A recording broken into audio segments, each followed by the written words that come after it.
Hello, everyone. Welcome back to our podcast. My name is Anna, and I am so happy you are here today. Today's topic is one of my favorite topics, summer. I love summer so much. The warm weather, the long days, the holidays, everything about summer makes me happy. Summer is a great topic to talk about in English because there are so many simple and fun words to learn. Whether you love hot weather or prefer something cooler, I think you will enjoy today's conversation. My friend Mark is here with me again.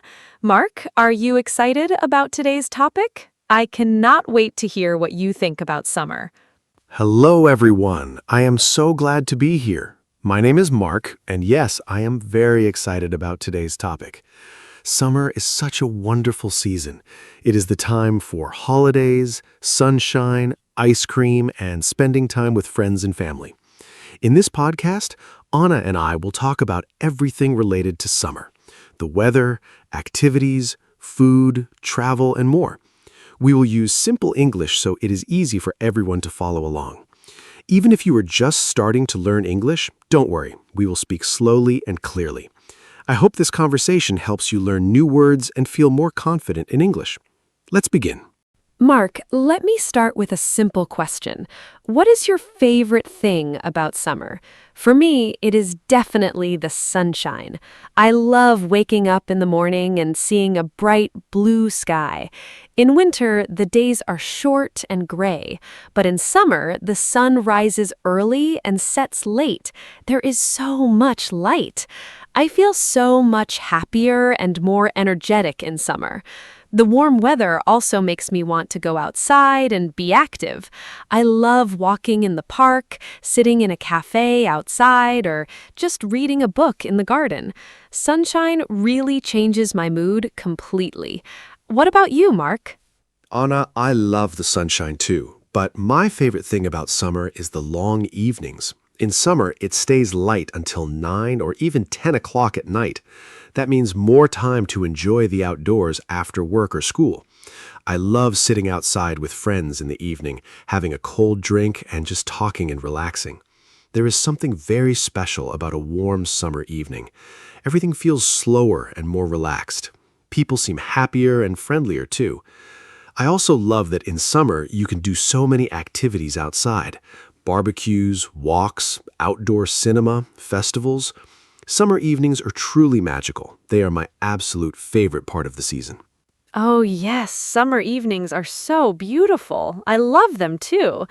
Mark, let's talk about summer weather. Summer means hot weather for most people, but how hot do you like it?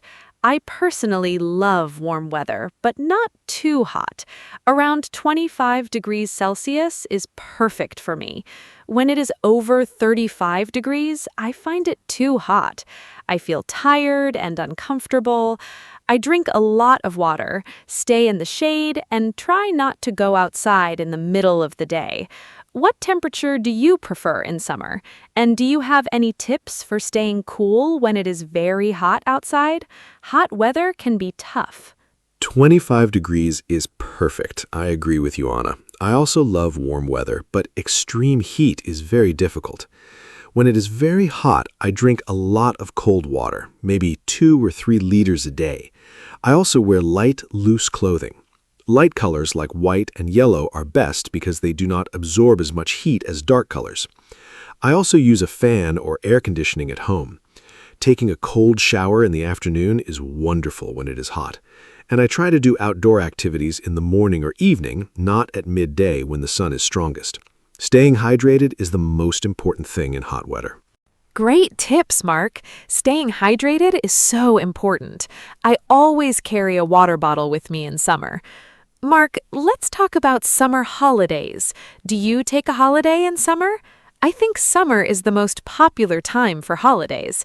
Many people travel in July and August because children are not in school. I love going on holiday in summer. Last summer, I went to the beach for 1 week. It was wonderful. I swam in the sea, ate delicious food, and relaxed in the sun. The beach is my favorite holiday destination in summer. Do you prefer the beach, the mountains, or the city for a summer holiday? What is your dream summer holiday? I love summer holidays. Last summer, I went to a small village in the mountains. It was cooler there than in the city, which was really nice. I went hiking every day and saw beautiful views. The mountains are so peaceful and quiet. But I also love the beach. The sea, the sand, the sound of the waves. It is very relaxing. I think my dream summer holiday would be a mix of both, a few days at the beach and a few days in the mountains. I also love city trips in summer. Many cities have outdoor events and festivals in summer. There are so many options. Every type of holiday has something special to offer. A mix of beach and mountains sounds wonderful. Mark, let's talk about summer food. I think food is one of the best parts of summer. In summer, I eat differently than in winter. I eat more salads, fresh fruits, and cold foods. My favorite summer fruit is watermelon. It is so refreshing and sweet. I also love strawberries, cherries, and peaches. They are all at their best in summer. I also enjoy ice cream a lot in summer. There are so many flavors. My favorite is lemon ice cream. It tastes so fresh and cold. Do you have favorite summer foods? I think food is one of the best things about the warm season. Anna, I completely agree. Summer food is amazing. My absolute favorite summer food is a barbecue. I love cooking outside with friends. We grill chicken, vegetables, and corn on the cob. Everyone sits together, eats, and has fun. It is a very social kind of meal. I also love cold drinks in summer. Fresh lemonade, iced tea, and fruit smoothies. They are so refreshing on a hot day. And yes, ice cream is essential. My favorite flavor is chocolate, but I also love mango ice cream. Summer is also great for eating outside at restaurants and cafes. There's something special about eating good food in the warm sunshine with the people you love. A barbecue sounds so fun. I love those too.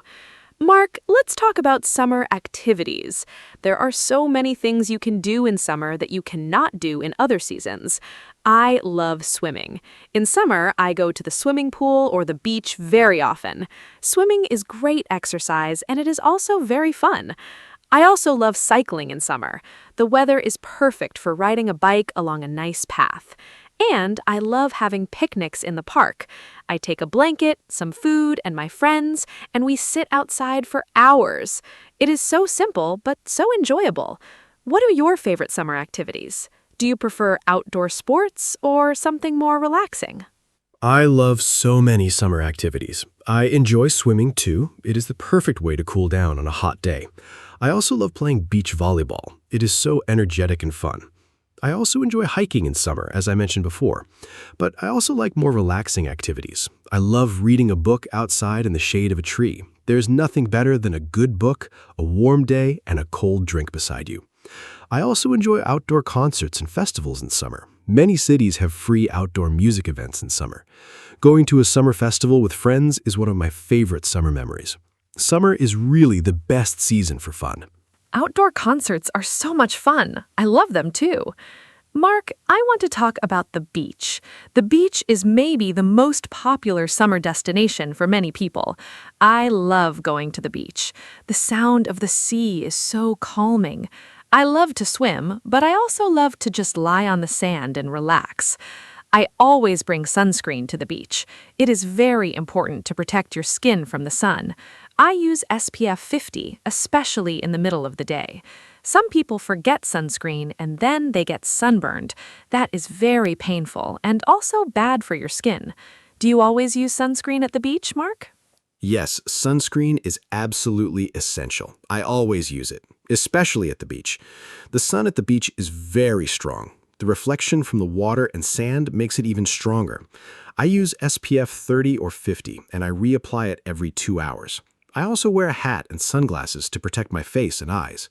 Staying in the shade during the midday hours from 12 to 3 in the afternoon is also a good idea. I love the beach, but I am always careful about the sun. Sunburn is very painful, and too much sun exposure is not healthy. Enjoy the beach, but always protect yourself. Good sun habits are very important for your health. Such good advice. Sun protection is so important. Mark, let's talk about summer clothes. I love summer fashion. In summer, I wear light dresses, shorts, sandals, and colorful tops. It is so nice not to wear heavy winter coats and boots. I feel free and comfortable in summer clothes. My favorite summer color is yellow. It feels so sunny and happy. I also love floral patterns in summer. Everything looks more cheerful and bright. I always carry a light cardigan in my bag because sometimes places like shops or restaurants have very strong air conditioning and it can get cold inside. What do you like to wear in summer, Mark? Do you have a favorite summer style? I love summer clothes too. In summer, I wear shorts, light t-shirts, and sandals. Everything is simple and comfortable. I prefer plain colors, white, light blue, and light gray. They feel cool and clean. I also always wear a cap or a hat outside to protect my head from the sun. I think the best thing about summer clothes is how easy they are. In winter, you have to think about many layers. In summer, you just put on a t-shirt and shorts and you're ready. I also agree about the cardigan tip. Air conditioning in shops and cinemas can be very cold in summer. Always have a light layer with you. It is very practical. So practical. Mark, let's talk about summer and children. I think summer is the happiest time for children. They do not have school. They have long summer holidays, sometimes 2 or 3 months. When I was a child, I loved summer so much. I spent my summers at my grandmother's house in the countryside. We played outside every day. We ran in the fields, picked berries, played in the river, and caught butterflies. Those are some of my best childhood memories. Summer felt endless and magical when I was young.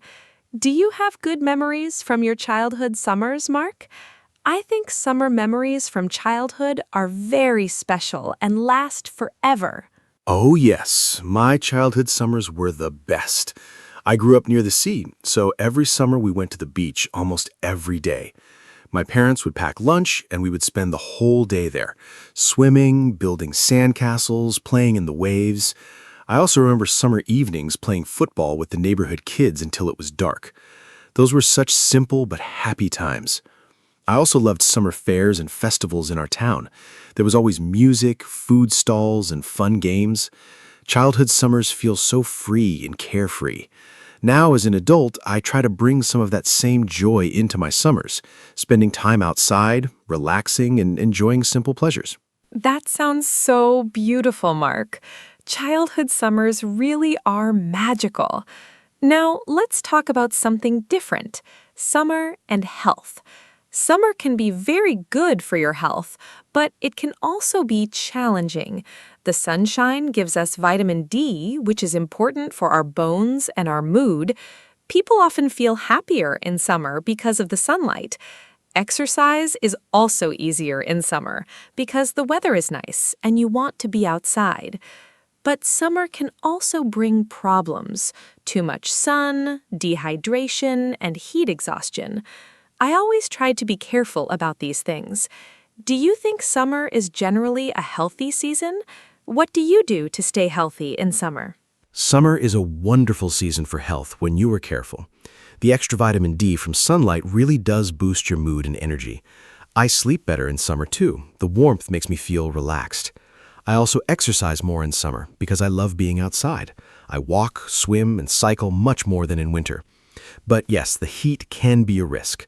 Drinking enough water is the #1 thing for summer health. I also eat lighter foods in summer, more salads and fruits, less heavy meals. And I try not to stay in the sun too long. Taking care of yourself in summer means you can enjoy everything the season has to offer without any problems. So well said. Mark, let me ask about summer and travel. Summer is the most popular travel season. Airports and trains are very busy in July and August. Hotels and holidays can also be more expensive in summer. Have you ever had any travel adventures or funny travel stories from summer? I remember one summer I missed my flight because of a traffic jam on the way to the airport. It was a terrible day. But then I got on the next flight and my holiday was wonderful. Travel does not always go perfectly, but those stories become funny memories later. Do you have any memorable summer travel stories? Good or bad ones are both welcome. Oh, I have a funny travel story. One summer, my friends and I drove to the coast for a camping trip. We were so excited. But when we arrived, we realized we forgot the tent at home. We had all our sleeping bags and food, but no tent. We had to sleep in the car that first night. It was very uncomfortable, but we laughed so much about it. The next day, we bought a cheap tent from a local shop, and the rest of the holiday was perfect. Now that story is one of our favorite memories to tell. Travel surprises and mistakes make the best stories. The most important thing is to stay positive and laugh about the unexpected things. That story is so funny. Sleeping in the car? Oh no! But I love that it became a great memory. Mark, let's talk about summer festivals and events. Summer is full of fun events. There are music festivals, outdoor cinema, food festivals, sports events, and local fairs. I love going to local summer festivals. They are usually free or not expensive. There is music, food, dancing, and a great atmosphere. Last summer, I went to an outdoor jazz festival in my city. It was a beautiful, warm evening, the music was wonderful, and I sat on the grass with my friends. It felt like a perfect summer night. Do you enjoy going to festivals and events in summer? What kind of events do you like most? Summer festivals are one of my favorite things. I love music festivals most of all. There's something amazing about listening to live music outside under the open sky. The energy of the crowd, the music, the warm air, it is a truly special experience. I also love food festivals. You can try so many different types of food in one place. It's a great way to discover new cuisines. I have tried foods from many different countries at food festivals. I also enjoy street markets in summer. Many cities have outdoor markets on weekends in summer. You can find fresh produce, handmade crafts, and delicious snacks. Summer really brings communities together in such a joyful way. Outdoor markets are lovely. I always find something special at them. Mark, let's talk about gardening in summer. Do you like gardening? I think summer is the best time for gardens. Everything is green and in bloom, flowers, vegetables, fruit trees. Everything looks so beautiful. I have a small balcony garden. In summer, I grow tomatoes, herbs, and flowers on my balcony. I love watering my plants in the morning with a cup of coffee. It is so peaceful. And eating tomatoes from my own balcony is so satisfying. There is something special about growing your own food. It tastes better when you grow it yourself. Do you do any gardening in summer, or do you just enjoy other people's gardens? I love gardens, but I am not very good at growing plants. I have tried a few times, and usually the plants do not survive very long. I think I forget to water them regularly. But I admire people who are good at gardening. My parents have a beautiful garden with roses, lavender, and vegetable beds. When I visit them in summer, I love sitting in their garden. The smell of flowers in a summer garden is just wonderful. I also love visiting botanical gardens and parks in summer. Seeing all the different flowers and plants in full bloom is so beautiful.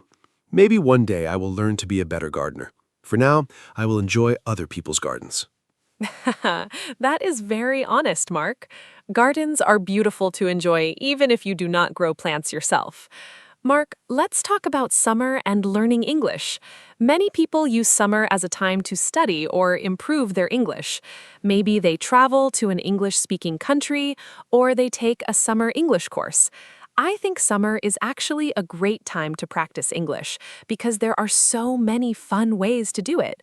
You can watch English movies, listen to English podcasts like this one, read easy books in English, or talk to tourists in English. What do you think is the best way to practice English in summer? Do you have any tips for our listeners? What a great topic. Summer is a wonderful time to practice English in a relaxed way. I think the best tip is to make English fun, not like homework. Watch your favorite movies or TV shows in English with subtitles. Read simple books or short stories in English. Listen to English songs and try to understand the words. If you travel somewhere where English is spoken, try to speak with local people. Even just saying hello and thank you is great practice. You can also keep a simple summer diary in English. Write a few sentences each day about what you did. It does not need to be perfect. The important thing is to practice every day, even for just 10 or 15 minutes. I love the diary idea. Writing in English every day is such good practice, and summer gives you so many things to write about. Mark, let's talk about something I find really interesting, how different countries celebrate summer. In some countries, summer means going to the beach every weekend. In other countries, it means mountain holidays. In Scandinavia, people celebrate midsummer with big outdoor parties. In some countries, summer is the rainy season, not hot and sunny. Not everyone experiences summer the same way. I think it is fascinating how the same season can be so different depending on where you live. Do you know about any interesting summer traditions from other countries that you find interesting or surprising? That is such an interesting point. Summer really is different around the world. In Japan, there are beautiful summer festivals called matsuri with fireworks and traditional dances. People wear colorful, traditional clothing and celebrate outdoors. In Sweden, the Midsummer Festival is one of the most important celebrations of the year. People dance, sing, and eat traditional food around a decorated pole. In Brazil, summer is in December and January, which is very different for people from the Northern Hemisphere. In some tropical countries, summer brings monsoon rains, not sunshine. Learning about how different cultures experience and celebrate summer is a wonderful way to learn about the world. Every tradition is unique and fascinating. The Japanese summer festivals with fireworks sound absolutely magical. I would love to experience that one day. Mark, let's talk about summer and sleep. I find it harder to sleep in summer. The nights are shorter and it stays light outside for a long time. My bedroom also gets very warm, and I do not sleep well when I'm hot. I use a fan at night, and I open the window to let in cool air. I also use light cotton sheets instead of heavy blankets, but still, some summer nights are very uncomfortable. Do you sleep well in summer? Do you have any tips for sleeping better when it is hot? I think many people have this problem in summer. Oh, I definitely have this problem too. Sleeping in summer heat can be really difficult. My best tip is to close the curtains during the day to keep the room cool. This makes a big difference. Also, take a cool shower before bed. Not very cold, just refreshing. Your body temperature will go down and you will feel more comfortable. Wear light pajamas or sleep in just a light sheet. You can also put a cold, wet cloth on your forehead or wrists to cool down quickly. Drinking a glass of cold water before bed also helps. And yes, a fan is very useful. Point it towards the window to push hot air out and pull cooler air in. These tips really do work. Those tips are so useful. I will try the curtains one. I think my room gets very hot because I leave the curtains open all day. Mark, let's talk about summer and exercise. I think many people exercise more in summer because the weather is nice. But exercising in the heat can also be dangerous. It is important to exercise at the right time of day. I like to go for my walks and runs in the early morning before it gets too hot. The air is fresh, the streets are quiet, and the temperature is comfortable. By midday, it is too hot to run outside. What kind of exercise do you do in summer, and when do you prefer to exercise during the summer months? Early morning exercise is perfect in summer. I also prefer to exercise in the morning, usually around 7 or 8 o'clock. It is cool and pleasant then. I go for a run along the river near my home. It is beautiful in the morning. The light is soft and there are not many people around. I also swim a lot in summer. Swimming is one of the best summer exercises because it keeps you cool while you're working out. In the evenings, I sometimes go for a long walk or cycle ride when the temperature goes down again.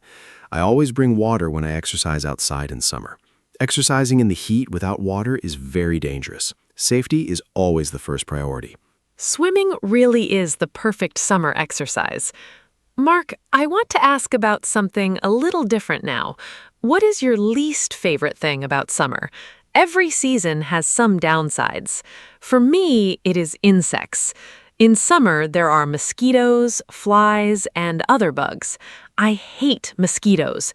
They bite me every night, and I always wake up with itchy red spots. I use mosquito spray and a special plug-in device in my bedroom, but some still get through. It is very annoying. I also do not enjoy the crowds in summer. Popular beaches and tourist places get very crowded and noisy in summer. I prefer quieter, less busy places. What about you? What do you like least about summer? Anna, mosquitoes are definitely my least favorite part of summer too. They're so annoying.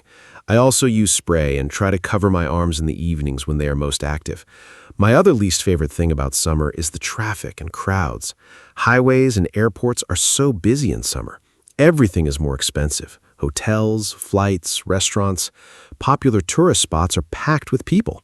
Sometimes it's hard to relax and enjoy yourself when everywhere is so crowded. I also sometimes miss the coziness of autumn and winter. Hot drinks, warm blankets, and quiet evenings inside also have a special charm. But overall, the good things about summer definitely outweigh the bad things. Summer is still my favorite season. I agree. The good things definitely outweigh the bad. Mosquitoes are a small price to pay for all the wonderful things summer brings. Mark, let's talk about summer sunsets. I think summer sunsets are some of the most beautiful things in nature. Because the days are so long in summer, the sunset happens late, sometimes at 9 or even 10 o'clock. I love watching the sunset in summer. The sky turns pink, orange, and purple. It is absolutely stunning. I often go to a high point in my city to watch the sunset.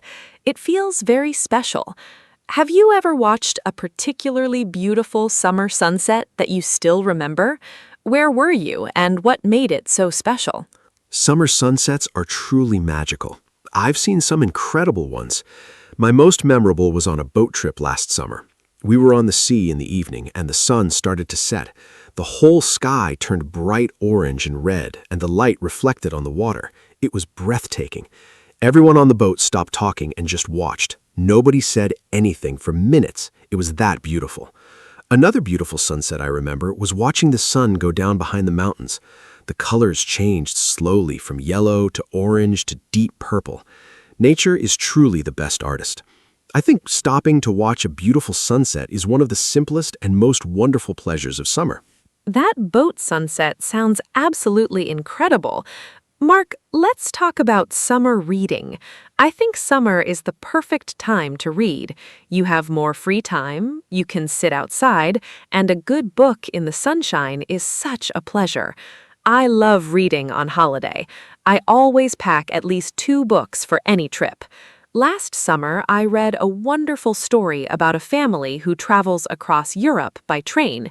It was simple to read, but very engaging. I think reading in English is also a great way to improve your language skills. Do you read in summer? And do you have any book recommendations for beginners who want to read in English? Easy, enjoyable books are the best place to start. I love reading in summer. I agree, it is the perfect season for books. For beginners who want to read in English, I recommend short stories and simple novels. Books by Roald Dahl are wonderful for beginners. The language is clear and the stories are very entertaining. The Diary of a Wimpy Kid series is also easy and very funny. For something more relaxing, try travel books or simple romance stories.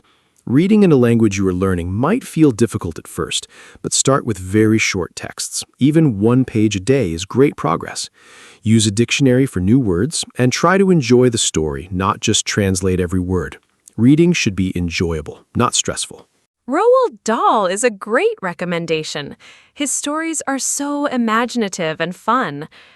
Mark, let's talk about summer and friendship. I think summer is a time when friendships feel especially strong. You spend more time with people outside. You have shared experiences, holidays, barbecues, picnics, festivals. Those shared summer moments bring people closer together. Some of my strongest friendships are built on summer memories. I have a group of friends who I met on a summer language course many years ago. We are still very close today. Summer seems to create a special atmosphere where people connect more easily. Do you think summer is a good time for building friendships? Do you have any special summer friendships or memories with friends? Absolutely. Summer is wonderful for friendships. When the weather is good, people naturally want to be outside and social. You meet neighbors, join community events, and talk to strangers more easily. I think the relaxed atmosphere of summer makes people more open and friendly. Some of my best friendships started in summer, at camps, on holidays, or at outdoor events. I also think summer is a great time to reconnect with old friends you do not see very often during the busy winter months. A simple phone call to invite someone for a walk or a barbecue can restart a friendship. Summer gives you natural reasons to reach out and spend time with people you care about. It's a social season. So beautifully said, Mark. Summer really is a social season. It connects people in such a natural way. Mark, we are getting close to the end of our conversation today. I want to ask you one final big question before we wrap up. If you could design your perfect summer day from morning to night, what would it look like? Where would you be? Who would you be with? And what would you do? I think this is a fun and creative question. It also helps our listeners practice thinking and talking about daily activities in English. I will tell you my perfect summer day after you share yours. I already have it planned in my head, and I cannot wait to share it. Oh, I love this question. My perfect summer day would start with an early morning run along the coast while the air is still cool and fresh. Then a big breakfast outside, fresh bread, fruit, eggs, and a good coffee. After breakfast, I would go to the beach with my closest friends. We would swim, play beach volleyball, and just relax in the sun. In the afternoon, we would find a nice shaded terrace and have a long, slow lunch with cold drinks. In the evening, we would watch the sunset from a boat on the sea. Then dinner outside at a local restaurant with good food and great conversation. Finally, we would sit around a fire on the beach and talk and laugh until late at night. That would be my perfect summer day. What a wonderful conversation today, Mark. I feel so happy just talking about summer. We talked about so many great things: the weather, food, holidays, activities, travel, fitness, sleep, sunsets, reading, friendships, and so much more. I hope our listeners learned some new English words and phrases today, and I hope this conversation made you feel excited about summer, or maybe a little nostalgic if summer is not here yet. Remember, the best way to improve your English is to listen, speak, and enjoy the language. Thank you so much to everyone who listened today. Summer and English learning are both beautiful journeys. Enjoy both of them to the fullest. Thank you, Anna. This was such a joyful conversation. And thank you to all our wonderful listeners for spending time with us today. Summer really is a special season, full of warmth, light, and happy memories. I hope our conversation gave you some ideas for things to do this summer and some useful English vocabulary to talk about summer with your friends. If you want to improve your English, use summer as your teacher. Go outside, experience new things, and try to describe them in English. Keep a summer journal, listen to English podcasts, and speak as much as you can. Learning English can be just as fun and warm as a beautiful summer day. Until next time, enjoy the sunshine, stay happy, and we will see you soon. Goodbye. Hello, everyone. Welcome to our podcast. My name is Anna, and I am so happy you are here with us today. This podcast is made for beginner English learners, and every episode is simple, fun, and useful. Today, we have a really important topic. We are going to talk about health. Health is one of the most important things in our lives, and we talk about it every day in English. How do you feel? What do you eat? Do you exercise? These are all very common questions. I am joined by my wonderful co-host, Mark. Mark, say hello and tell us, how is your health these days? Hello, hello. Thank you, Anna. Hi to all our fantastic listeners. How is my health? I am happy to say I feel great. I have been making good choices lately, sleeping well, exercising regularly, and eating more vegetables. Today's topic is really important because your health affects every single part of your life. When you feel good, everything is better. Your mood, your work, your relationships. Anna and I are going to talk about different aspects of health: healthy eating, exercise, sleep, mental health, and much more. We will also give you lots of useful English vocabulary and phrases. By the end of this episode, you will be able to talk about health confidently. Let's begin. Okay, so let's start with a very basic question. What does health mean? Health means the condition of your body and your mind. When we say someone is healthy, we mean their body and mind are working well and they feel good. The World Health Organization defines health as a state of complete physical, mental, and social well-being. That means health is not just about your body, it is also about how you feel emotionally and how you connect with other people. In English, we have a common saying, health is wealth. This means good health is the most valuable thing you can have. Mark, can you give our listeners some simple ways to say how you feel in English? Sure. Here are some common and useful phrases for talking about how you feel. I feel great. You feel very good. I feel fine. You feel okay, not bad. I do not feel well. Something is wrong with you. I feel under the weather. This is a common idiom meaning you feel slightly sick. I have a cold, a common illness with a runny nose and sore throat. I have a headache, pain in your head. My back hurts. You have pain in your back. I feel tired. You lack energy. I feel energetic. You have a lot of energy. I feel stressed. You feel worried and under pressure. These simple phrases are used all the time in everyday English conversations about health. Those phrases are so useful.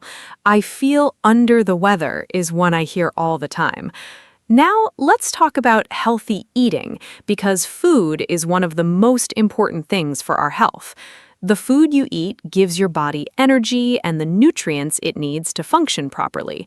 Nutrients are things like vitamins, minerals, protein, carbohydrates, and fats, all essential for a healthy body. A balanced diet means eating a variety of different foods in the right amounts. Fruits and vegetables are especially important. Health experts recommend eating at least 5 portions of fruit and vegetables every day. Mark, what does a healthy diet look like? Can you describe what you eat in a typical day? A healthy diet varies from person to person, but the general principles are similar for everyone. In a typical healthy day, I try to eat 3 balanced meals. For breakfast, I usually have oatmeal with fruit and a cup of green tea. For lunch, I often make a salad with protein, like chicken, eggs, or beans, plus plenty of vegetables. For dinner, I try to have a balanced plate, half vegetables, a quarter protein like fish or lean meat, and a quarter whole grains like brown rice or quinoa. I drink lots of water throughout the day, at least 8 glasses. I also try to limit sugary drinks, processed foods, and too much salt. Eating mindfully and not rushing helps too. That sounds like a really healthy and balanced diet. Now, let's talk about some specific healthy foods and what makes them good for your body. Fruits and vegetables are full of vitamins and minerals that protect against disease. Whole grains like brown rice, oats, and whole wheat bread give you lasting energy. Protein foods like chicken, fish, eggs, beans, and nuts help build and repair your muscles. Healthy fats found in avocado, nuts, and olive oil are good for your heart and brain. And dairy products, or dairy alternatives like plant-based milk, provide calcium for strong bones. Mark, are there any foods you think are especially important for good health? Any superfoods you particularly recommend? I love the concept of superfoods. Some of my favorites, blueberries, tiny but packed with antioxidants which protect your body from damage. Spinach, a leafy green vegetable rich in iron, vitamins A, C, and K. Salmon, an excellent source of omega-3 fatty acids, which are wonderful for brain and heart health. Garlic has natural antibacterial and immune-boosting properties. Eggs, a complete protein source with many essential vitamins. Walnuts, great for brain health because of their healthy fats. And sweet potatoes, rich in beta-carotene, which your body converts to vitamin A, important for eye health and immunity. The key is not to eat just 1 or 2 superfoods, but to eat a wide variety of colorful, natural whole foods every day. Blueberries, spinach, salmon, eggs, walnuts, such a wonderful list. Now let's talk about foods and habits that are not so good for our health, because understanding what to avoid is just as important as knowing what to eat. Some things to limit or avoid. Sugary drinks like soda and juice, they have a lot of sugar but almost no nutritional value. Ultra-processed foods like chips, packaged cookies, and instant noodles, these often contain unhealthy fats, too much salt, and artificial additives. Too much red and processed meat linked to higher risk of heart disease and certain cancers, and too much alcohol. This damages the liver and many other organs. Mark, what other unhealthy habits affect people's health? Beyond food, there are many other unhealthy habits to be aware of. Smoking is one of the most harmful things you can do to your health. It causes lung cancer, heart disease, and many other serious conditions. Sitting for too long without moving is also bad, called sitting disease by some experts. It is linked to obesity, diabetes, and heart problems. Getting too little sleep weakens your immune system and affects mental health. Eating too late at night disrupts your digestion and sleep quality. Skipping breakfast is a habit that can lead to overeating later. And high stress levels without proper management can cause serious long-term health problems. Being aware of these habits is the first step towards changing them for better health outcomes. Smoking and sitting too much, both such important points. Now let's talk about exercise, because physical activity is one of the most powerful things you can do for your health. Regular exercise helps control your weight, strengthens your heart, builds muscles and bones, improves your mood, and reduces the risk of many diseases. The World Health Organization recommends that adults do at least 150 minutes of moderate exercise per week. That is about 30 minutes 5 days a week. Moderate exercise means things like walking briskly, cycling, swimming, or dancing. Activities that raise your heart rate but still allow you to hold a conversation. Mark, do you exercise regularly? What kind of exercise do you do? Yes, I exercise regularly and I really enjoy it. My main activities are running and cycling. I run 3 times a week, usually 30 to 40 minutes per session. I find running incredibly good for both my body and my mind. After a good run, I always feel clear-headed and positive. On weekends, I like to go for longer cycle rides in the countryside. I also do some strength training twice a week, exercises using weights or my own body weight to build muscle strength. And I try to walk as much as possible in daily life, taking the stairs instead of the lift, walking to the shops, and taking short walks during lunch breaks. Even small amounts of movement throughout the day add up. Running, cycling, strength training, and walking more in daily life. What a great combination! Now let's talk about some simple types of exercise for our listeners who are just starting out. You do not need a gym or special equipment to be more active. Walking is the simplest and most accessible form of exercise. It's free, you can do it anywhere, and it's gentle on your joints. Swimming is another excellent whole-body exercise that is kind to your joints. Yoga improves flexibility, strength, and mental calmness. Dancing is fun and a great workout. And home exercises like squats, push-ups, and planks require no equipment at all. Mark, what advice would you give to someone who wants to start exercising but doesn't know where to begin? Great question. My top advice for beginners: start very small and be consistent. Do not try to do too much on the first day. You'll feel exhausted and discouraged. Start with just 10 or 15 minutes of walking every day. Then gradually increase the time and intensity. Find an activity you genuinely enjoy. If you love dancing, dance. If you love being in nature, hike or walk in the park. Enjoyment is the key to consistency. Set small, achievable goals, like walking for 20 minutes every day this week. Get a partner. Exercising with a friend makes it much more fun and helps you stay motivated. And remember, any movement is better than no movement. Even small daily habits transform your health over time. Any movement is better than no movement. I love that. Now let's talk about sleep, because sleep is one of the most underrated aspects of health. Most adults need between 7 and 9 hours of sleep per night. During sleep, your body repairs itself, muscles heal, the brain processes information and forms memories, and the immune system strengthens.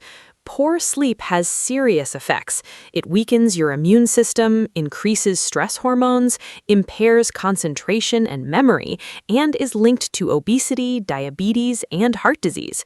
Yet many people treat sleep as a luxury rather than a necessity. Mark, do you get enough sleep? And do you have any good habits for improving sleep quality? Sleep is something I take very seriously now. I aim for about 8 hours every night. Some habits that have really improved my sleep quality: I go to bed and wake up at the same time every day, including weekends. This trains your body clock. I avoid screens, phone, computer, television for at least an hour before bed. The blue light from screens disrupts the production of melatonin, the hormone that helps you feel sleepy. I keep my bedroom cool, dark, and quiet. I avoid caffeine after 3 in the afternoon. Coffee and tea can stay in your system for many hours. And I have a relaxing bedtime routine. I read a book, have herbal tea, and do some gentle stretching. Good sleep really changes everything. Avoiding screens before bed is such important advice. Now let's talk about mental health, because it is just as important as physical health. Mental health includes our emotional, psychological, and social well-being. It affects how we think, feel, and behave. Common mental health challenges include anxiety, feeling very worried and nervous, and depression, which involves persistent feelings of sadness and loss of interest. Stress is also a very common mental health issue in modern life. In English, there are some important phrases for talking about mental health. I am feeling anxious. I have been feeling down lately. I need to talk to someone. Mark, why do you think mental health is so important to discuss openly? Mental health is incredibly important, and I'm glad we are talking about it. For a long time, mental health was a taboo subject. People did not talk about it because they felt ashamed or weak. But the truth is that mental health problems are very common. 1 in 4 people will experience a mental health issue at some point in their life. Talking openly about mental health reduces stigma.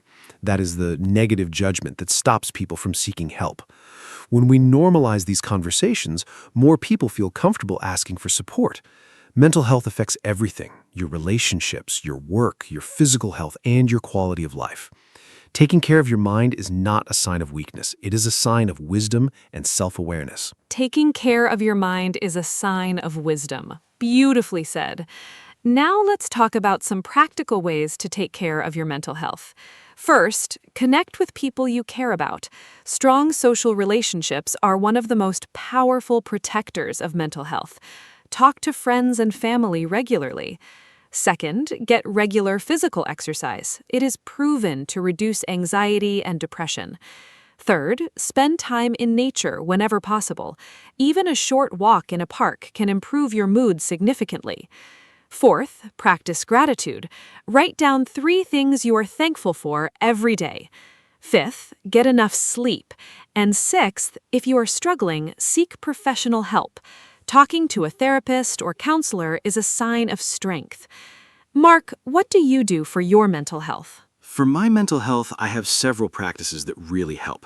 First, I exercise regularly, as we discussed. It is fantastic for mood.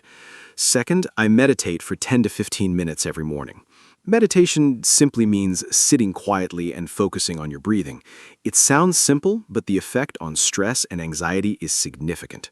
Third, I spend time in nature whenever possible. I find it genuinely calming and restorative. Fourth, I maintain strong friendships and make time for the people I care about. Fifth, I journal. Writing down my thoughts and feelings helps me process them clearly. And sixth, I try to limit news and social media consumption, especially in the evening.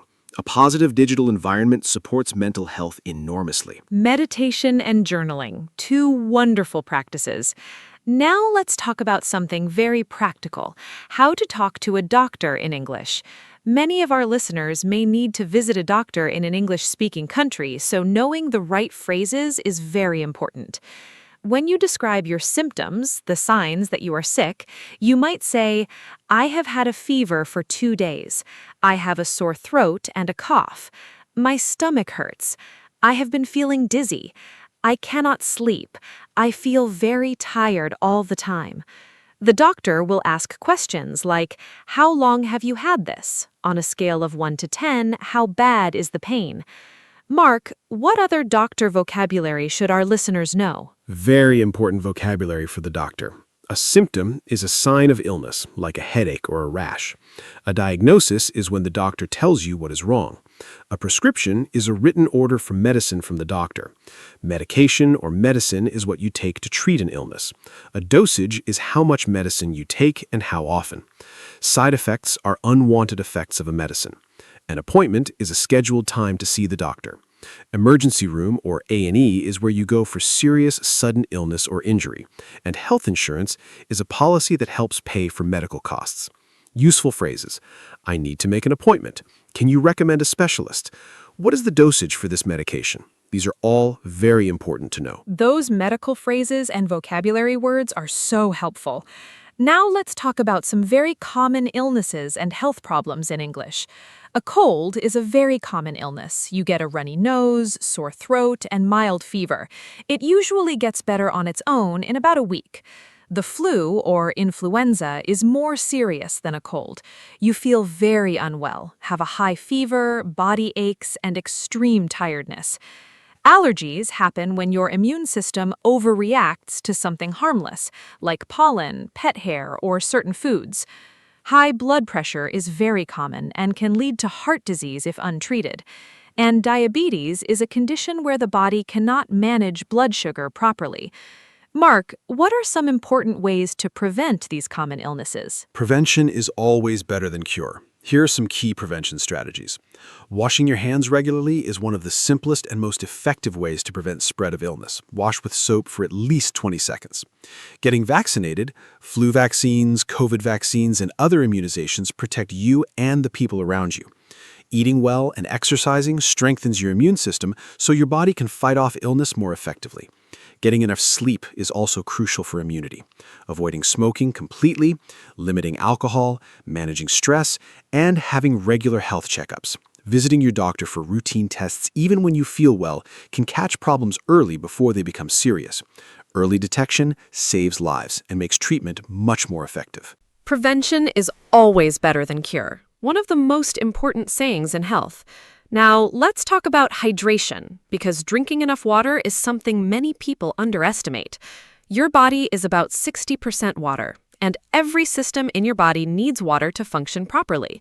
Water helps regulate body temperature, transport nutrients, flush out waste products, and keep your joints lubricated. When you do not drink enough water, you become dehydrated.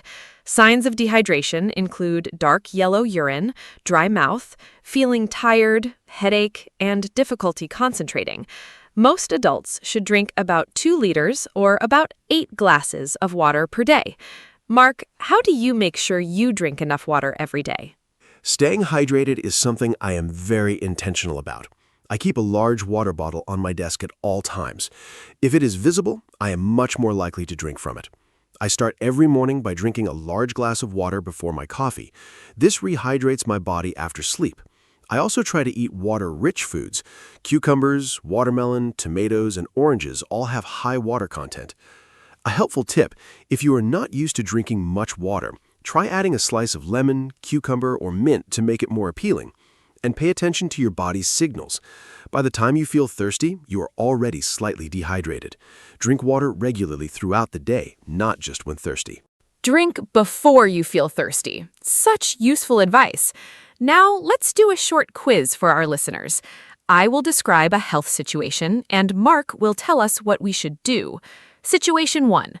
You have a mild cold, a runny nose, slight sore throat, and you feel a little tired. You do not have a high fever. What should you do? Think about it, listeners. Should you go to the emergency room, stay home and rest, or take strong medicine immediately? Mark, what do you think is the right answer and why? For a mild cold, the best thing to do is stay home and rest. A mild cold is caused by a virus, and antibiotics, medicine for bacterial infections, do not work against viruses. The best treatment is rest. plenty of fluids, and some simple relief like honey and lemon tea or paracetamol for discomfort. You should also avoid going to work or school if possible, not just for your own recovery, but also to avoid spreading the cold to others. Drink lots of water and warm liquids. Eat nutritious food to support your immune system. Most mild colds resolve on their own within 7 to 10 days. You only need to see a doctor if symptoms are very severe, last more than 10 days, or you develop a high fever. Perfect answer. Rest, fluids, and time, the best treatment for a mild cold. Now let's move to situation 2. You've had a very high fever, above 39 degrees Celsius, for 3 days, along with severe body aches and extreme tiredness. This sounds like it could be the flu. What should you do in this situation? Listeners, think about whether you should stay home, call your doctor, or go to an emergency room. The high fever and how long it has lasted are important details here. Mark, what is the right advice for someone experiencing these more serious symptoms?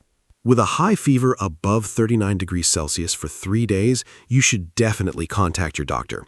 This is more serious than a common cold. Your doctor may recommend antiviral medication for flu if you are in a high-risk group.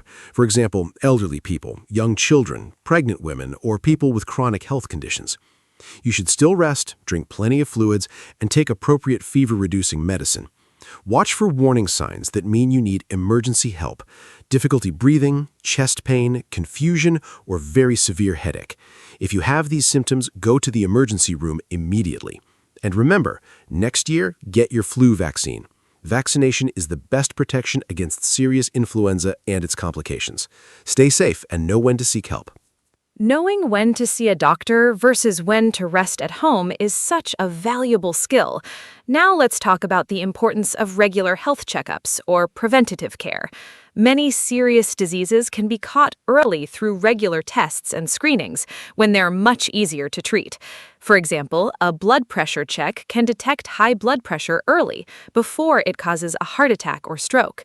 A blood sugar test can detect pre-diabetes when you can still reverse the condition through diet and lifestyle changes. Cancer screenings like mammograms, cervical smear tests, and colonoscopies can detect cancer at an early and treatable stage. Mark, how often do you think people should have health checkups? Regular health checkups are really important. How often you need them depends on your age, health history, and risk factors. Generally, adults should have a basic health check, including blood pressure, blood sugar, cholesterol, and weight, at least once a year. Dental checkups are recommended every 6 months. Eye tests are recommended every 1 to 2 years. For specific cancer screenings, doctors usually recommend them from a certain age. For example, regular mammograms for women from around 50 years old, and colonoscopies from around 50 as well. The most important thing is to know your family health history.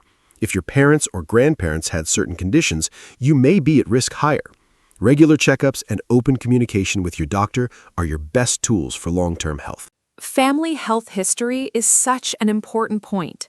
Now let's talk about some healthy habits that are easy to start and make a big difference over time. Habit 1, drink a glass of water first thing every morning. Habit 2, take a short walk every day, even 15 minutes helps. Habit 3, eat at least 1 piece of fruit or 1 serving of vegetables with every meal. Habit 4, go to bed at the same time every night to regulate your sleep. Habit 5, wash your hands before eating and after using the bathroom. And habit 6, take the stairs instead of the lift or elevator whenever possible. These are all small, simple habits, but together they make a significant difference. Mark, what healthy habits do you practice daily? I practice most of the habits you mentioned. A few more I would add for my personal routine. Every morning, I do 5 minutes of light stretching. It wakes up my body and reduces muscle stiffness. I take a few deep breaths whenever I feel stressed during the day. Just 3 slow, deep breaths can significantly reduce tension. I try to eat lunch away from my computer. Stepping away from screens for meals is good for both digestion and mental rest.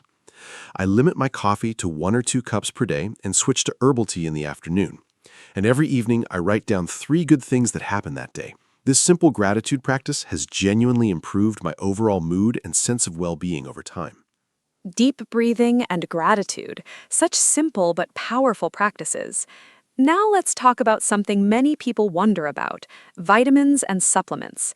A supplement is a product, usually a tablet, capsule, or powder, that you take to add nutrients to your diet. Common supplements include vitamin D, especially important in countries with little sunshine, vitamin C, popular for supporting the immune system, omega-3 fish oil, good for heart and brain health, probiotics, these are beneficial bacteria that support gut health, iron, important for people who are anemic or do not eat much red meat. Mark, do you take any supplements, and what do you think about the role of supplements in a healthy lifestyle? I do take a few supplements, but I want to be clear, supplements should not replace a healthy diet. They should supplement or add to an otherwise balanced diet. I take vitamin D every day because I live in a country that does not get a lot of sunshine, especially in winter. Low vitamin D is extremely common in northern countries and can affect mood, bone health, and immunity. I also take a high-quality omega-3 supplement on days when I do not eat fish. My advice: before taking any supplement, speak to a doctor or pharmacist. Some supplements interact with medications or are not appropriate for everyone. Food is always the best source of nutrition, but targeted supplements can fill real gaps in many people's diets. Supplements should not replace a healthy diet. Such important advice. Now let's talk about the connection between food and mood, because what you eat affects how you feel emotionally and mentally. This field is called nutritional psychiatry. Research shows that people who eat a diet rich in fruits, vegetables, whole grains, and lean proteins are less likely to experience depression and anxiety compared to people who eat mostly processed and sugary foods. Your gut, your digestive system, contains millions of bacteria that communicate directly with your brain. This is sometimes called the gut-brain connection. A healthy gut supports a healthy mind. Mark, have you ever noticed a connection between what you eat and how you feel emotionally? Absolutely. The connection between food and mood is something I have noticed very clearly in my own life. When I eat well, plenty of vegetables, whole grains, good protein, and lots of water, I feel focused, energetic, and positive. When I eat poorly, too much sugar, processed food, or skip meals, I notice a clear difference within just a day or two. I feel more irritable, foggy in my thinking, and generally less happy. The biggest change I noticed was when I reduced sugar in my diet. Initially, I craved it a lot, but after a couple of weeks without much sugar, my energy became much more stable throughout the day, no more sudden crashes in the afternoon. Food really is medicine for the body and the mind. Food is medicine. What a powerful way to think about eating. Now let's do one more quiz. I will describe a person's typical daily habits, and Mark will tell us what is good and what could be improved. Here's the description. Sarah is 30 years old. She wakes up at 7 and immediately checks her phone for 1 hour. She skips breakfast and has a large coffee. She sits at her desk all day without breaks. She eats a sandwich for lunch while working. After work, she goes home and has a ready meal for dinner. She watches television until midnight and sleeps for 6 hours. She does not exercise. She feels tired and stressed most of the time. Mark, what health advice would you give Sarah? Sarah has several habits that are affecting her health significantly. Let me go through them. Checking her phone immediately on waking increases stress before the day even starts. A better start is light stretching and a glass of water. Skipping breakfast leads to low energy and overeating later. Having a proper breakfast would help. Sitting all day is dangerous. She should set a reminder to stand up and move for 5 minutes every hour. Eating while working prevents mindful eating and increases stress. She should take a real lunch break. Ready meals for dinner are often high in salt and low in nutrients. Simple home cooking would be much better. Watching television until midnight is disrupting her sleep. 6 hours of sleep is not enough for most adults. And daily movement, even a short walk, would transform her energy and mood. Wow, every single one of Sarah's habits needs improvement, but the encouraging thing is that she does not need to change everything at once. Even changing 1 or 2 habits can make a noticeable difference. Now I want to share some very useful vocabulary for talking about health and fitness in English. Here are some important words. Cardiovascular, relating to the heart and blood vessels. For example, running is great for cardiovascular health. Immunity, your body's ability to fight disease. Flexibility, how far your body can bend and stretch. Stamina, the ability to exercise for a long time without tiring. BMI, body mass index, a measure of body weight relative to height. And wellness, a general state of good health and positive lifestyle. Mark, can you add a few more health vocabulary words? More useful health vocabulary. Metabolism, the process by which your body converts food into energy. A fast metabolism means your body burns energy quickly. Chronic, lasting a long time. A chronic condition is one that continues for months or years, like diabetes or asthma. Acute, sudden and severe, but not usually lasting long, like an acute infection. Inflammation, the body's natural response to injury or infection, redness, swelling, and heat.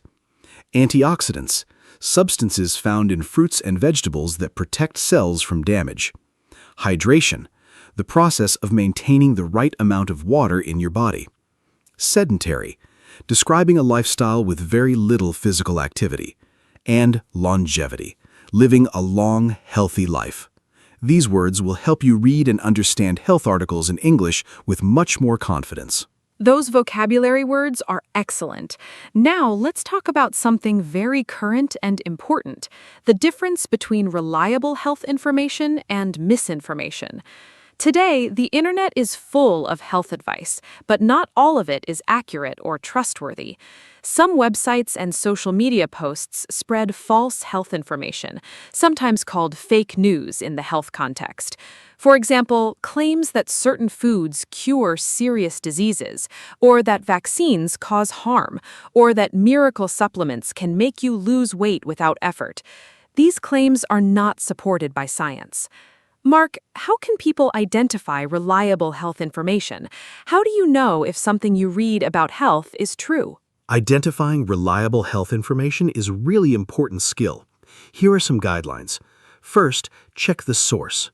Reliable health information comes from established medical organizations like the World Health Organization, government health departments, or university research institutions.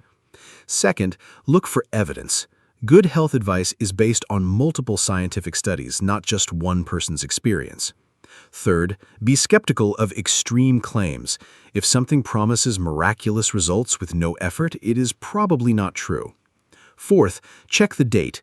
Health research evolves, so look for recent information. Fifth, consult a real doctor or pharmacist for personal health questions, rather than relying on internet searches alone. And sixth, be especially careful about health advice on social media. Always verify before you believe or share it. Verify before you believe or share it. Such important advice for the digital age. Now let's talk about something positive, the role of happiness and positive emotions in physical health.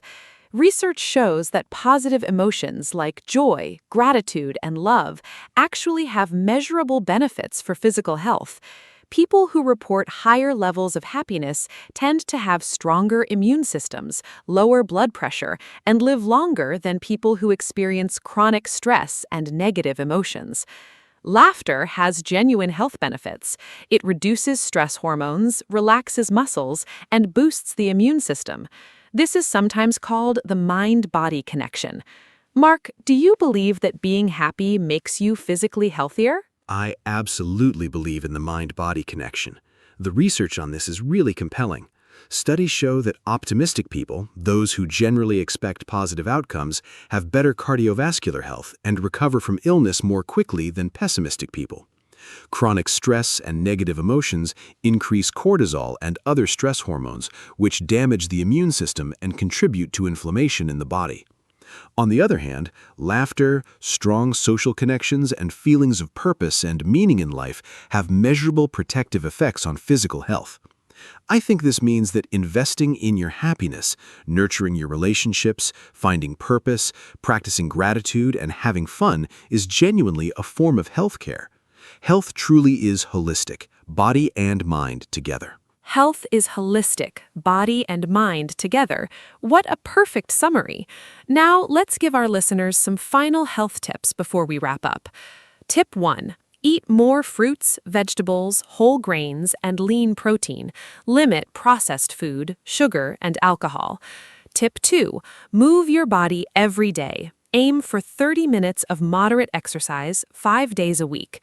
Tip 3. Sleep 7 to 9 hours per night. Create a good sleep routine. Tip 4. Drink enough water, at least 8 glasses a day. Tip 5. Take care of your mental health. Connect with people, manage stress, and seek help if you need it. Tip 6. Have regular health checkups. Mark, can you add the final tips? Continuing the tips. Tip 7. Do not smoke. If you currently smoke, seek help to stop. It is one of the best health decisions you will ever make. Tip 8. Limit alcohol. The safest amount is as little as possible. Tip 9. Wash your hands regularly to prevent illness. Tip 10. Know your body. Pay attention to changes and see a doctor if something doesn't feel right. Tip 11. Get vaccinated. Vaccines protect you and the people around you. And tip 12, be patient with yourself. Good health is built through consistent daily habits over time. Small improvements made consistently lead to remarkable results.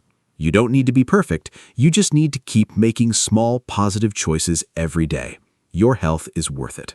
What a wonderful and comprehensive episode. I hope every listener feels inspired to make at least one positive change for their health after today. Let me give a final summary. We talked about what health means: physical, mental, and social well-being. We discussed healthy eating and hydration. We covered exercise, sleep, and mental health. We learned useful phrases for talking to a doctor and describing symptoms. We talked about common illnesses, prevention, and regular checkups.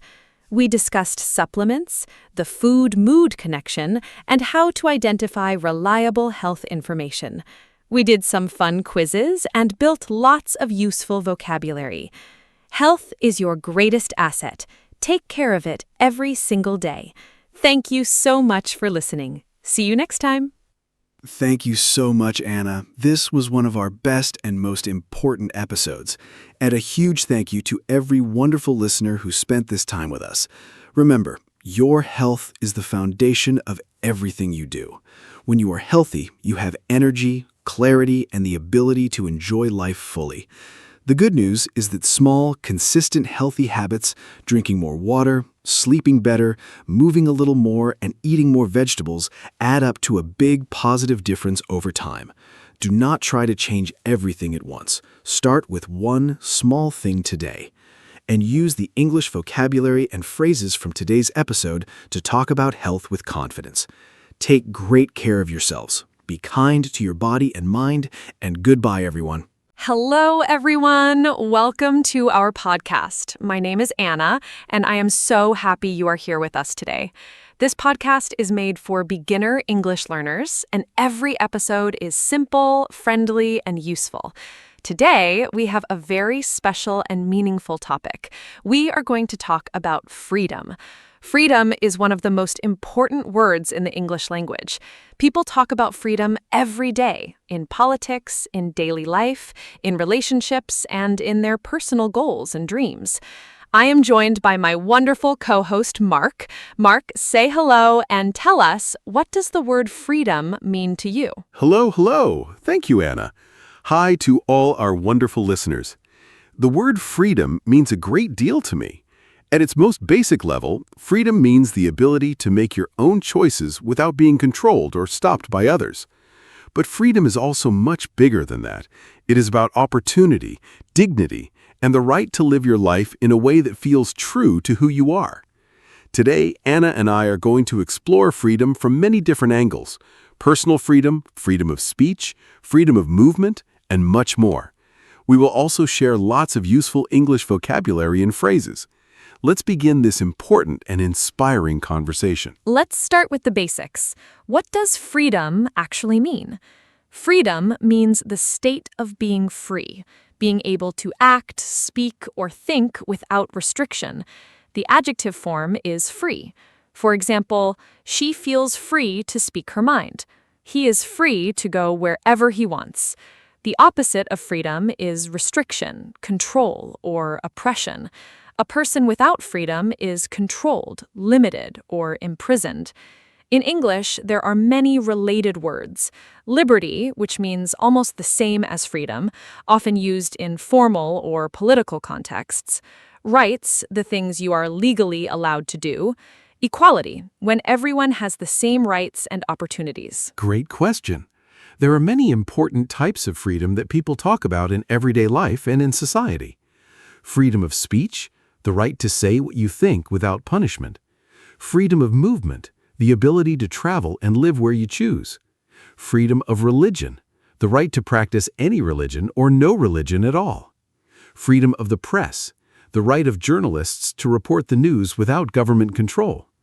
Personal freedom, the right to live your private life as you choose. Economic freedom, the ability to work, earn money, and spend it as you wish. Those are all such important types of freedom.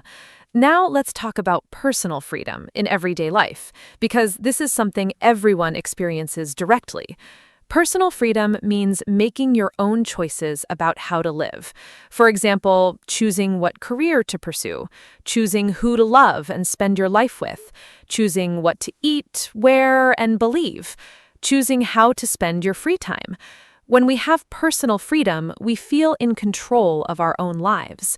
When we lose it, even in small ways, we feel frustrated or unhappy. In English, we use phrases like, I want to make my own decisions. I do not want anyone to tell me what to do. I feel. That is a really interesting question. I feel very fortunate to have a great degree of personal freedom in my daily life. I can choose my work, my friends, my home, and how I spend my time. I can speak my opinions openly and practice whatever beliefs I hold. But I also recognize that true freedom requires responsibility. Freedom does not mean doing whatever you want without thinking about others. As the saying goes, your freedom ends where another person's freedom begins. This means that we must exercise our own freedom in a way that respects the rights and well-being of others. Your freedom ends where another person's freedom begins. What a powerful and wise saying.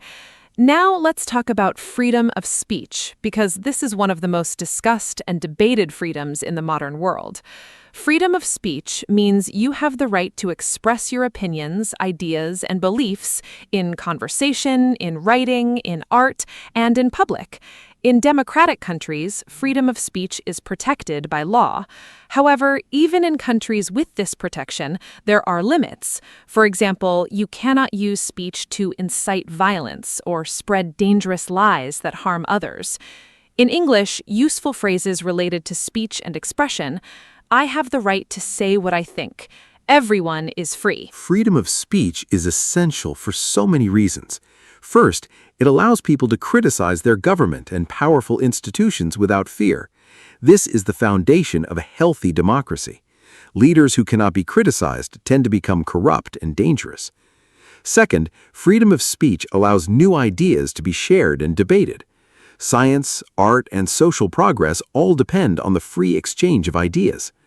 Third, it allows individuals to tell their stories and have their experiences heard. When people cannot speak freely, injustice can be hidden. The phrase, sunlight is the best disinfectant, is a famous saying meaning that transparency, bringing things into the open, helps society stay clean and fair. Sunlight is the best disinfectant. What a vivid and memorable phrase. Now, let's talk about freedom of movement, because this is something many people take for granted. Freedom of movement means the ability to travel freely within your own country and, in some cases, to other countries. In the European Union, for example, citizens of member countries can live and work in any other member country without needing special permission. This is a remarkable freedom that millions of people benefit from. However, not everyone in the world has this freedom. People in some countries face restrictions on where they can travel. I think about this topic quite deeply. I am very fortunate to hold a passport that allows me to travel to many countries with little difficulty, but I am aware that this is not the case for everyone in the world. Passport privilege is a real thing. The passport you hold largely determines how freely you can move around the world. Citizens of some countries can visit over 180 countries without a visa. Citizens of other countries can only visit a handful of places freely. This inequality is something many people do not think about. When I travel, I try to remember that the ease of my movement is a privilege, not something everyone shares. Passport privilege is such a thought-provoking term. Now, let's talk about freedom and responsibility, because these two ideas are always connected. Having freedom means you also have responsibility for your choices and for how they affect others. This is true in everyday life and in society as a whole. For example, the freedom to drive a car comes with the responsibility to follow traffic laws and drive safely. The freedom to own a business comes with the responsibility to treat your workers fairly. The freedom to speak publicly comes with the responsibility to be truthful and respectful. In English, a popular phrase is, "With great power comes great responsibility." Mark, can you give more examples of how freedom— Freedom and responsibility are truly inseparable. Here are more everyday examples. The freedom to use social media comes with the responsibility not to spread false information or bully others online. The freedom to have children comes with the enormous responsibility of caring for and raising them well. The freedom to live in a democratic country comes with the responsibility to participate by voting, staying informed, and being an active citizen. The freedom to eat whatever you choose comes with the responsibility to consider the impact on your health and on the environment. And the freedom to have a voice comes with the responsibility to listen as well as speak. Responsibility transforms freedom from selfishness into wisdom. Beautifully said. Now, let's talk about financial freedom, because this is something many people dream about. Financial freedom means having enough money saved and invested that you do not need to work just to pay your basic bills. It means you have choices about how to spend your time, rather than being forced to work long hours in a job you dislike.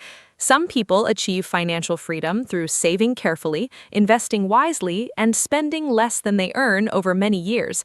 Others build businesses that eventually provide passive income, money that comes in without requiring constant active work. Financial freedom is something I think about a lot. To me, it does not necessarily mean being extremely wealthy. It means having enough to cover your needs comfortably, enough savings to handle unexpected problems, and enough flexibility to make choices based on what you value rather than just financial necessity. I do believe it is achievable for many people through consistent saving habits, living within your means, and making smart decisions about money over time. However, I also recognize that structural inequalities in society make financial freedom much harder for some people than others. Wages, access to education, healthcare costs, and economic opportunity are not equally distributed. Living within your means is such a key phrase for financial freedom. Now, let's talk about freedom and relationships, because the way freedom operates within personal relationships is very interesting. In a healthy relationship, whether a friendship, a romantic relationship, or a family relationship, both people should feel free to be themselves. They should be able to express their thoughts and feelings honestly, pursue their own interests and friendships outside the relationship, and make personal decisions without constant control or judgment. When one person in a relationship controls or restricts the other too much, it becomes unhealthy. In English, we use phrases like, "I feel free to be myself with you." A good relationship gives you space. Healthy freedom in a relationship is so important. I think it means mutual trust and respect, trusting your partner enough to give them space and respecting their individuality and independence. It means supporting each other's separate friendships, hobbies, and personal goals. It means being able to disagree, express different opinions, and even spend time apart without feeling threatened or jealous. The phrase "love sets you free" suggests that real love does not trap or restrict, it liberates. A partner who loves you genuinely wants you to grow, explore, and be your full self. Controlling behavior, checking someone's phone, limiting their friendships, or making all decisions for them is the opposite of love. Real love and real freedom go hand in hand. What a beautiful and true statement. Now let's talk about freedom and creativity. When we have the freedom to create, to write, paint, sing, dance, build, or imagine, we express our most genuine and unique selves. Creative freedom means making art or ideas without being told exactly what to think or produce. History shows us that some of the greatest works of art and literature were created in conditions of restriction, people finding creative freedom even in difficult circumstances. In English, we often say someone has creative freedom when they are given space to make their own artistic decisions. Creativity and freedom are deeply connected, though creativity is remarkably resilient. It finds expression even in the most restrictive conditions. Many great artists, writers, and musicians have created extraordinary work under censorship, poverty, or oppression. They found ways to communicate truth through metaphor, symbol, and hidden meaning. However, I believe creativity truly flourishes when people have genuine freedom. Freedom to explore ideas without fear, freedom to challenge conventions, freedom to fail and try again. When people feel free, they take creative risks, and creative risk-taking leads to real innovation and beauty. The phrase, "necessity is the mother of invention," suggests that even restriction can drive creativity, but I believe freedom is still the best environment for it. Freedom is the best environment for the human creative spirit to bloom. I love that image. Now let's talk about freedom and nature. Many people feel a profound sense of freedom when they are in nature, in the mountains, by the sea, in a forest, or in a wide open field. Being in nature removes the restrictions of daily life. No screens, no schedules, no demands. You can move freely, breathe fresh air, and feel connected to something larger than yourself. In English, we have beautiful phrases about this feeling.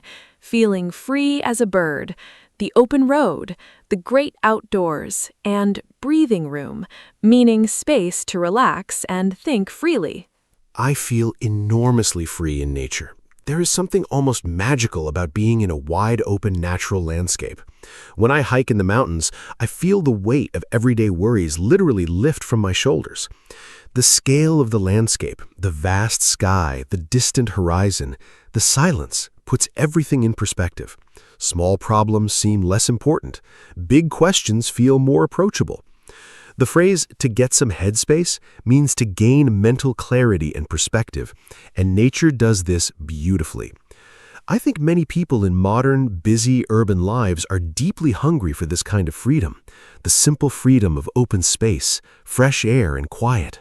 To get some headspace, such a useful and evocative phrase. Now let me ask you something a little different. Is absolute freedom, total freedom with no rules or limits at all, actually desirable? This is a very interesting philosophical question. If there were absolutely no rules, no laws, and no limits on what anyone could do, would people be more free, or would life become dangerous and chaotic? Many philosophers have thought about this question. Thomas Hobbes, a famous English philosopher, argued that without rules, life would be nasty, brutish, and short. Others argue that freedom requires some structure to protect everyone's rights. Mark, what do you think? Is total, unlimited freedom actually a good thing? This is a fascinating question. I do not think total, unlimited freedom is truly desirable or even possible in a society. Here's why.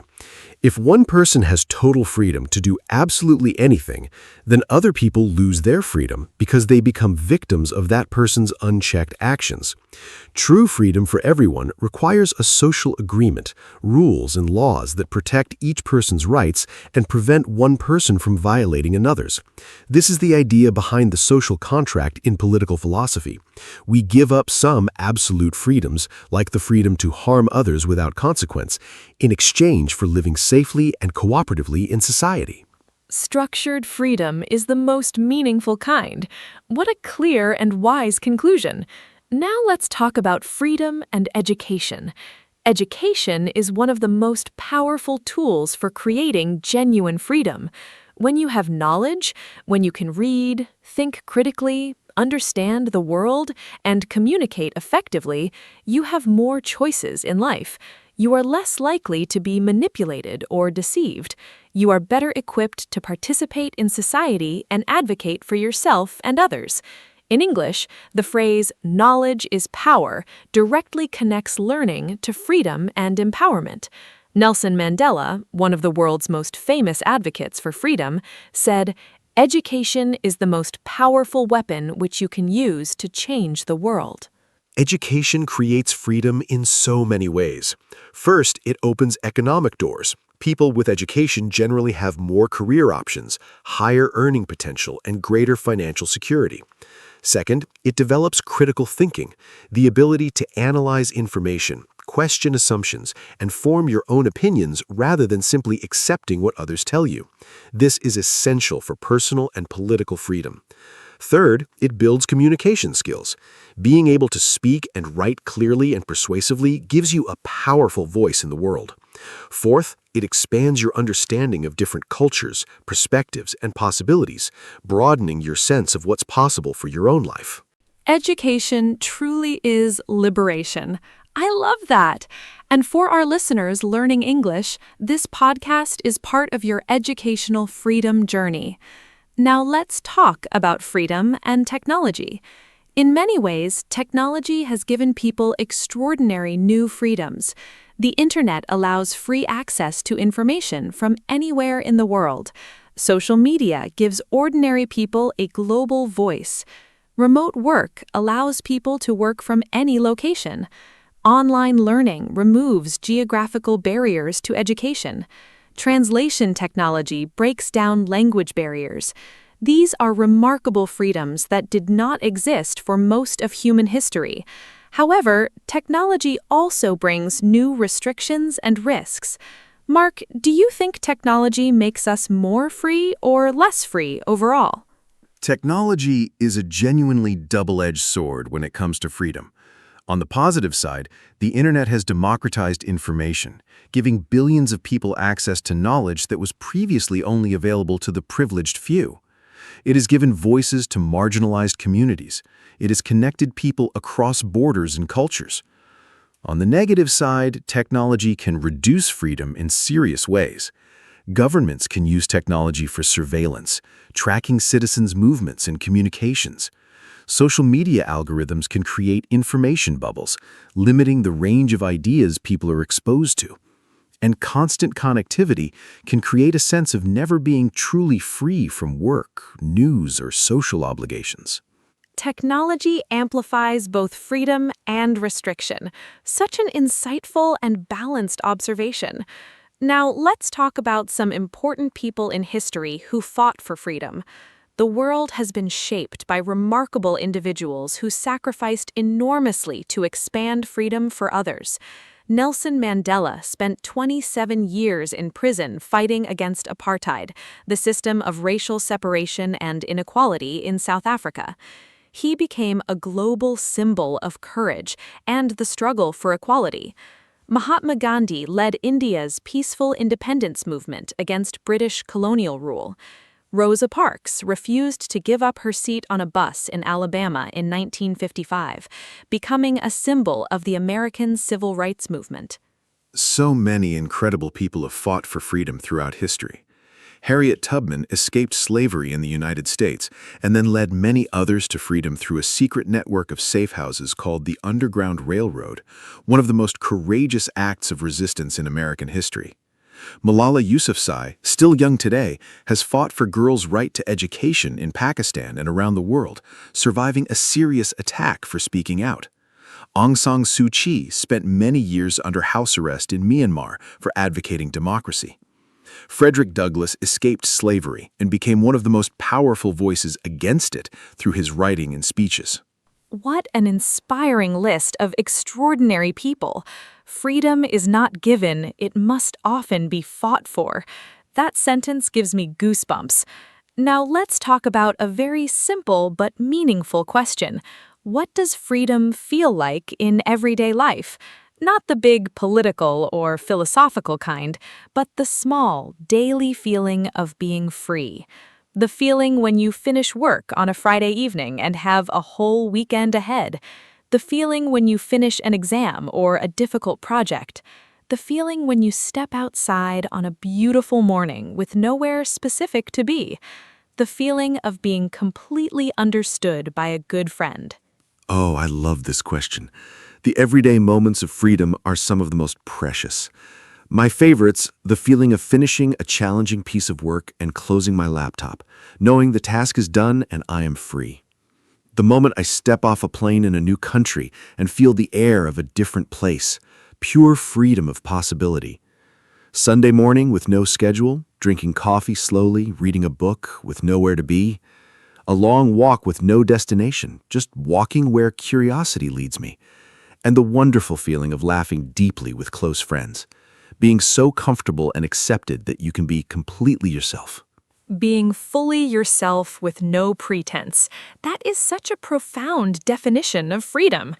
Now, let's talk about inner freedom, freedom of the mind and spirit.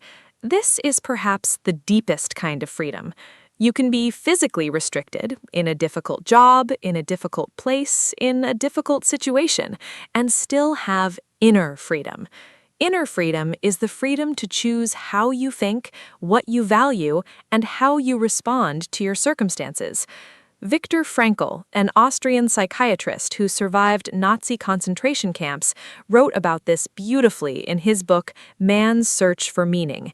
He said that even in the most terrible circumstances, the last human freedom is the freedom to choose. Viktor Frankl's idea of inner freedom is one of the most powerful and moving concepts I have ever encountered. He demonstrated that even in conditions of extreme suffering and total physical restriction, a person can maintain their dignity and their inner life. They can choose to find meaning, to maintain hope, to act with love and courage. This is an extraordinary and inspiring insight. Stoic philosophy, an ancient Greek and Roman tradition, also emphasizes inner freedom.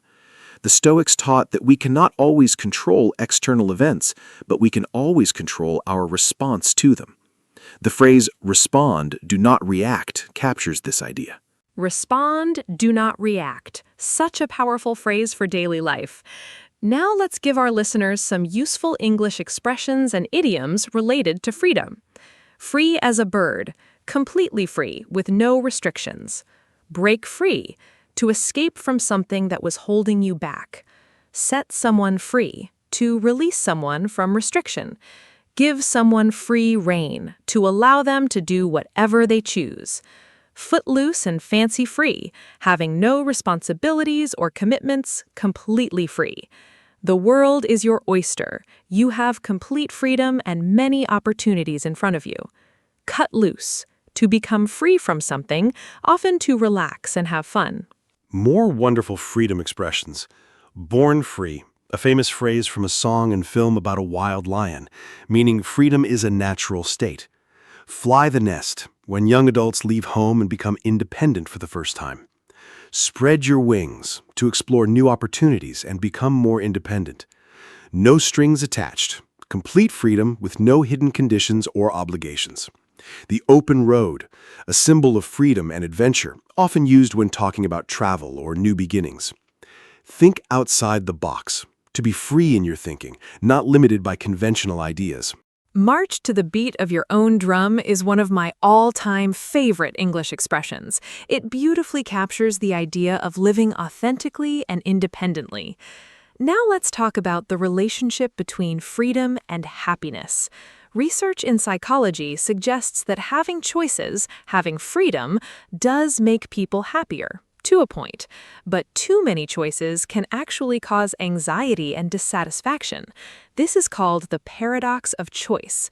Psychologist Barry Schwartz found that when people have too many options, they often feel less satisfied with their final choice because they wonder if a different choice would have been better. So freedom and happiness are connected, but the relationship is more complex than it first appears. The paradox of choice is a fascinating idea.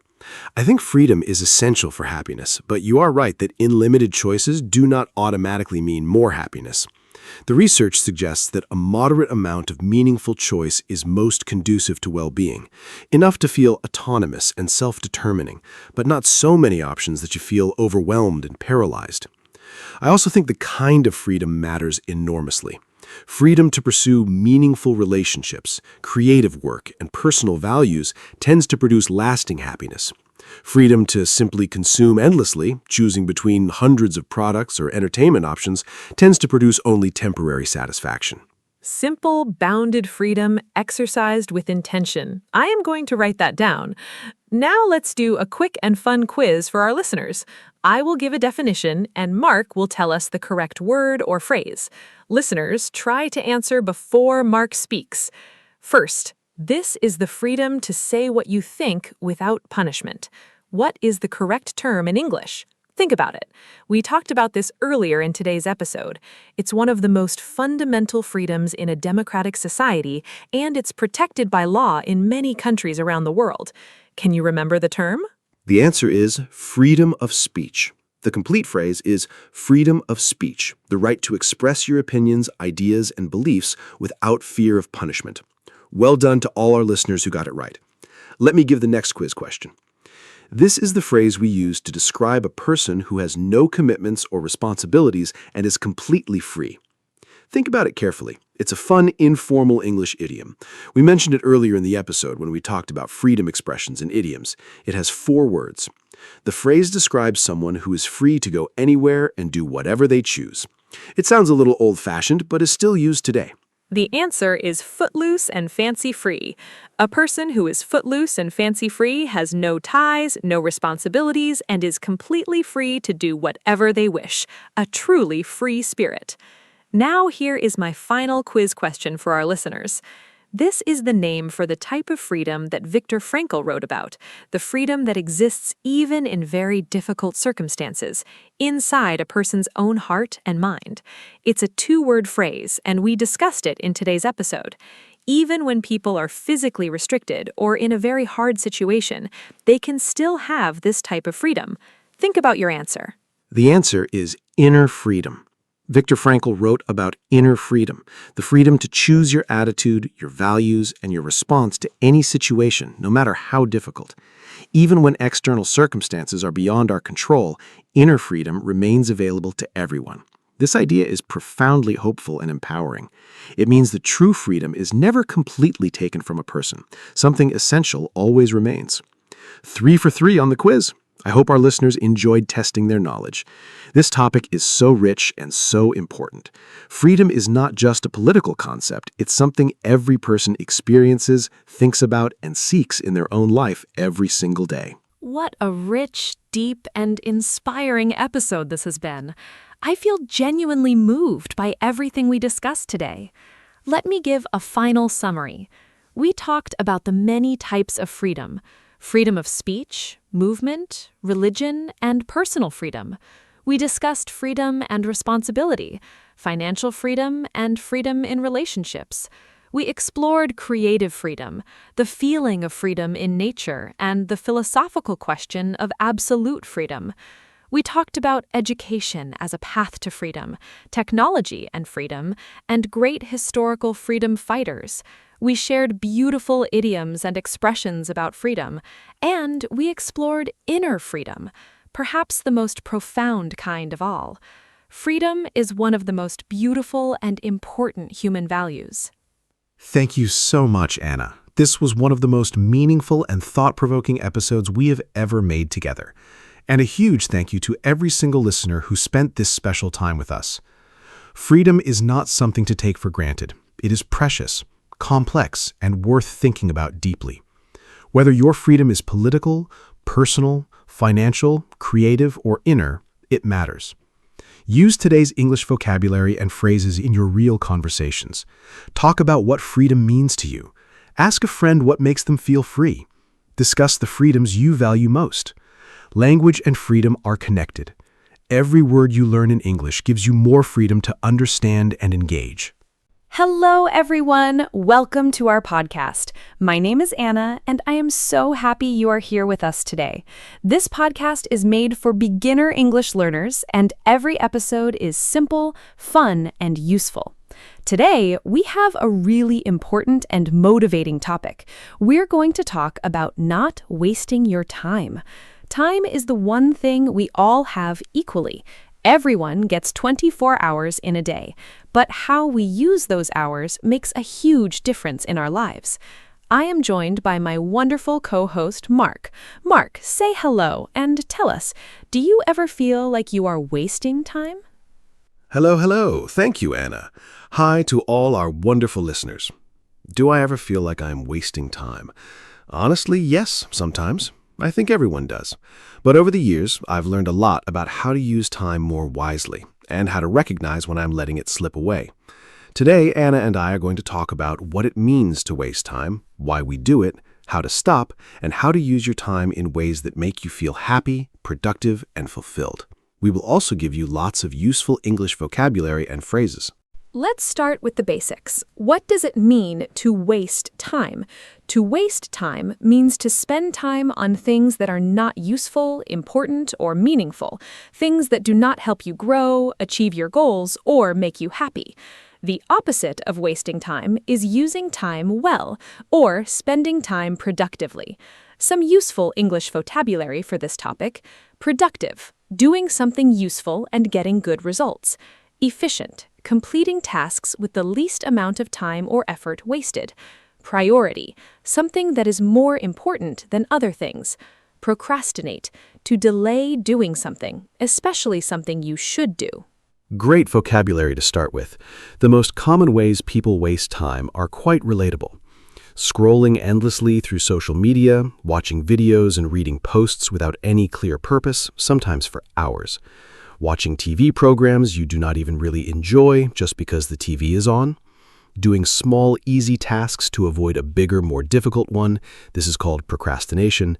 Saying yes to things you do not want to do and spending time on other people's priorities instead of your own. Overthinking, spending so much time worrying about decisions that you never actually make them. And waiting for the perfect moment, the perfect plan, or the perfect conditions before starting something important. Waiting for the perfect moment. I definitely recognize that one. Now let's talk about why we waste time, because understanding the reason is the first step to changing the habit. There are several common reasons. First, fear. When we are afraid of failure or of not doing something perfectly, we avoid starting. Second, lack of clear goals. If you do not know what you want to achieve, it is very easy to fill your time with unimportant activities. Third, low energy. When we are tired, we tend to choose easy, passive activities rather than meaningful ones. Fourth, distractions. Our phones, notifications, and the internet are designed to grab and hold our attention. The psychology of wasting time is very interesting. One important reason is what psychologists call instant gratification, choosing something that feels good right now, even if it doesn't help you long term. Watching a funny video feels good instantly. Working on a difficult project feels hard now, but rewarding later. Our brains are naturally attracted to the easy, immediate reward. Another reason is mental fatigue. When your brain is tired from working hard, it seeks rest through distraction rather than productive rest. Also, lack of structure means without a plan or routine, time easily disappears.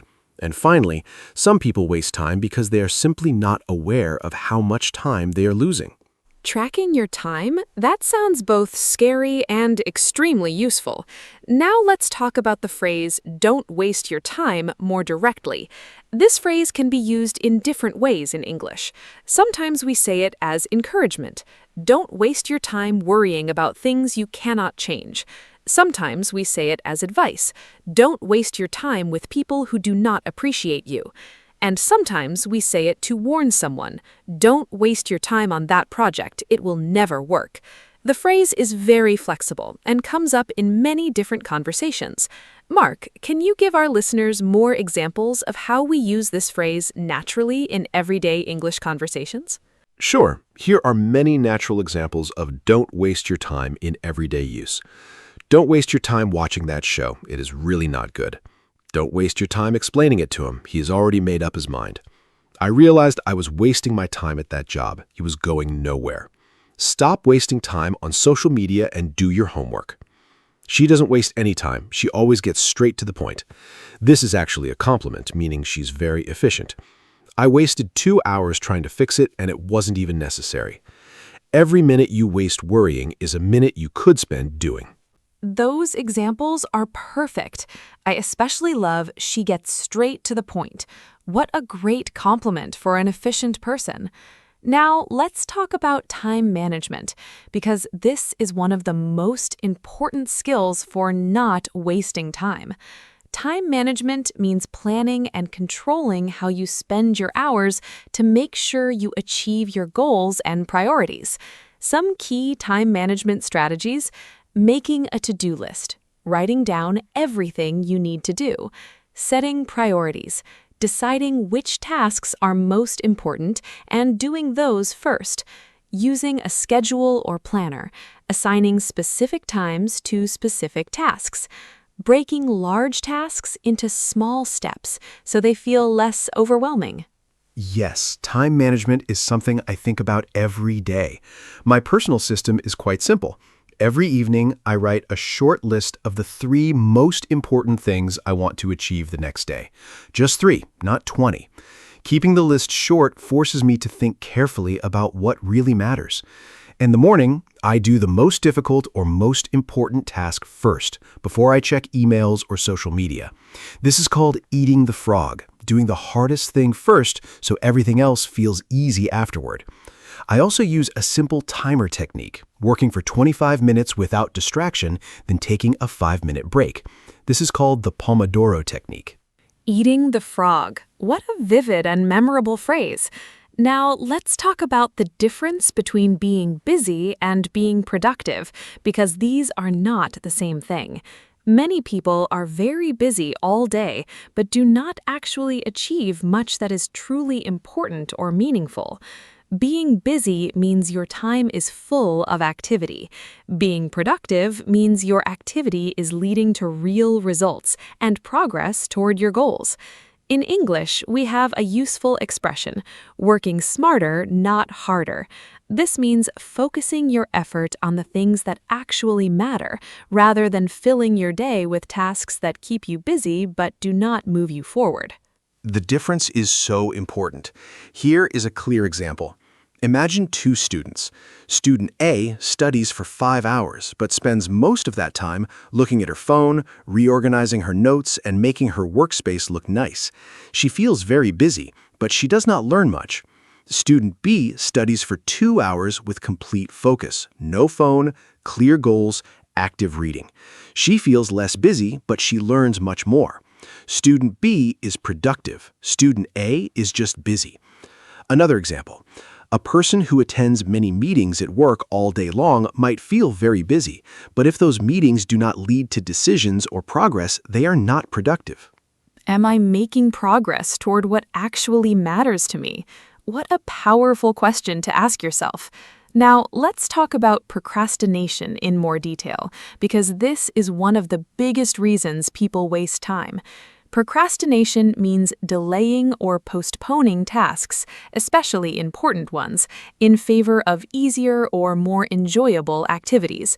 Almost everyone procrastinates sometimes, but chronic procrastination, doing it all the time, can seriously harm your productivity, your career, and even your mental health. The feeling of having unfinished tasks hanging over you is very stressful. In English, common procrastination phrases include, I will do it later, I will start tomorrow, I'm not in the mood right now, I will wait until... Procrastination is such a common struggle. The main reason people procrastinate is that the task feels uncomfortable, too difficult, too boring, too overwhelming, or too connected to a fear of failure or judgment. The brain avoids discomfort instinctively. The trick is to make starting easier, not finishing. The hardest part of any task is almost always the beginning, so one powerful strategy is commit to doing just 2 minutes of the task, just 2 minutes. Often, once you start, momentum builds and you continue naturally. Another strategy is to remove temptations. Put your phone in another room, close unnecessary browser tabs, and create a distraction-free environment. And remind yourself how good it feels to finish something. Commit to just 2 minutes. Such a clever and practical strategy. Just starting is often the hardest part, and once you begin, it becomes much easier to continue. Now, let's talk about something many people find difficult: saying no. One of the biggest ways people waste time is by saying yes to things they do not want to do, helping with tasks that are not their responsibility, attending events they don't enjoy, or taking on extra work when they are already too busy. Learning to say no kindly but clearly is an essential skill for protecting your time. Saying no is a skill that takes practice, but it gets easier. Here are some natural, polite ways to say no. I really appreciate you thinking of me, but I can't commit to that right now. I'm sorry, I already have plans. That sounds interesting, but it's not the right time for me. I need to protect my time at the moment. I'm going to have to pass on this one, but thank you. An important mindset shift is remembering that every time you say yes to something you don't want to do, you are saying no to something you do. Your time and energy are limited and valuable. If it is not a clear yes, it is a no. I love that rule. Now, let's talk about the role of habits in time management, because our daily habits have an enormous impact on how productively we use our time. A habit is something you do regularly, almost automatically without thinking. Good habits, like waking up early, exercising in the morning, or spending the first hour of your day on important work, save time and build consistency. Bad habits, like checking your phone first thing in the morning, staying up too late, or skipping planned tasks, waste time and reduce your energy. My most important time-protecting habit is my morning routine. I wake up at the same time every day, no snoozing the alarm. The first 30 minutes of my morning are screen-free. I drink water, stretch gently, and think about what I want to achieve that day. This calm, intentional start sets a positive tone for the whole day.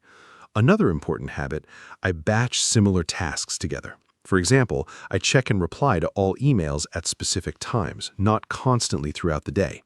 Constantly checking emails and messages is one of the biggest time wasters in modern life. Screen-free mornings and batching tasks, both such practical and effective habits. Now let's talk about distractions, because distractions are one of the greatest enemies of good time use in the modern world. A distraction is anything that takes your attention away from what you are supposed to be doing.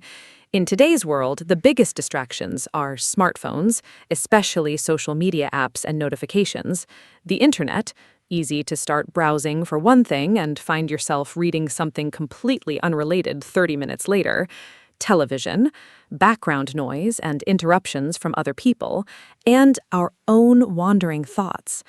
Research shows that after a distraction, it takes an average of 23 minutes to fully return to a focused state. Managing distractions is something I work on constantly. My most effective strategies: first, I put my phone on Do Not Disturb mode when I need to focus, or I physically leave it in another room. Out of sight really does mean out of mind. Second, I use website blocking apps during work sessions. These prevent me from visiting distracting sites like social media. Third, I communicate my focus time to the people around me, letting them know I need uninterrupted time so they do not disturb me unnecessarily. Fourth, I work in blocks of focus time with short breaks so my brain gets scheduled rest rather than seeking distraction randomly. A distraction list for random thoughts, that is genius. Writing ideas down instead of chasing them in your head keeps you focused and does not lose the thought. Now let's talk about social media and screen time specifically, because this is probably the most common time waster for people today. Research shows that the average person spends about 6 to 7 hours per day looking at screens, phones, computers, and televisions. Social media platforms are specifically designed to keep you scrolling as long as possible, using psychology to trigger dopamine, the brain's pleasure chemical, with every notification, like, and new post. My relationship with social media has changed a lot over the years. I used to scroll mindlessly for long periods and feel vaguely empty afterward. Now I approach it much more intentionally. I deleted most social media apps from my phone and only access them on my computer at specific limited times. I set a daily 30-minute limit for social media, enough to stay connected without losing hours. I also regularly ask myself, is this adding value to my life or am I just passing time? If the honest answer is the second one, I put the phone down. The feeling without the substance. That is such a powerful and honest description of mindless scrolling. Now let's talk about the value of rest and leisure, because not all non-productive time is wasted time. This is a really important distinction. Rest is necessary and healthy. Your brain and body need recovery time to function well. Leisure activities that bring you joy, reading, cooking, spending time with loved ones, walking in nature, are not wasted time at all. They restore your energy, nurture your creativity, and contribute to your overall well-being and happiness. The key difference is intentionality. Choosing to relax and enjoy yourself is very different from mindlessly drifting from one distraction to another. Restorative rest is so important and so different from passive time wasting. Here's the distinction I use. Genuine rest leaves you feeling refreshed, energized, and ready to engage with life again. True leisure activities are ones you actively choose because they bring you real joy or restoration. For me, restorative activities include sleeping 8 hours and taking short walks, reading books that genuinely interest me, cooking a new recipe, having meaningful conversations with friends, spending time in nature, and doing absolutely nothing, sitting quietly, thinking, watching the world. What does not restore me? Scrolling social media, watching TV I'm not truly enjoying, or staying in bed beyond what my body actually needs. After this activity, do I feel better or worse? The perfect test for genuine rest versus time wasting. Now let's talk about goals and time, because having clear goals is one of the most powerful motivators for using time well. When you know exactly what you want to achieve, it is much easier to make decisions about how to spend your time. A useful framework for setting goals is the SMART system. SMART stands for specific, clearly defined, not vague; measurable, you can track your progress; achievable, realistic, not impossible; relevant, connected to what truly matters to you; and time-bound, with a deadline. Clear goals are transformative for time management. When you have a specific goal with a deadline, every day becomes clearer. You can look at any activity and ask, does this bring me closer to my goal or does it not? If the answer is no, you can choose to spend less time on it. Goals also create motivation and momentum. Progress toward a meaningful goal feels very different from just being busy. Even small daily progress builds confidence and energy. For language learners especially, having a clear goal like, I want to hold a 5-minute conversation in English by the end of this month is so much more motivating and actionable than just, I want to improve my Eng. Time as a tool for building the life you want. What a beautiful way to think about it. Now, let's do a fun quiz for our listeners. I will describe a situation, and Mark will say whether this person is wasting time or using their time well, and why. Ready? Situation 1. Maria has a big exam in 3 days. She sits down to study, but first spends 20 minutes tidying her desk, sharpening all her pencils, organizing her notes by color, and making a cup of tea. Then she checks her phone briefly. Then she thinks about what to study first. After an hour, she has not actually studied anything. Listeners, what do you think? Maria is definitely wasting her time, in a very common and recognizable way. What Maria is doing is called productive procrastination, doing tasks that feel useful and organized, but are actually just ways of avoiding the real task, which is studying. Tidying her desk and color-coding her notes feel productive, but they are not the priority right now. The exam is the priority. This pattern is very common because our brains like to do easy, satisfying tasks to avoid the more difficult but more important one. The solution for Maria: set a timer for 25 minutes, open the textbook to the first topic and begin, even if she does not feel completely ready. Starting imperfectly is always better than waiting perfectly and never beginning. Perfect advice for Maria and for all of us. Now, situation 2 for our quiz. James finishes work at 6 in the evening. He comes home, changes his clothes, and goes for a 30-minute run. Then he cooks a simple dinner while listening to an English podcast. After dinner, he reads a book for 45 minutes. Then he calls his mother for 20 minutes. At 9:30, he puts his phone away and goes to bed at 10:30. Listeners, is James wasting his time? Think about it. His evening seems full of activities, but are they meaningful? Mark, what is your verdict this time? James is absolutely using his time beautifully. Every activity in his evening is intentional and restorative. Exercise, excellent for physical and mental health. Cooking while listening to a podcast, multitasking in a genuinely useful way, enjoying a skill and learning at the same time. Reading, personal growth, and genuine relaxation. Calling his mother, maintaining an important relationship, and going to bed at a reasonable hour, protecting his sleep and energy for tomorrow. None of these activities is passive or mindless. James is choosing activities that serve his health, his learning, his relationships, and his well-being. This is the ideal evening, not because it is perfect, but because every choice is deliberate and meaningful. James is my new role model for evenings. Now let's talk about something that many people struggle with, the fear of missing out, or FOMO. FOMO is a common modern feeling, the anxiety that other people are doing exciting things and you're missing out by not being there or not being involved.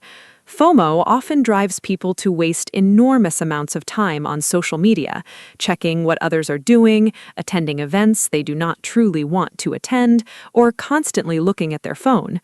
The solution to FOMO is sometimes called JOMO, the joy of missing out. This means finding genuine contentment and peace in your own choices, even when others are doing something different. FOMO is very real, and I have definitely experienced it. The turning point for me was realizing that social media only shows the highlights of people's lives, the best moments, the most exciting experiences. It's never the full picture.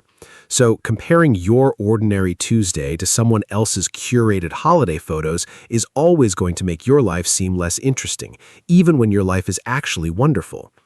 I now practice JOMO very deliberately. When I choose to stay home and read instead of going to a loud party, I enjoy that choice fully, rather than wondering what I'm missing. Comparison is the thief of joy. That is one of my favorite English expressions. And presence is the antidote to FOMO. What a beautiful and wise thought.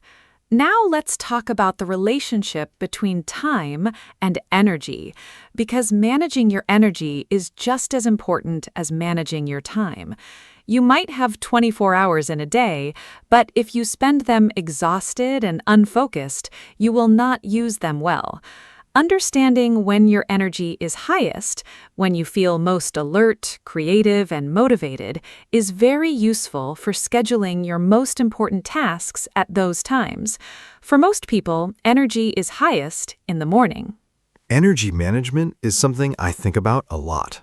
I have noticed clear patterns in my own energy. My mental energy is highest in the morning. This is when I do my most creative and demanding work. I protect this time fiercely. No emails, no social media, no meetings if possible. Mid-afternoon, around 2 or 3 o'clock, my energy naturally dips. This is normal. Our bodies have a biological tendency toward a rest period in early afternoon. Instead of fighting it with caffeine, I use this time for lighter tasks, responding to emails, attending meetings, or doing administrative work. In the late afternoon, energy often rises again for several hours. Working with your natural energy rhythms, what a smart and practical approach. Now let's give our listeners some final practical tips for not wasting time. These are simple, actionable steps they can start using immediately. Tip 1. Start each day by identifying your top 3 priorities. Tip 2, do the most important task first before distractions begin. Tip 3, put your phone away during focused work time. Tip 4, use a timer. Work in focused blocks with short breaks. Tip 5, track your time for 1 week. Write down what you do each hour. The results might surprise you. Tip 6, learn to say no kindly but clearly.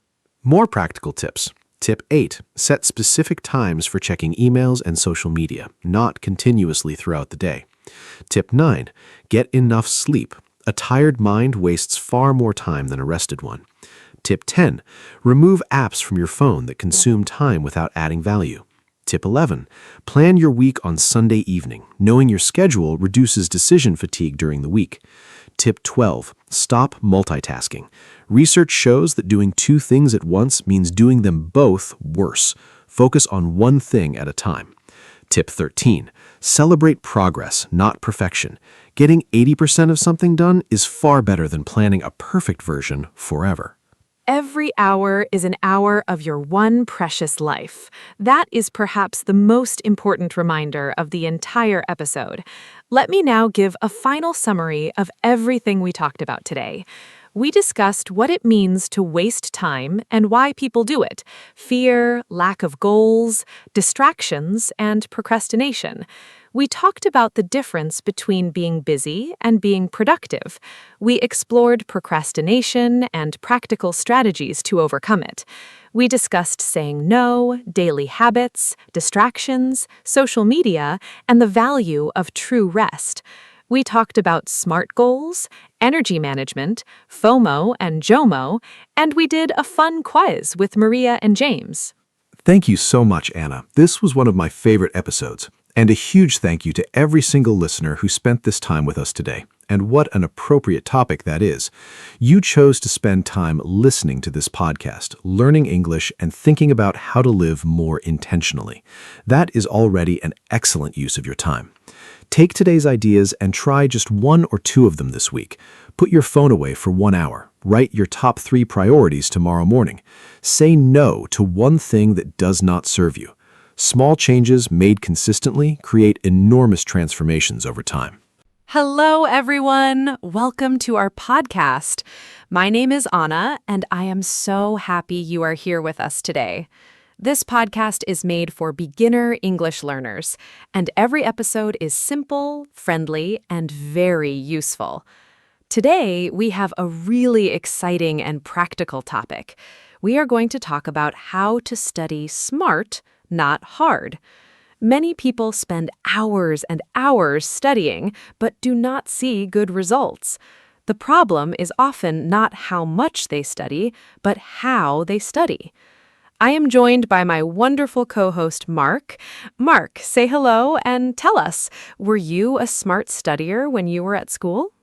Hello, hello. Thank you, Anna. Hi to all our wonderful listeners. Was I a smart studier at school? Honestly, no, not at first. I used to sit at my desk for many hours, rereading the same pages over and over, and wondering why I could not remember anything. It was frustrating and exhausting. But over time, I discovered that there are much smarter and more effective ways to study. Today, Anna and I are going to share the best techniques, strategies, and habits that science has proven actually work. By the end of this episode, you will know exactly how to get better results in less time. Let's get started. Let's start with some important vocabulary for today's topic. To study smart means to use effective, efficient methods that produce the best results in the least amount of time. To study hard simply means to spend a lot of time and effort studying, often without a clear strategy. These are very different things. Other important words: technique, a specific method or way of doing something; strategy, a plan for achieving a goal; retention, the ability to remember and keep information in your memory; and active learning, engaging deeply with material rather than passively reading it; and to cram, to try to learn a large amount of information very quickly just before an exam. Studying hard without smart strategies is ineffective for one main reason. The human brain does not store information simply because you look at it for a long time. The brain stores information that is meaningful, repeated in smart ways, connected to what it already knows, and retrieved actively. Simply rereading your notes or textbook is one of the least effective study methods science has identified, but it is what most students naturally do. The phrase, "the illusion of knowing," describes this perfectly. When you reread something, it feels familiar, so you think you know it. But familiarity is not the same as real learning. Real learning means you can recall and use information without looking at it. The illusion of knowing. What a powerful and important concept. Now, let's talk about the first smart study strategy, active recall. Active recall means testing yourself on material instead of just reading it. Instead of looking at your notes and thinking, yes, I know this, you close your notes and try to remember the information from memory. You ask yourself questions. What are the main points of this topic? What did I just read? Can I explain this in my own words without looking? This forces your brain to work hard to retrieve the information, which strengthens the memory much more than passive rereading. A simple tool for active recall is flashcards. Active recall is one of the most powerful study techniques ever researched. Here's why it works so well. Every time you try to retrieve a piece of information from memory, even if you struggle and cannot remember it perfectly, your brain strengthens the connection to that information. The struggle to remember is not a sign that you are failing. It is actually the learning happening. Psychologists call this the testing effect, or retrieval practice effect. The simple act of testing yourself on material dramatically improves how well you remember it long-term, compared to rereading the same material. Practical ways to use active recall: close your book and write everything you remember. Teaching the material to an imaginary student. I love that idea. Now, let's talk about the second powerful strategy, spaced repetition. Spaced repetition means reviewing information at gradually increasing intervals over time, rather than studying everything on the same day. For example, you learn something new today, you review it tomorrow, then 3 days later, then a week later, then a month later. Each time you review, the memory gets stronger and lasts longer. This matches the natural way human memory works. Our memories fade over time. Scientists call this the forgetting curve. But each time you review information just before you're about to forget it, the forgetting curve resets and becomes flatter. Spaced repetition is beautifully simple once you understand it. Imagine you're building a wall with bricks. If you lay all the bricks in one day and never come back, the wall might collapse.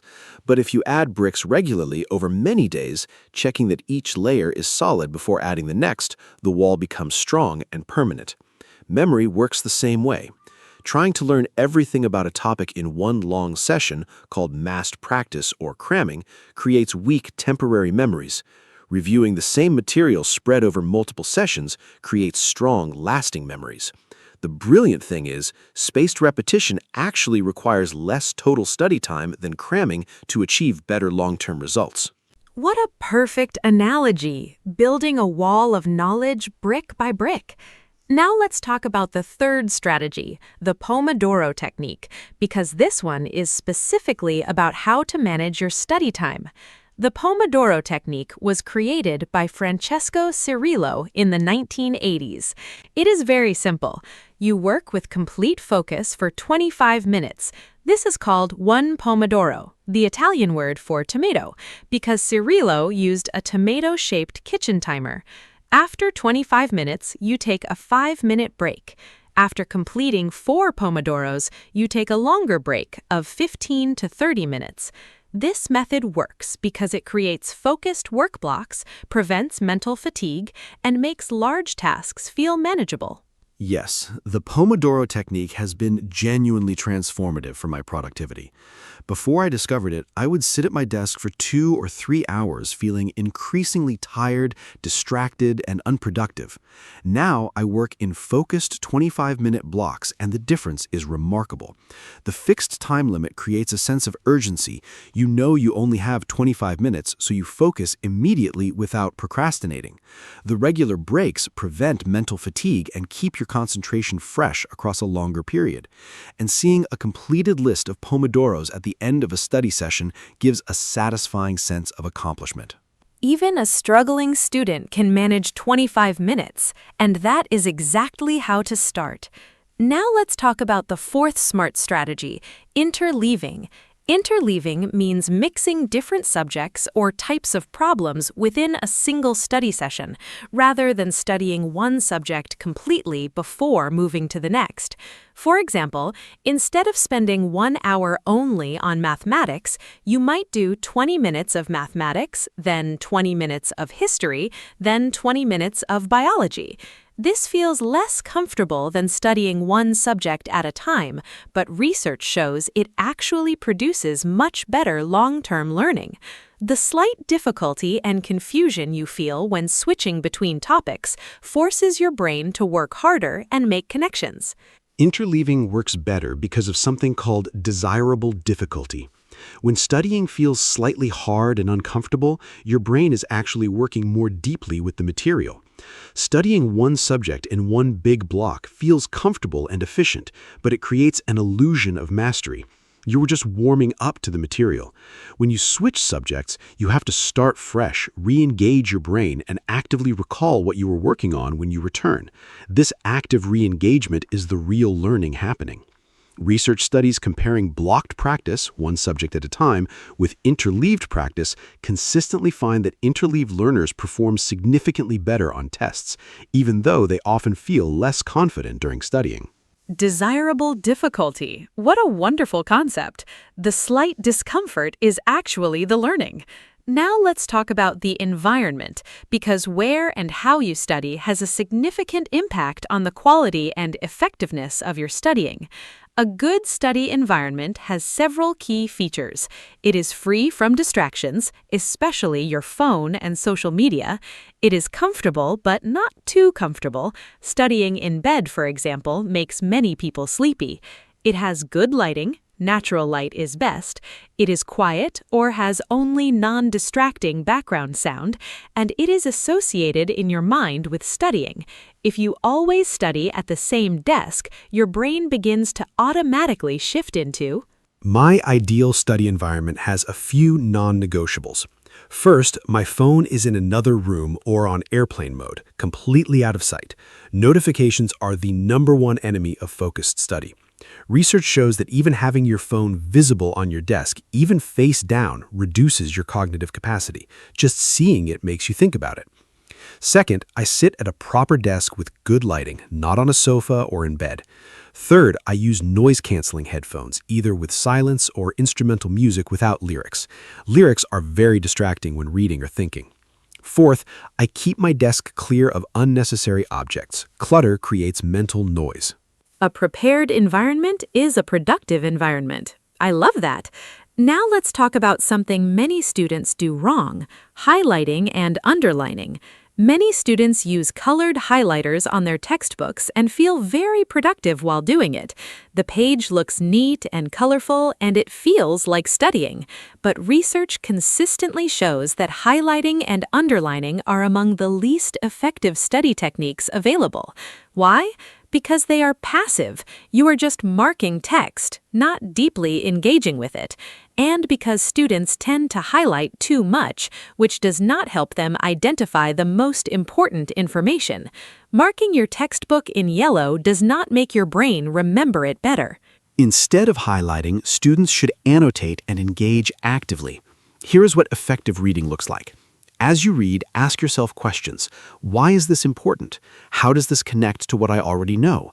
Can I think of an example? Write these thoughts in the margins. This is called annotation. Summarize each section in your own words in the margin or in a separate notebook. This forces active processing. Create a simple outline of the main points without looking at the text. And after finishing a section, close the book and try to write everything you remember. Then check what you missed. These active reading strategies produce dramatically better retention than any amount of highlighting. Annotation and summarizing in your own words, so much more powerful than highlighting.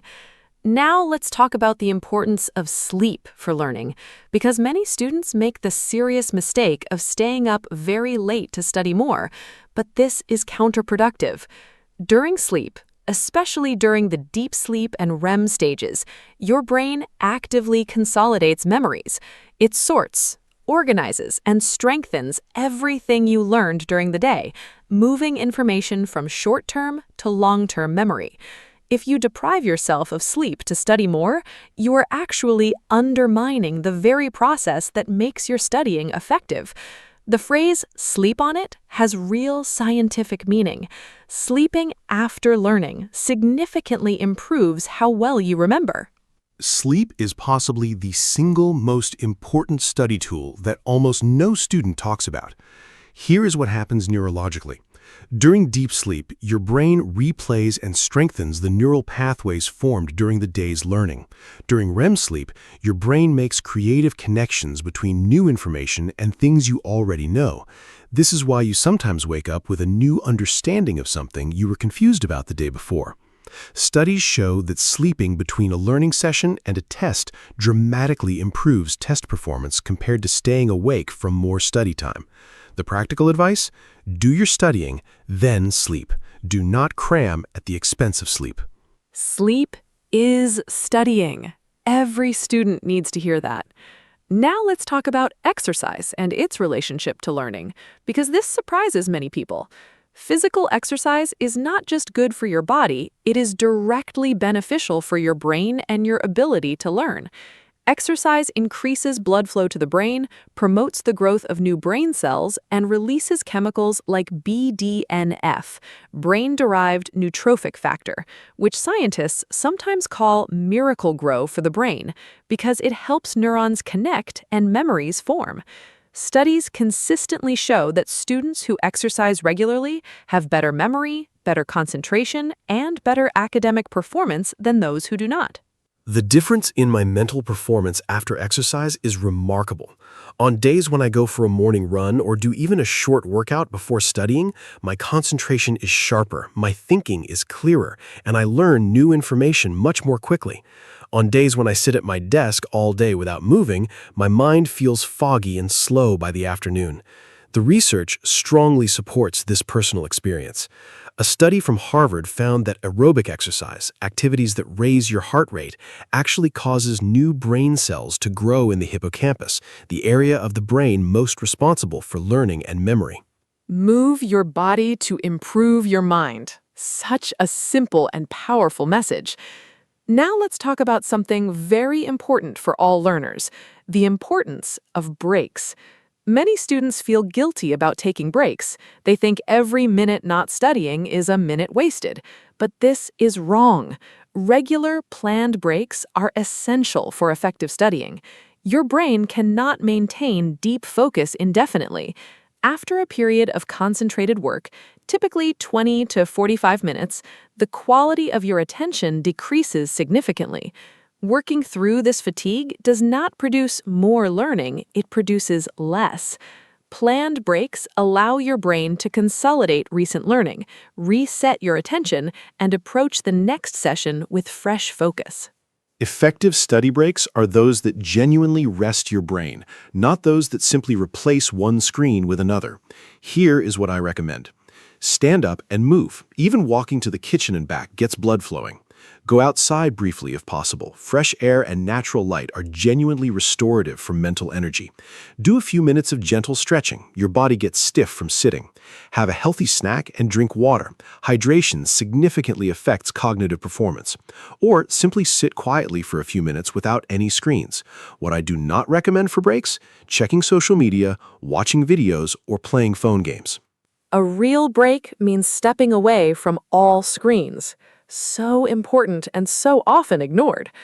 Now let's talk about goal setting for studying, because studying without a clear goal is like driving without a destination. Effective study goals are specific and measurable.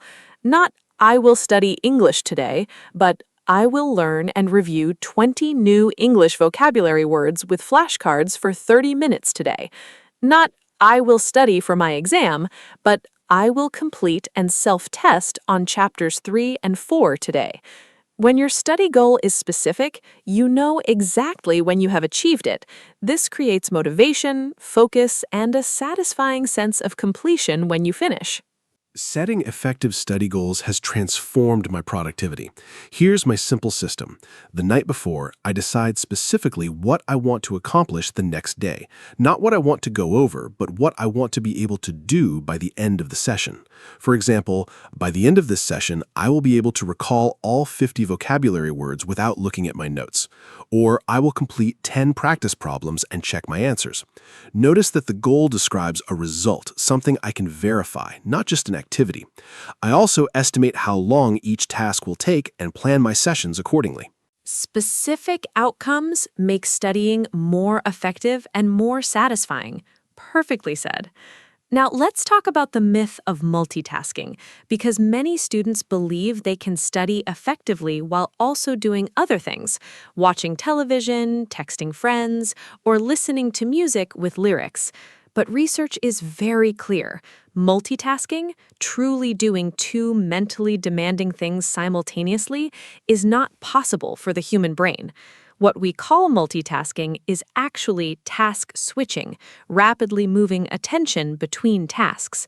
And every time you switch, there is a cost, called switching cost, where your attention takes time to fully engage with the new task. This makes every individual task slower and less accurate. The impact of distractions during studying is much greater than most people realize. Research by Gloria Mark at the University of California found that after being interrupted, even briefly, it takes an average of 23 minutes to fully return to the original task. So one quick check of your phone does not cost you 30 seconds. It potentially costs you more than 20 minutes of full concentration. This means that students who study for 2 hours with frequent phone checks may achieve far less deep learning than students who study with complete focus for just 45 minutes. Protect your focus fiercely. It is your most precious resource. I want to write that on every student's desk. Now, let's talk about the importance of understanding rather than memorization. Many students try to memorize information without truly understanding it. This creates fragile knowledge. You might remember facts for an exam, but quickly forget them afterward, and you cannot apply them flexibly in new situations. True learning means understanding the underlying concepts, principles, and connections. When you understand something deeply, you can remember it more easily, apply it in different contexts, and transfer it to new situations. In English, I understand why this works, not just that it works. I can explain this in my own words. Building understanding rather than memorizing is one of the most important learning principles. A powerful technique for this is called the Feynman technique, named after Nobel Prize-winning physicist Richard Feynman. It works in 4 steps. First, choose a concept you want to understand. Second, explain it as simply and clearly as possible, as if you were teaching a 10-year-old child. Use plain language, no jargon. Third, identify the gaps. Where did your explanation break down? Where did you struggle to explain clearly? Those are the areas you do not truly understand yet. Fourth, go back to your source material and fill those gaps, then repeat. Simplicity is the sign of true understanding. That is such a powerful principle. Now, let's do a quick quiz for our listeners. I will describe a student's study behavior, and Mark will say whether this student is studying smart and suggest a better approach if needed. Ready? Situation 1. Mia has an exam in 3 days. She opens her textbook and spends 2 hours reading all her notes from the beginning, using a yellow highlighter to mark sentences she thinks are important. She reads everything twice and feels confident she knows it well. Listeners, is Mia studying smart? Think about what we have discussed today. Mark, what is your verdict, and what should Mia do instead? Mia is unfortunately not studying smart. She is using two of the least effective study techniques, passive rereading and highlighting. Rereading creates the illusion of knowing. Because the material looks familiar, she feels confident, but this familiarity is not the same as real memory or understanding. And highlighting is passive. It does not make her brain work hard to remember anything. Here's what Mia should do instead. After one reading, she should close the book and write down everything she can remember. Active recall. She should use flashcards to test herself on key facts. She should spread her review over 3 days, one solid session today, a review tomorrow, and a final review. Perfect advice for Mia. Now let's look at situation 2. Daniel studies for 30 minutes with complete focus. No phone, no music, at his desk. He uses flashcards to test himself on vocabulary. After 30 minutes, he takes a 10-minute walk outside, then he returns and studies a different subject for 25 minutes using the Pomodoro technique. In the evening, he reviews his earlier flashcards briefly and goes to bed at 10:30 to ensure 8 hours of sleep. Listeners, is Daniel studying smart? What is he doing well? I am very curious to hear Mark's analysis of Daniel's study session. Daniel is studying brilliantly. Let me go through everything he's doing right.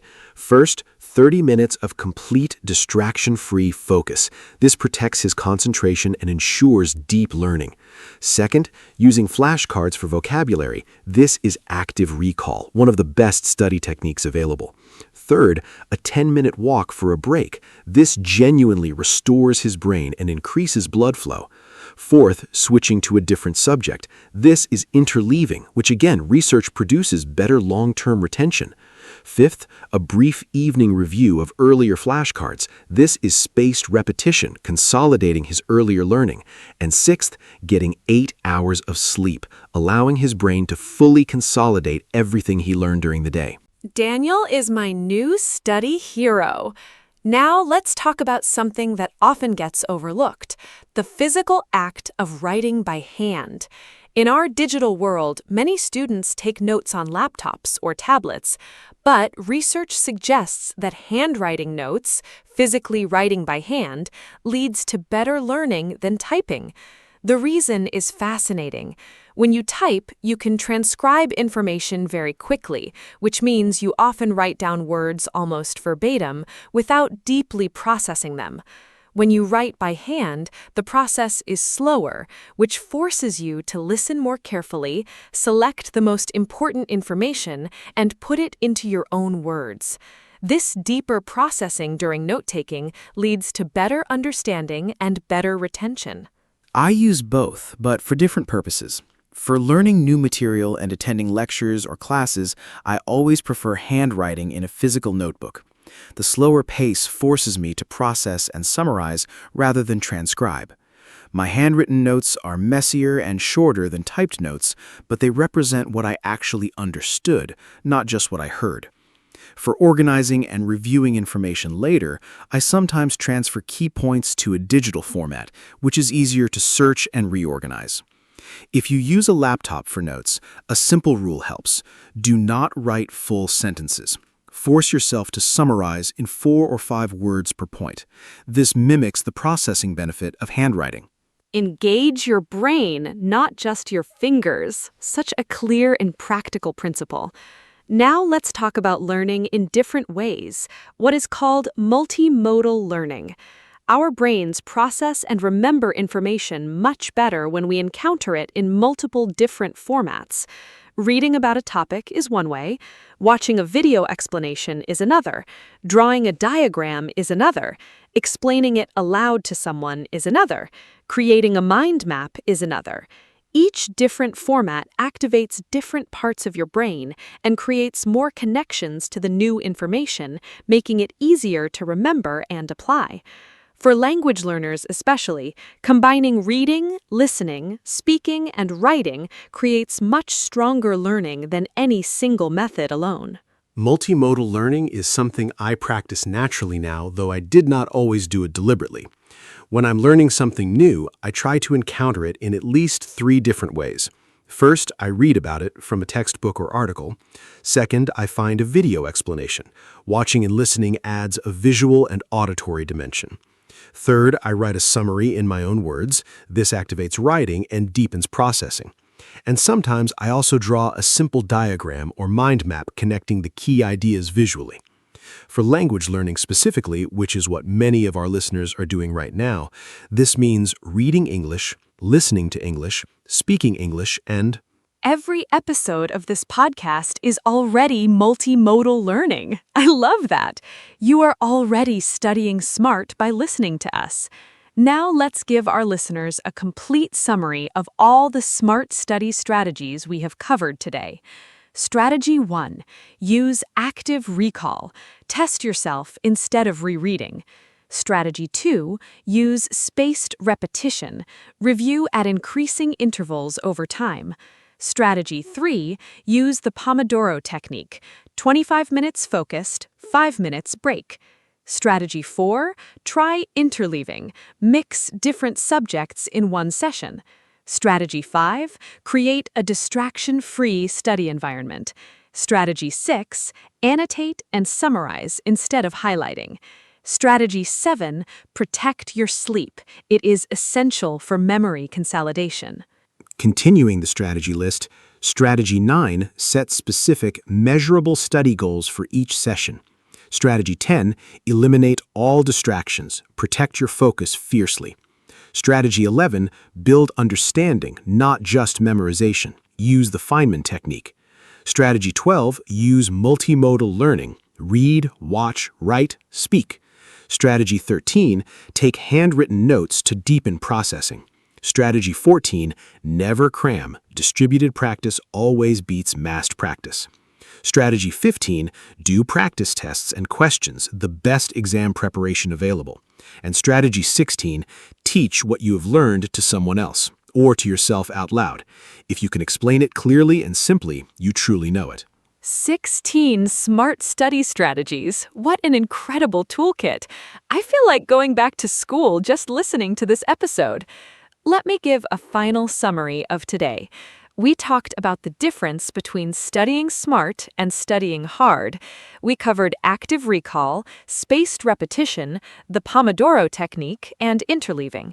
We discussed creating a good study environment, the failure of highlighting, and the power of annotation. We talked about sleep, exercise, breaks, goal setting, and the dangers of multitasking. We explored understanding over memorization using the Feynman technique, multimodal learning, and handwritten notes. We did a quiz about Mia and Daniel, and we gave 16 complete study strategies. Thank you so much, Anna. This was one of the most practically useful episodes we have ever made. And a huge thank you to every listener who joined us today. Remember, studying smart means using your time and energy in the most effective way possible so that you learn more, remember more, and enjoy the process more. Every single one of the strategies we shared today is backed by real scientific research. They work. Start with one small change. Maybe try active recall for just 15 minutes today instead of rereading your notes. Notice the difference. Then add another strategy next week. Small, consistent improvements compound into extraordinary results over time. Hello, everyone. Welcome to our podcast. My name is Anna, and I am so happy you are here with us today. This podcast is made for beginner English learners, and every episode is simple, fun, and useful. Today, we have a really warm and wonderful topic. We are going to talk about children. Children are everywhere in our lives, in our families, in our neighborhoods, in schools, and in conversations. Talking about children is one of the most common things people do in English every day. I am joined by my wonderful co-host, Mark. Mark, say hello and tell us, do you enjoy spending time with children? Hello, hello. Thank you, Anna. Hi to all our fantastic listeners. Yes, I absolutely love spending time with children. They are so full of energy, curiosity, and joy. They see the world in a completely fresh and wonderful way. Today, Anna and I are going to talk about everything related to children, vocabulary for describing kids, stages of childhood, school and learning, play and activities, parenting, and much more. We will also give you lots of useful English phrases for talking about children naturally. By the end of this episode, you will feel very confident having conversations about children in English. Let's get started. Okay, let's begin with the basics. What do we call children at different ages in English? A baby is a very young child, usually from birth to about 1 year old. A toddler is a child who is learning to walk, usually between 1 and 3 years old. A young child is between 3 and about 7 years old. A child or kid, these two words mean the same thing, usually refers to someone between 5 and 12 years old. A teenager is someone between 13 and 19 years old. And young person or youth is a general word for someone under 18. Mark, how do we talk about groups of children? Great question. Here are some common phrases for talking about groups and individual children. She has 3 children, talking about a parent's kids. The children are playing in the garden, a general statement. He is an only child. He has no brothers or sisters. They have twin boys, 2 boys born at the same time. My nephew is 5 years old, a brother or sister's son. My niece just started school, a brother's or sister's daughter. The baby is teething. A baby's teeth are starting to grow. She is expecting a baby. She is pregnant. They just had a baby. A baby was recently born. Those family phrases are so useful. Now let's talk about describing children's personalities and behavior, because this is something parents, teachers, and relatives talk about all the time. Common adjectives for describing children: curious, always wanting to learn and explore; creative, good at making and imagining things; energetic, full of energy and movement; shy, quiet and uncomfortable around new people; confident, comfortable and sure of themselves; stubborn, unwilling to change their mind; kind, caring and thoughtful towards others; naughty, behaving badly or causing trouble; well-behaved, following rules and being good; clever or bright, intelligent and quick to learn. Mark, what other personality words for children do you know? More great words for describing children. Cheerful, always happy and smiling. Sensitive, feeling emotions strongly, easily hurt or moved. Adventurous, always wanting to try new things. Imaginative, having a very creative mind. Sociable, enjoying the company of others, making friends easily. Serious, not playing or joking much, focused. Chatty, talking a lot. Quiet, not talking much. Generous, giving and sharing willingly. Caring, showing love and concern for others. You might hear phrases like, "He is such a lively little boy, full of life and energy," or "She is very mature for her age, behaves more like an older child." Going through a difficult phase. Every parent knows that expression. Now let's talk about childhood stages in more detail. Infancy is the baby stage, from birth to about 1 year. The toddler stage, 1 to 3 years, is when children learn to walk and begin speaking their first words. The preschool stage, 3 to 5 years, is when children love playing, drawing, and learning through games. Primary school age, roughly 5 to 11, is when children develop reading, writing, and social skills. And adolescence, the teenage years, is when children go through big physical and emotional changes as they become adults. That is such a thoughtful question. At the baby and toddler stage, children need love, warmth, safety, and responsive care. Parents and caregivers who respond to their needs quickly and gently. During the preschool stage, children need play, stories, songs, and social interaction. Learning through fun is the most natural and effective method at this age. During primary school years, children need encouragement, consistent routines, and a safe place to make mistakes and learn from them. And during the teenage years, young people need respect, understanding, and space to develop their own identity, while still having clear boundaries and caring adults around them. Love and security are important at every stage. What a beautiful and true statement. Now let's talk about school, because school is such a central part of children's lives. In English-speaking countries, children typically start school at around 4 or 5 years old. First, they attend nursery or preschool, then primary school, also called elementary school in American English, from age 5 to 11. Then secondary school, also called middle school and high school in American English, from about 11 to 18.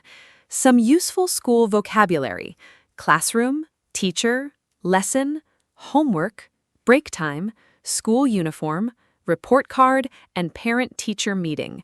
Mark, what other important school words and phrases should our listeners know? More useful school vocabulary. A subject is a topic you study, like maths, English, science, history, or art. A grade or mark is the score a teacher gives for your work. To fail an exam means you did not pass. To pass an exam means you were successful. An extracurricular activity is something you do at school but outside of regular lessons, like sports, drama, or music. A school trip is when the whole class goes somewhere together to learn. Bullying is when one child repeatedly hurts or upsets another, a very serious problem. A school report shows a child's progress across all subjects. Falling behind and bullying, both very important expressions to understand. Now let's talk about children and play, because play is actually one of the most important things in a child's life. Through play, children develop physically, socially, emotionally, and intellectually. Love and security are important at every stage. What a beautiful and true statement. Now let's talk about school, because school is such a central part of children's lives. In English-speaking countries, children typically start school at around 4 or 5 years old. First, they attend nursery or preschool, then primary school, also called elementary school in American English, from age 5 to 11. Then secondary school, also called middle school and high school in American English, from about 11 to 18.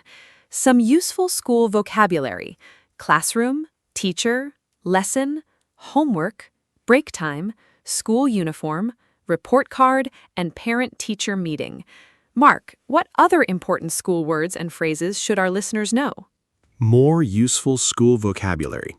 A subject is a topic you study, like maths, English, science, history, or art. A grade or mark is the score a teacher gives for your work.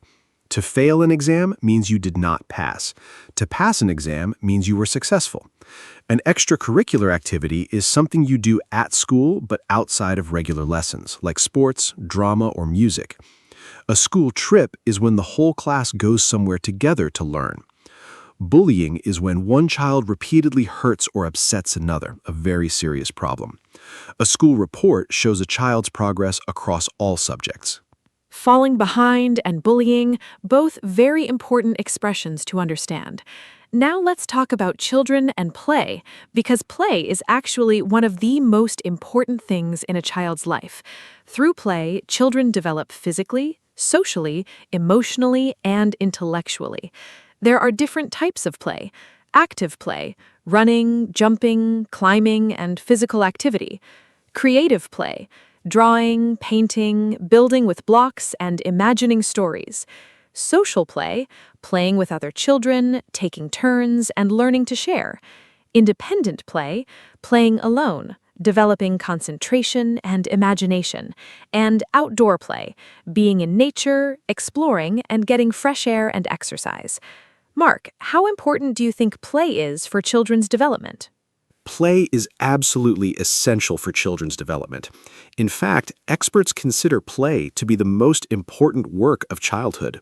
Through active play, children develop coordination, strength, and physical health. Through creative and imaginative play, they develop problem-solving skills, creativity, and emotional expression. Through social play, they learn crucial skills like sharing, cooperating, communicating, and managing disagreements. The phrase "learning through play" is very important in modern education. Teachers design activities that feel like fun but teach important skills at the same time. Sadly, many children today spend too much time on screens and not enough time in free, unstructured play. Learning through play, such an important concept. Now let's talk about some very common situations and conversations involving children. Here are some typical things people say to or about children. To a child, "How was school today? Did you make any new friends? What did you learn? Time for bed. Eat your vegetables. Be careful. Well done. I am very proud of you." About a child, "She is a quick learner. He just said his first word. They are best friends. She's very good at drawing. He's football mad," which means he loves football more than anything.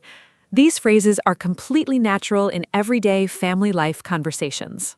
When children misbehave, parents commonly say things like, "Stop that right now. That is not acceptable behavior. Go to your room. You are in timeout." Timeout is a discipline method where a child sits quietly alone for a few minutes to calm down. "We do not hit in this family. Use your words, not your hands. Say sorry to your sister. If you do that again, there will be consequences. I am not angry, I am disappointed." Parents often say this is harder for a child to hear than being told they are angry. And the very common, "because I said so," when a parent does not want to explain their reason. I am not angry, I am disappointed. I think that is the most powerful thing a parent can say. Now let's talk about children's health and well-being, because keeping children healthy is so important. Some common children's health vocabulary: a vaccination or immunization, an injection that protects a child from serious diseases; a checkup, a routine visit to the doctor to make sure a child is developing well; a pediatrician, a doctor who specializes in children's health; growing pains, aches in the legs that some children feel as they grow; screen time, the amount of time a child spends looking at a phone, tablet, or television. Children's well-being covers so many areas. Sleep is absolutely essential. Young children need 10 to 14 hours of sleep, and school-age children need 9 to 12 hours every night. Without enough sleep, children find it hard to concentrate, regulate their emotions, and learn effectively. Mental health is also very important. Children experience stress, anxiety, and sadness too.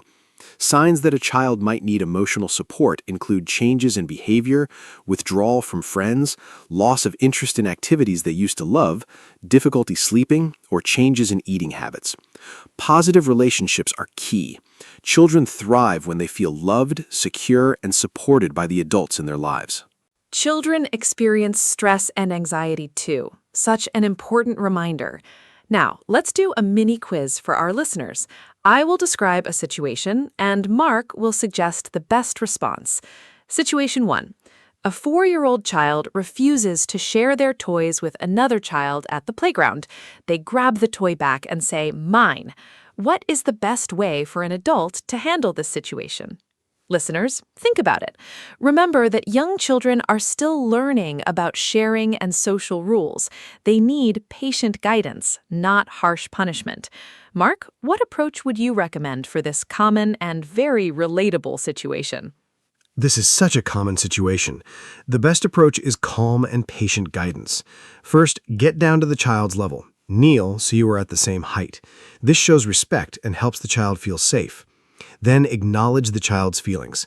"I understand you love your toy and you do not want to share it right now." Then explain simply, "When we share, we make friends happy, and then they will share with us too." Offer a solution.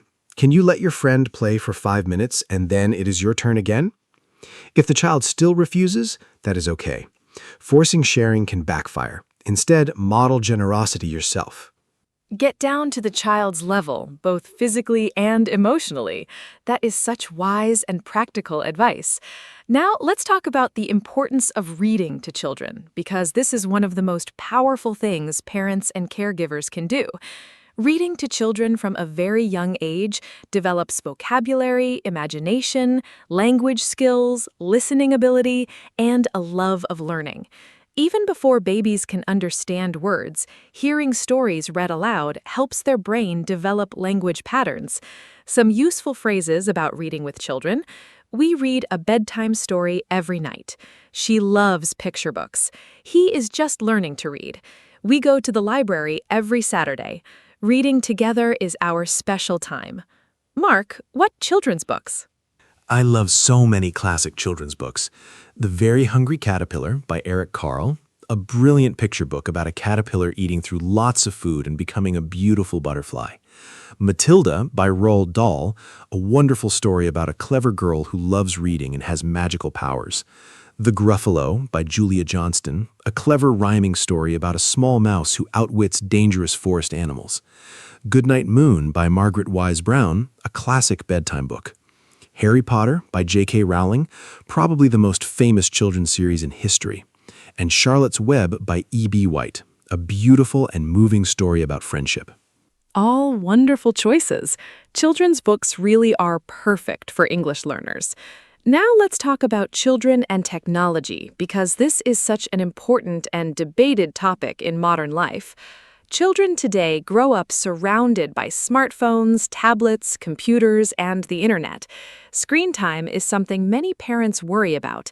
The World Health Organization recommends no screen time for children under 2 years old, 1 hour per day maximum for ages 2 to 5, and age-appropriate supervised use for older children.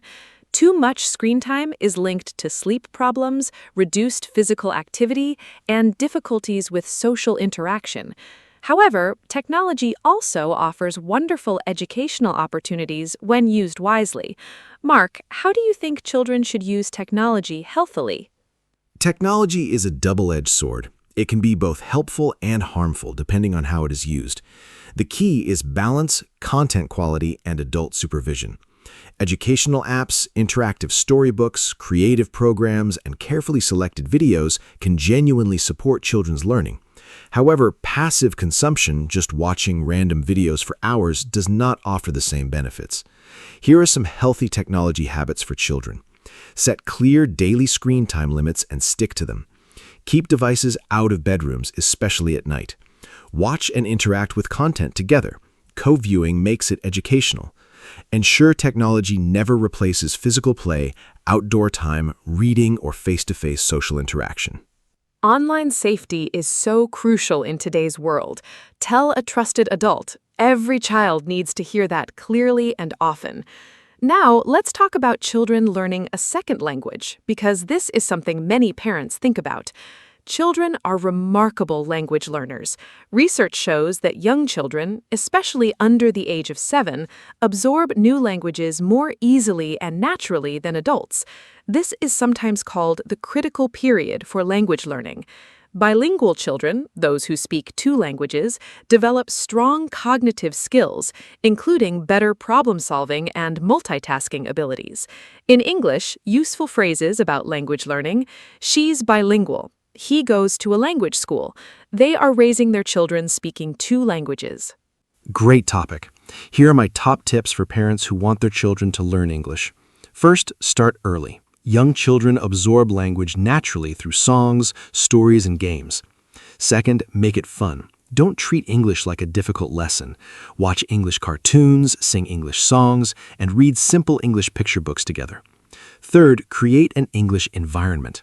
Label objects around the house in English: door, chair, window, kitchen. Fourth, be consistent.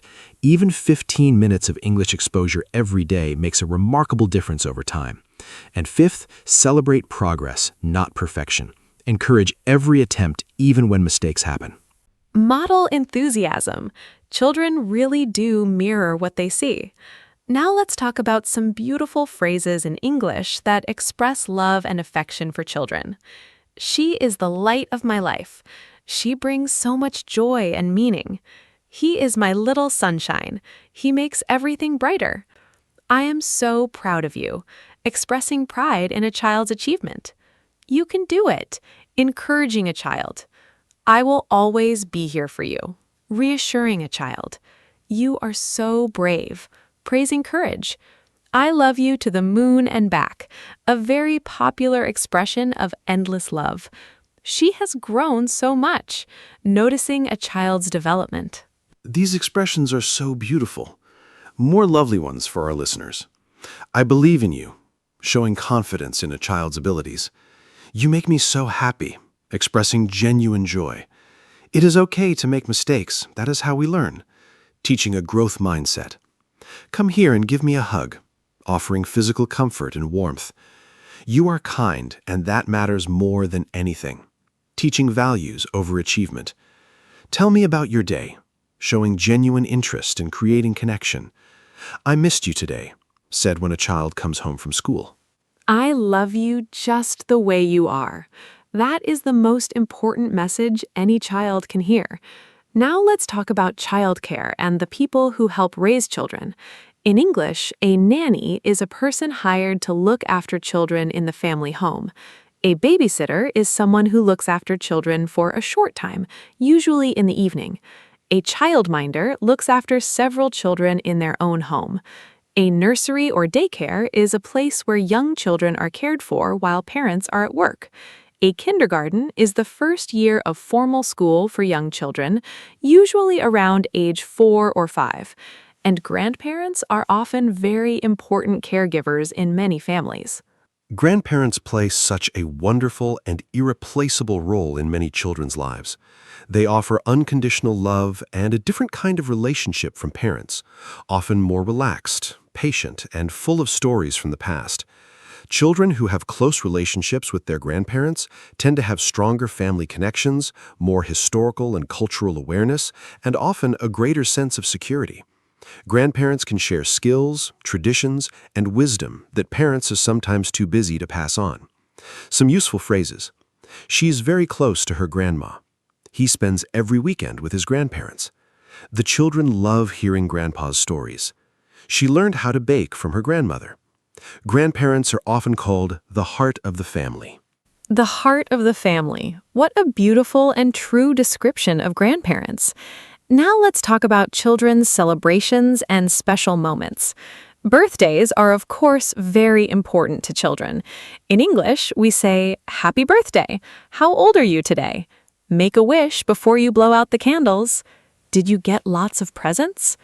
Other important milestones in a child's life include the first word, the first step, the first day of school, losing the first baby tooth, learning to ride a bike, and graduating from primary school.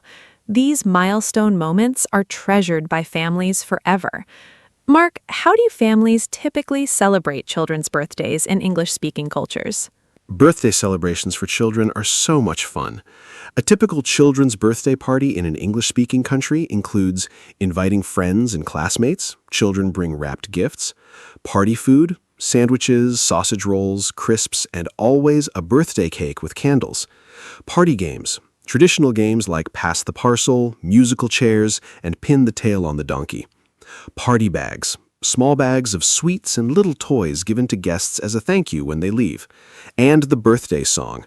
Everyone sings Happy Birthday to You before the candles are blown out. The birthday child makes a wish before blowing out all the candles in one breath. If they succeed, the wish will come true. Musical chairs and pass the parcel, such classic party games. Now let's talk about something very relevant for many of our listeners, being a good role model for children. Children learn much more from what they see adults do than from what adults say.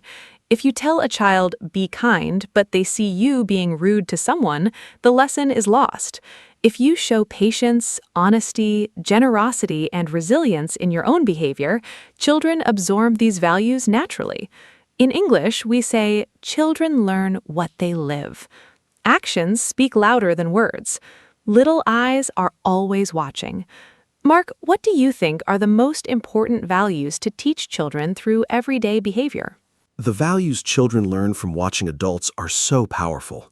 I think the most important ones to model are kindness, treating everyone with respect and consideration regardless of who they are; honesty, being truthful even when it's difficult; resilience, showing children how to handle setbacks, disappointments, and mistakes without giving up; gratitude, saying thank you, noticing and appreciating good things in life; empathy, showing understanding and compassion for other people's feelings; and curiosity, showing genuine interest in the world, asking questions, and always being willing to learn. When children see adults practicing these values authentically every day, they naturally begin to practice them too.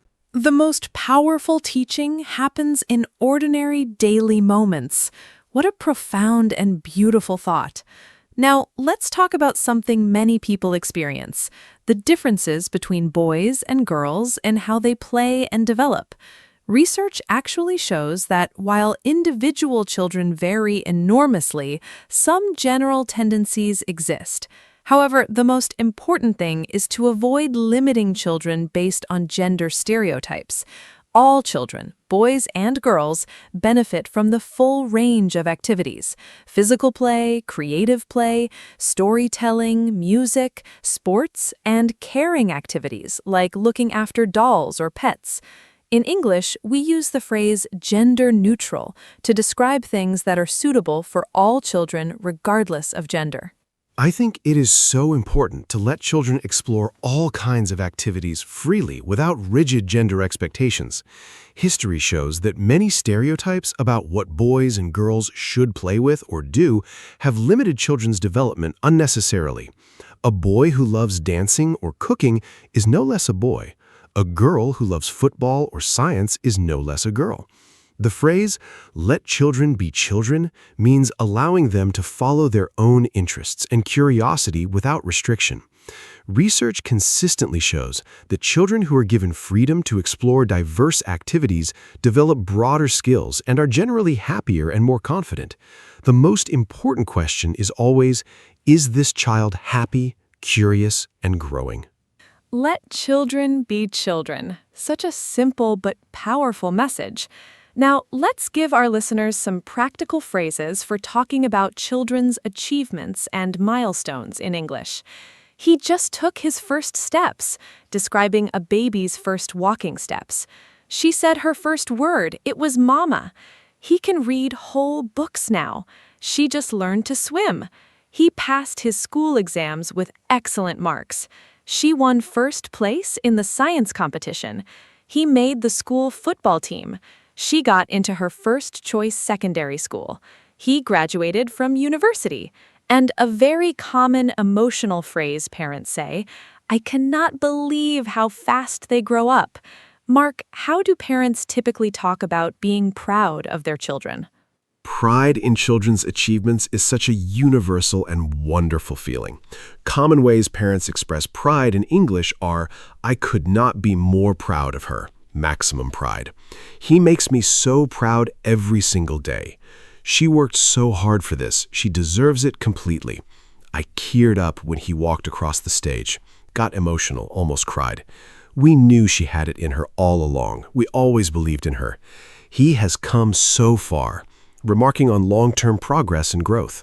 And the touching phrase, "I did not know love like this until I had children," often said by parents about the unique depth of parental love. I teared up. Such a natural and beautiful expression. Now, let's wrap up with some final vocabulary and phrases about children that every English learner should know. She takes after her mother. She looks or behaves like her mother. He is the spitting image of his father. She has her grandfather's eyes. The apple does not fall far from the tree. A child is similar to their parent.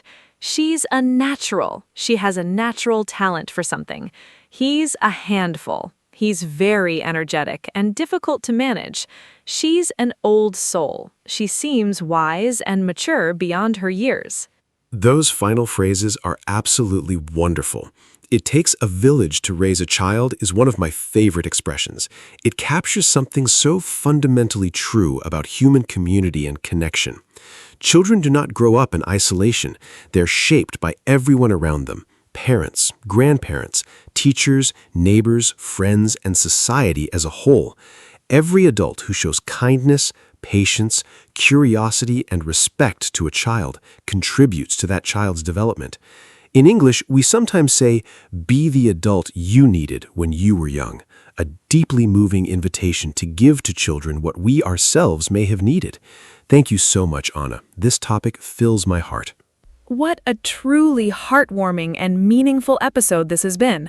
Thank you, Mark, and thank you to every single listener who joined us today. Let me give a final summary.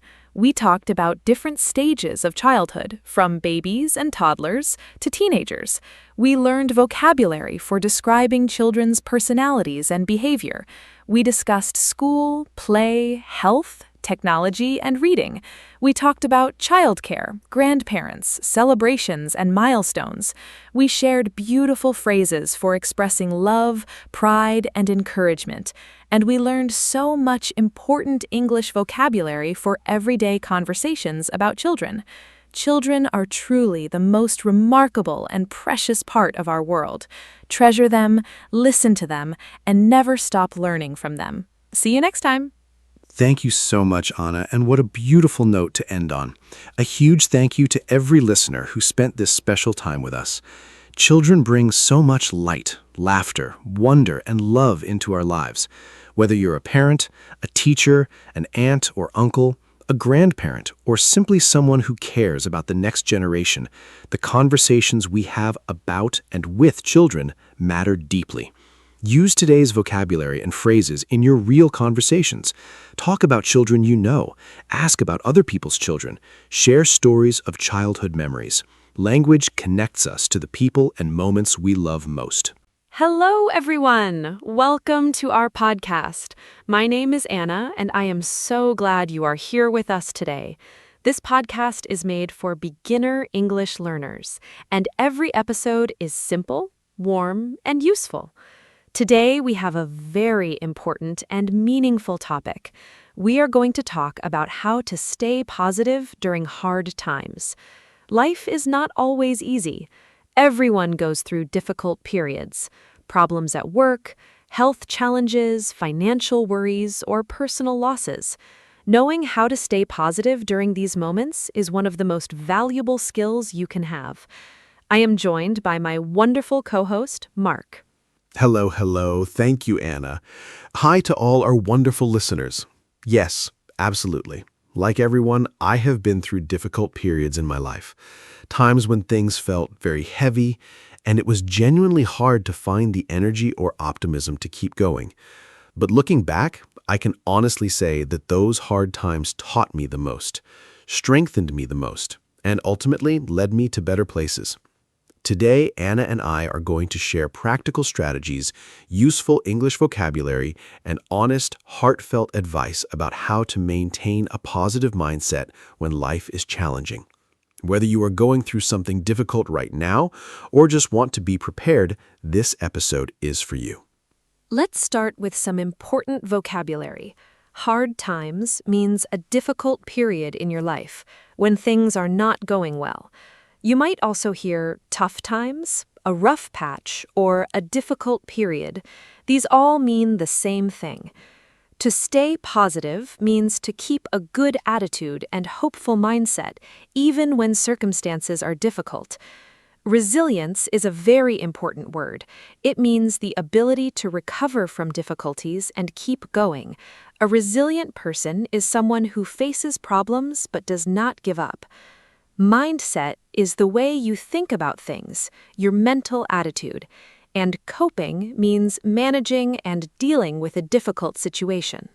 Of course. Here are natural example sentences. She has been going through a really tough time since she lost her job, but she's handling it with incredible strength. He's one of the most resilient people I know. Nothing seems to keep him down for long. Having a positive mindset does not mean pretending everything is perfect. It means choosing to focus on what you can control. Coping with grief takes time. There is no right or wrong way to do it. It's okay to have bad days. What matters is how you cope with them. After a rough patch, things always get better. She changed her mindset and everything started to feel more. Those example sentences are so natural and so useful. Now let's talk about why positivity matters during hard times. When life is difficult, it is very easy to fall into negative thinking, focusing only on what is wrong, worrying about the future, and feeling helpless or hopeless. This is completely natural and human.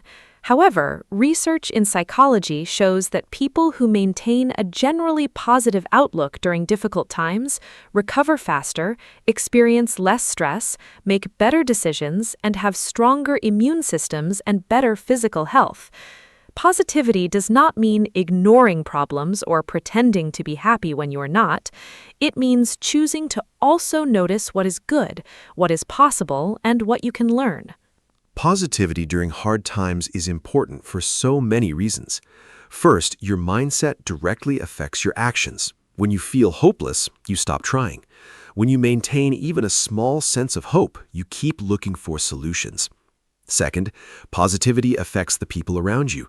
A positive attitude is contagious and supportive to everyone in your life. Third, hard times are temporary. Every difficult period eventually ends, and maintaining positivity helps you survive until it does. The phrase, "this too shall pass," is one of the most comforting things you can say to yourself during a hard time. It means whatever you are going through right now will not last forever. This too shall pass, one of the most comforting phrases in the English language. Now let's talk about the first and most important strategy for staying positive during hard times: accepting your feelings. Many people think that staying positive means not feeling sad, angry, afraid, or upset, but this is wrong. Trying to push away or ignore negative emotions actually makes them stronger and more persistent. Real positivity begins with acceptance, honestly acknowledging that you feel sad, angry, scared, or overwhelmed. In English, it's okay to feel this way. I'm allowed to feel sad right now. I'm going through something hard, and that's valid. Accepting how you feel without judgment is the foundation. Accepting feelings is absolutely the foundation. Psychologists call the unhealthy practice of pushing away emotions emotional suppression, and research shows it causes more stress, not less. When you say, "I shouldn't feel this way," or "I have no reason to be upset," you're fighting your own natural human response to a real situation. This wastes enormous mental energy. Instead, name your emotion. I feel anxious. I feel sad. I feel overwhelmed. Just naming it accurately brings immediate relief. This is called name it to tame it in psychology. Accepting a feeling doesn't mean staying in it forever. It means acknowledging it honestly so you can process it and move forward. Name it to tame it. What a wonderful and memorable phrase. Now, let's talk about the power of connection, reaching out to other people during hard times. One of the most powerful things you can do when life is difficult is to talk to someone you trust. Sharing your struggles with a good friend, family member, or counselor does not make you weak. It makes you wise and brave. In English, I needed to talk to someone. Talking about it really helped me feel better. She was there for me when I needed her most. I reached out to a friend, and it made a huge difference.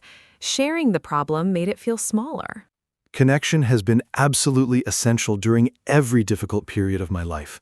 When things feel dark and overwhelming, isolating yourself, pulling away from people, makes everything harder and heavier. Reaching out, even when it feels difficult, is always the right choice. Here are some natural phrases for asking for support. I'm going through a hard time and could really use some company. Can we talk? I need to process some things. I just need someone to listen. I am not looking for advice, just support. Would you be free to chat this week? And phrases for offering support. I am here for you no matter what. You do not have to go through this alone. Human connection is medicine for the soul. Beautifully said. Now, let's talk about gratitude, because practicing gratitude during hard times is one of the most researched and most effective positivity strategies available. It might sound strange. How can you feel grateful when things are going badly?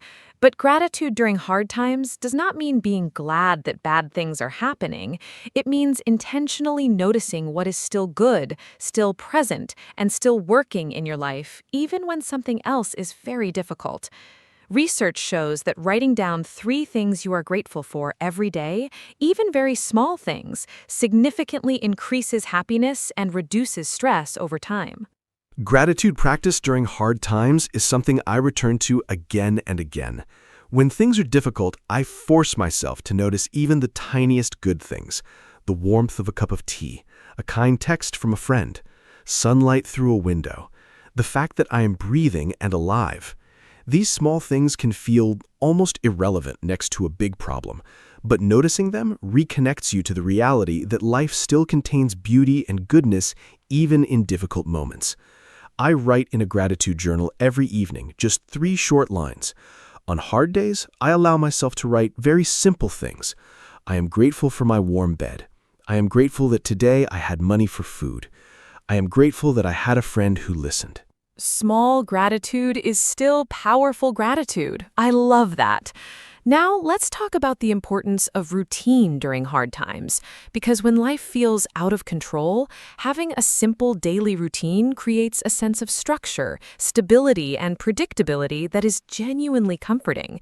When everything around you feels uncertain or painful, the small, familiar rituals of daily life become anchors. Making your bed in the morning, having your usual cup of coffee, going for a short walk at the same time each day, preparing a simple meal. These small acts of routine remind you that you still have agency, the power to act and choose, even when the bigger circumstances are out of your hands. Routine has saved me during hard times. When I went through a particularly difficult period a few years ago, everything felt chaotic and uncertain. The one thing that helped me most was maintaining my daily routine, even a very simple one. Waking up at the same time, making breakfast, going outside for 20 minutes. These small acts felt almost too simple to matter, but they mattered enormously. They told me that I was still here, still capable, still moving. A useful phrase for this is just keep putting one foot in front of the other. It means keep doing the next small thing even when the big picture feels overwhelming. You do not need to solve everything today. One foot in front of the other and one day at a time, 2 of the most comforting English phrases for hard times. Now let's talk about the importance of physical health and positivity, because how you treat your body during hard times directly affects how you feel mentally and emotionally. When life is difficult, many people either stop eating well, stop sleeping properly, or stop exercising, sometimes doing all 3 at once. But this is exactly the wrong response. Your body and your mind are deeply connected. When you are physically depleted, your emotional resilience drops significantly. Simple physical self-care acts become especially important during difficult times. Drinking enough water, eating regular nutritious meals, sleeping as much as possible. Physical habits were genuinely life-saving during hard times. Here's what I held on to. Sleep first. Even when my mind was racing and anxious, I prioritized lying down, resting, and giving my body recovery time. Poor sleep makes every problem feel 10 times worse. Walking outside, second. Even a 15-minute walk changed my emotional state significantly. Something about movement, fresh air, and natural light is incredibly healing for the anxious or sad mind. Eating something nourishing. Even when appetite is low, eating simple, real food keeps your energy and mood more stable. And reducing alcohol. People often drink more during hard times, but alcohol is a depressant and makes emotional lows much lower. Looking after yourself is radical during hard times. That is so true. Now let's talk about the power of perspective. Perspective means how you see and interpret a situation. The same event can look very different depending on how you look at it. During hard times, our perspective often narrows. We see only the problem, only the pain, only what is lost. But consciously shifting perspective, choosing to look at the situation from a different angle, can be genuinely transformative. Some useful questions for shifting perspective: will this matter in 5 years? What can I learn from this experience? How have I grown from difficult things in the past? Is there any positive that could... Perspective is one of the most powerful tools we have, and it genuinely takes practice. A technique I use is called zooming out, stepping back mentally from the immediate difficulty and seeing it in a bigger context.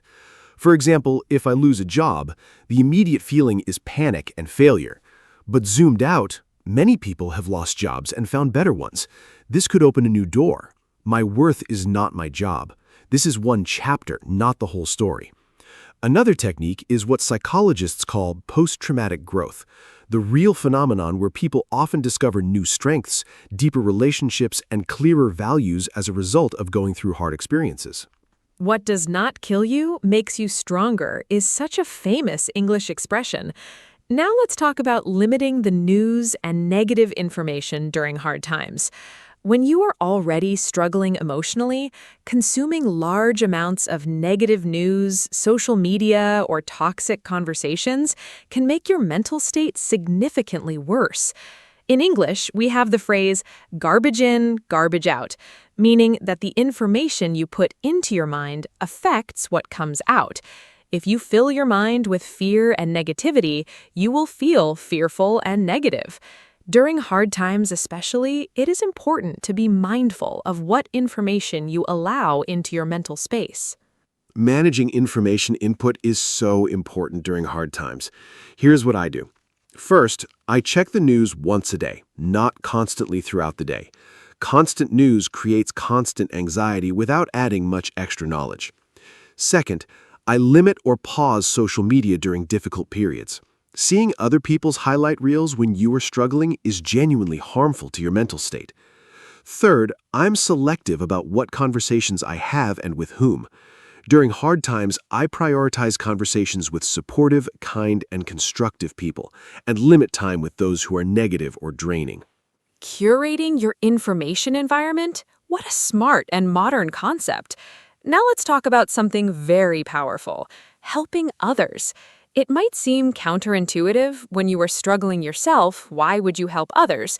But research consistently shows that acts of kindness and helping others during your own hard times is one of the most effective ways to boost your own well-being. When you focus on someone else's needs, even briefly, it shifts your perspective away from your own pain. It reminds you that you still have something to give. It creates a feeling of purpose and connection. In English, helping someone else helped me feel better too. Being useful to someone gave me a reason to get. Yes, very powerfully. During one of the most challenging periods of my life, I started volunteering at a local charity once a week. My own problems felt overwhelming, but for a few hours each week, I focused entirely on helping others in different but equally real situations. The effect was remarkable. When I left each week, my own problems felt slightly lighter, not because they had changed, but because my perspective had.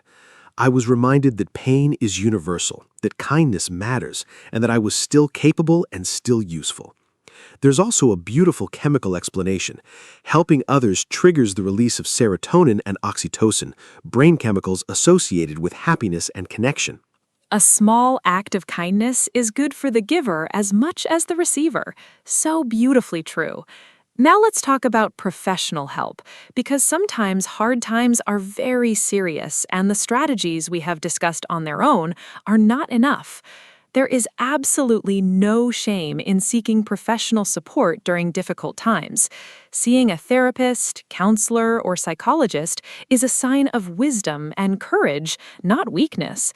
Mental health is just as real and important as physical health. If you had a broken leg, you would see a doctor. Emotional pain deserves the same care and attention.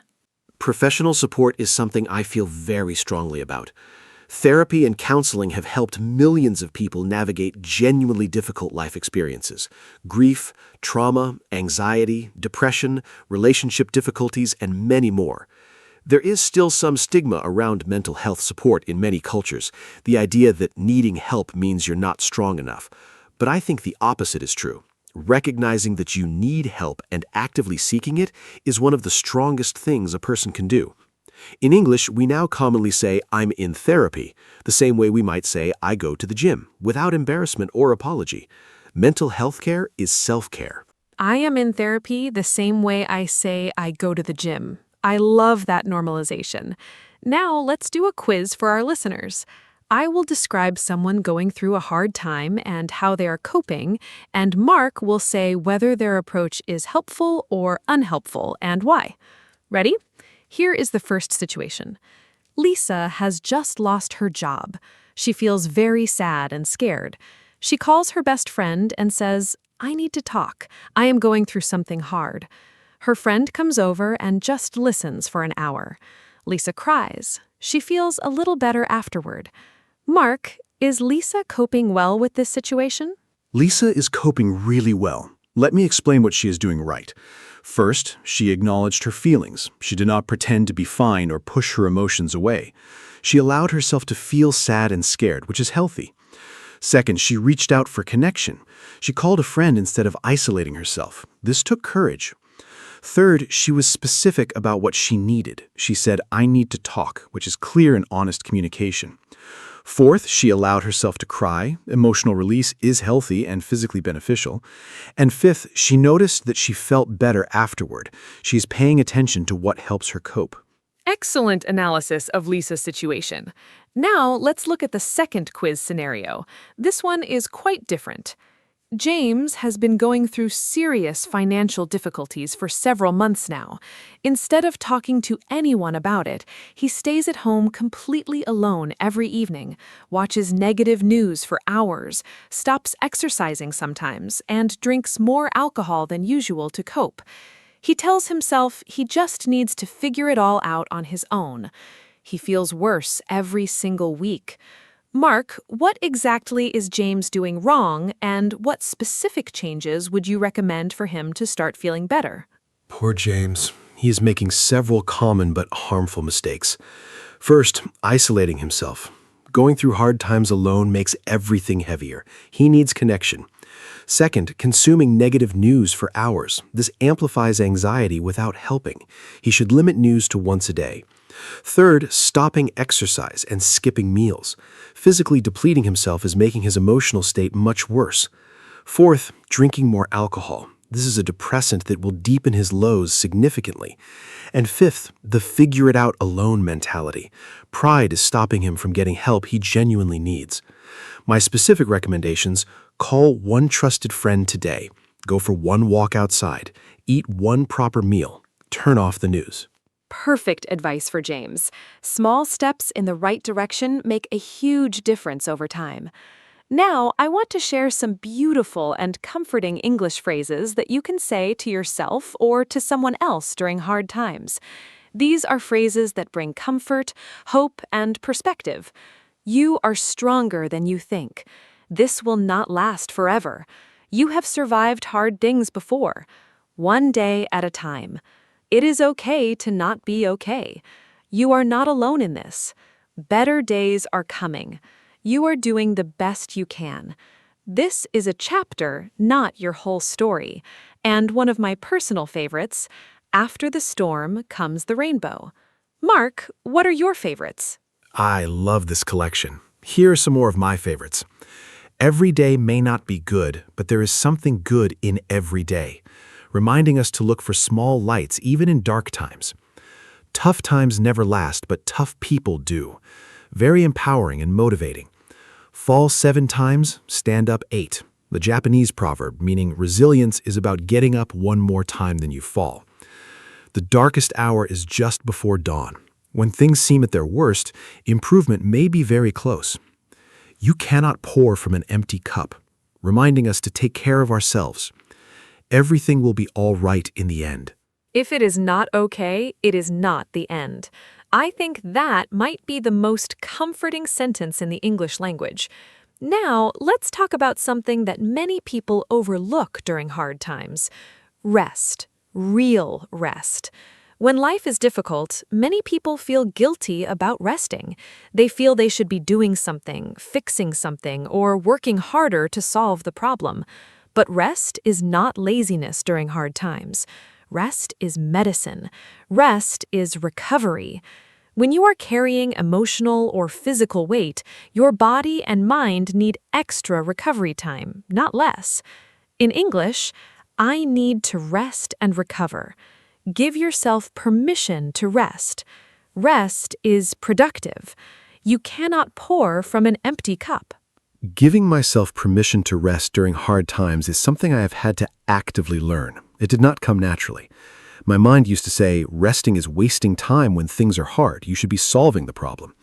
But I've learned that rest is essential, not optional, during difficult periods. Here's how I give myself genuine permission.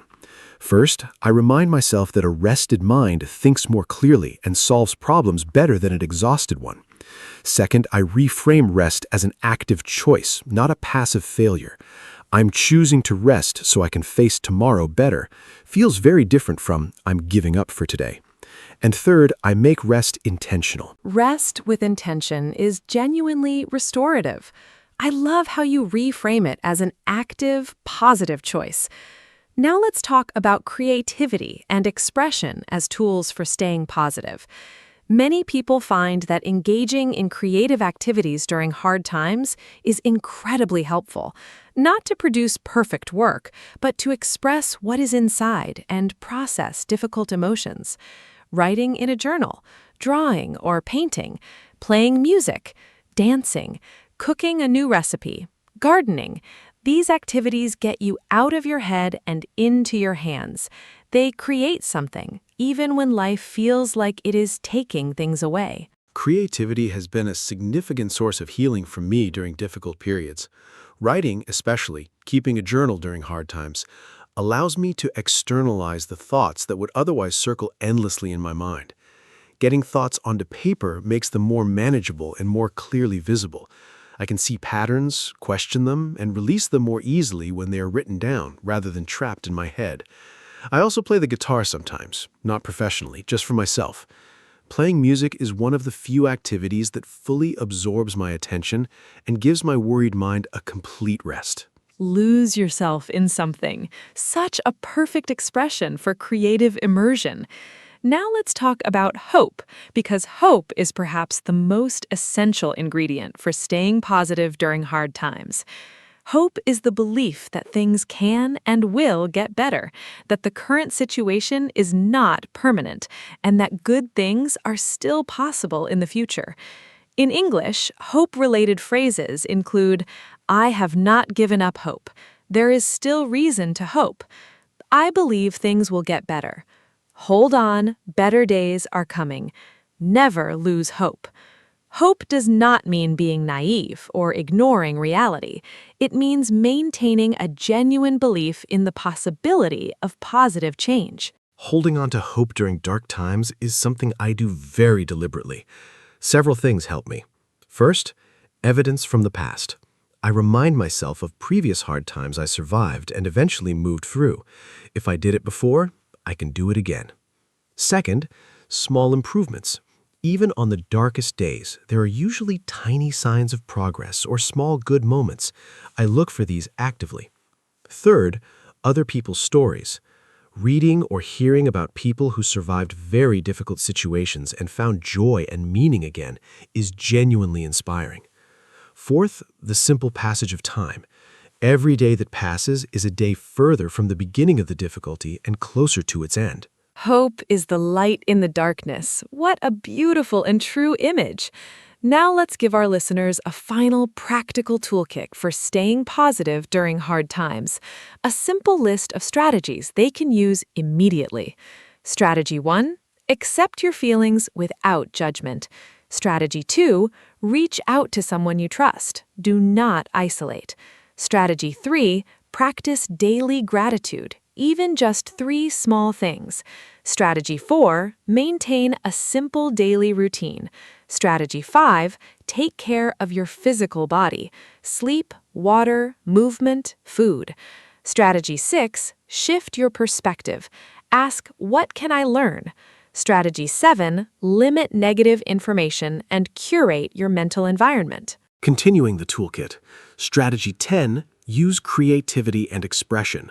Write, draw, play, create. Strategy 11, hold on to hope, even the smallest kind. Strategy 12, seek professional support if needed. There is no shame in this. Strategy 13, remind yourself that this is temporary. This too shall pass. Strategy 14, find meaning. Ask yourself what this experience might be teaching you or building in you. Strategy 15, be gentle with yourself. Do not add self-criticism to an already heavy load. And strategy 16, celebrate small victories. Getting through a hard day is a real achievement worth acknowledging. What a comprehensive and compassionate toolkit. I feel genuinely comforted just reading through that list. Let me now give a final summary of today's episode. We talked about what positivity during hard times really means, not pretending to be happy, but choosing to also notice what is good and possible. We discussed accepting feelings, the power of connection, gratitude practice, and the importance of routine. We talked about physical health, perspective, managing information, and helping others. We explored professional support, rest, creativity, hope, and comforting English phrases. We did a quiz about Lisa and James, and we built a complete 16-step toolkit for staying positive during hard times. Thank you so much to every listener who joined us today. Thank you so much, Anna. This was one of the most meaningful episodes we have ever created. And a very big thank you to every single listener who was here with us today. If you are going through a hard time right now, I want to say directly to you, I am proud of you for still showing up, still learning, still trying. That takes real courage.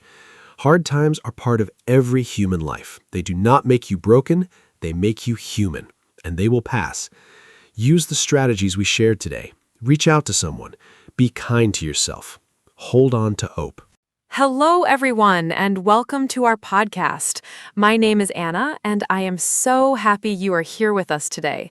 Today, we have a very exciting and important topic. We are going to talk about self-motivation. Self-motivation means the ability to push yourself forward, to do things, reach your goals, and keep going even when it is hard. This topic is important for everyone: students, workers, parents, dreamers. Everyone needs motivation in life. I am joined today by my wonderful co-host, Mark. We will talk about what motivation is, why we lose it, and how to find it again. We use simple English, so this podcast is perfect for beginners. Hi, Mark. How are you feeling today? And are you ready to talk about self-motivation? Hi, Anna. I am feeling great and very motivated today, which is perfect for our topic.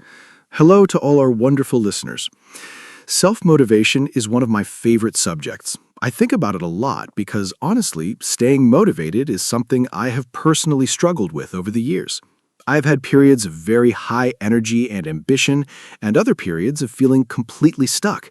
Learning about self-motivation helped me understand why that happens and what to do about it. And the good news is, self-motivation is a skill. You can learn it and get better at it over time. That is very encouraging. So let's explore this topic together today. Anna, let's start from the beginning. What exactly is self-motivation? Great question. Self-motivation is the inner drive that makes you want to do something or achieve something without needing someone else to push you. When you are self-motivated, you start things by yourself. You keep going by yourself. You don't wait for your boss, your teacher, or your parents to tell you what to do. You just do it because you want to.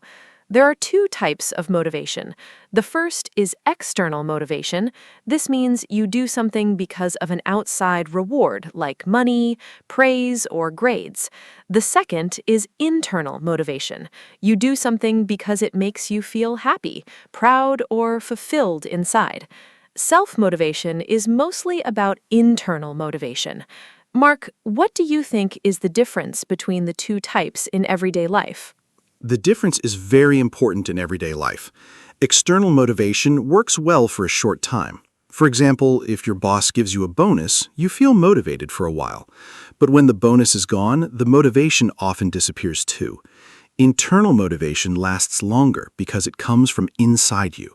For example, when I started learning to cook, nobody asked me to do it and nobody paid me. I did it because I found it fun and creative.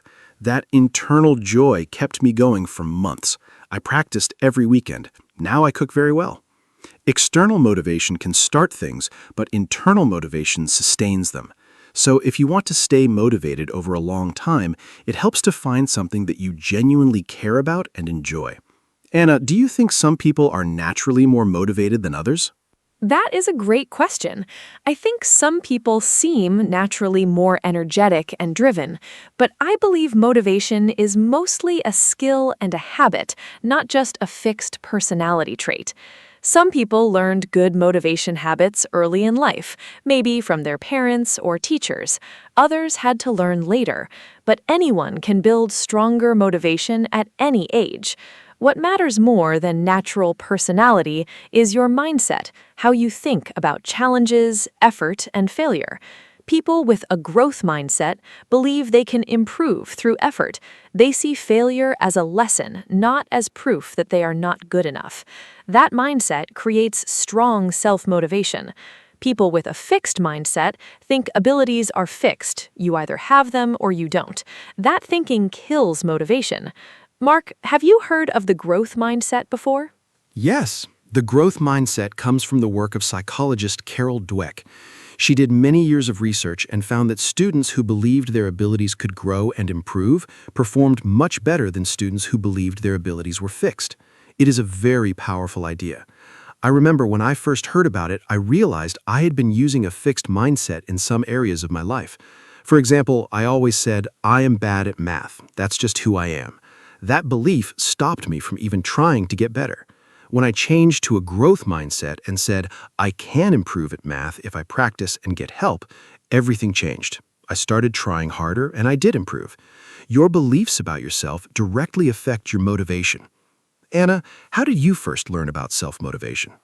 I started learning about self-motivation after a difficult year in my mid-20s. I had big dreams. I wanted to start my own small business, improve my English, travel more, and get healthy. But I wasn't doing any of those things. I had the dreams, but not the action. I felt frustrated and confused. Why could I not just do the things I wanted to do? I started reading books about habits and motivation.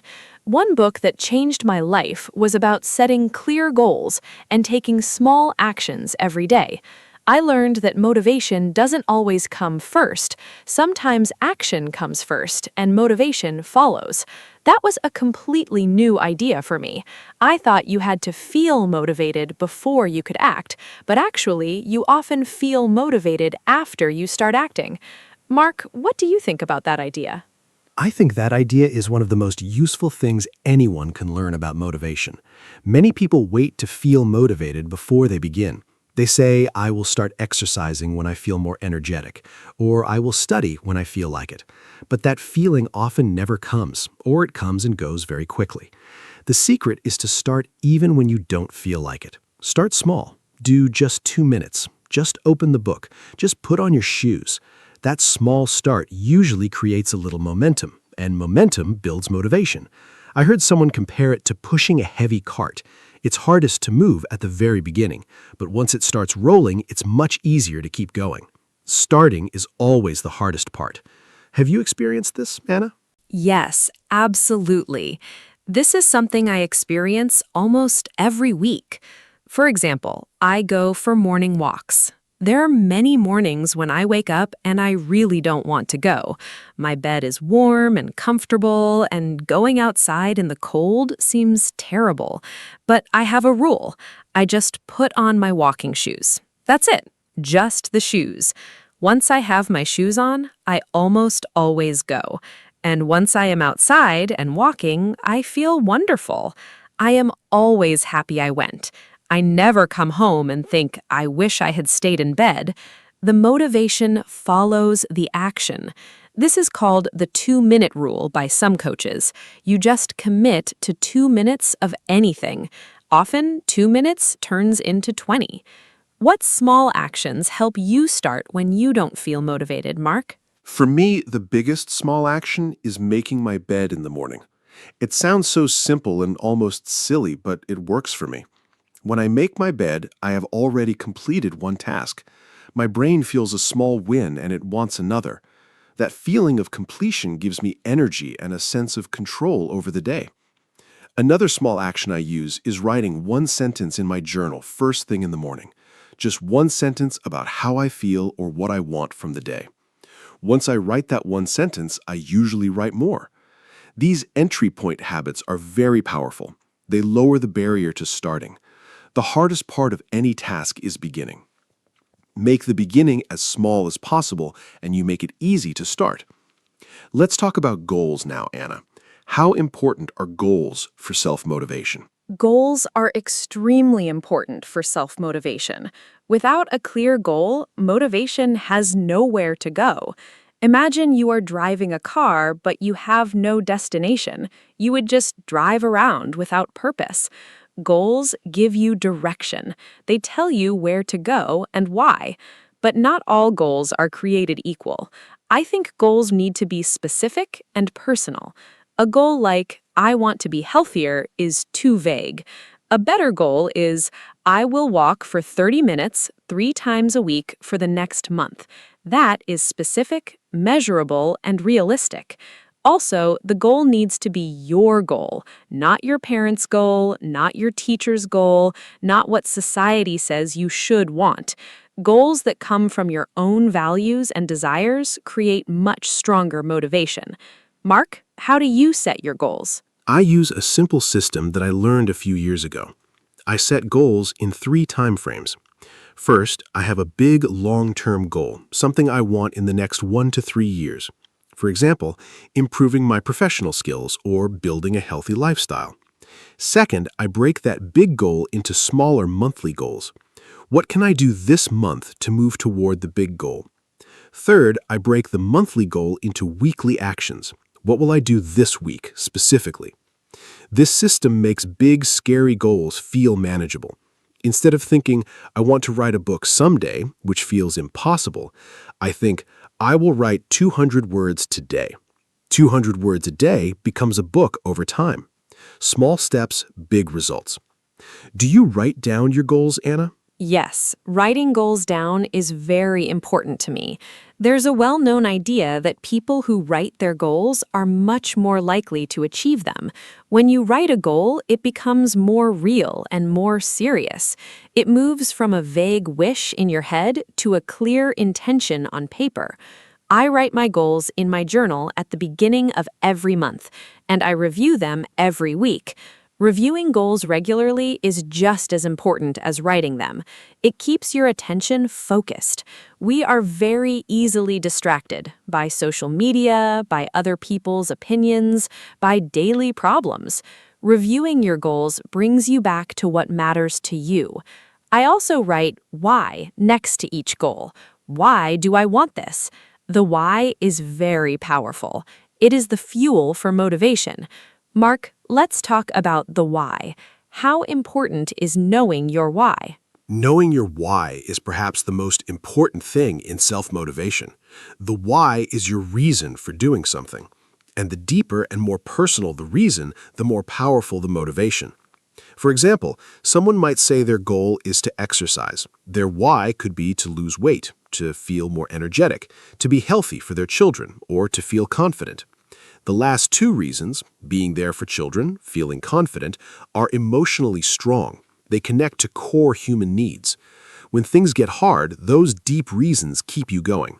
A shallow why breaks under pressure. A deep why holds. I think it is worth spending time asking yourself honestly, why do I really want this? What will it mean for my life? The answer reveals a lot. Anna, what is a why that has driven you strongly? One of my strongest whys was learning English seriously. My surface reason was, I want a better job, but when I dug deeper, the real reason was, I want to communicate with people from all over the world. I want to read books in their original language. I want to travel freely and not feel lost. I want to feel confident and capable. Those deeper reasons were very emotional for me. They connected to my identity and my dreams. On days when studying English was boring or hard, I remembered those reasons and kept going. Now I'm here, hosting an English podcast. The why really works. I also think it helps to picture yourself after you achieve the goal. How will you feel? What will your life look like? That visualization is a great motivator. Do you use visualization, Mark? Yes, visualization is a technique used by many athletes, performers, and successful people. You close your eyes and imagine yourself achieving your goal in detail. What do you see? What do you hear? How do you feel?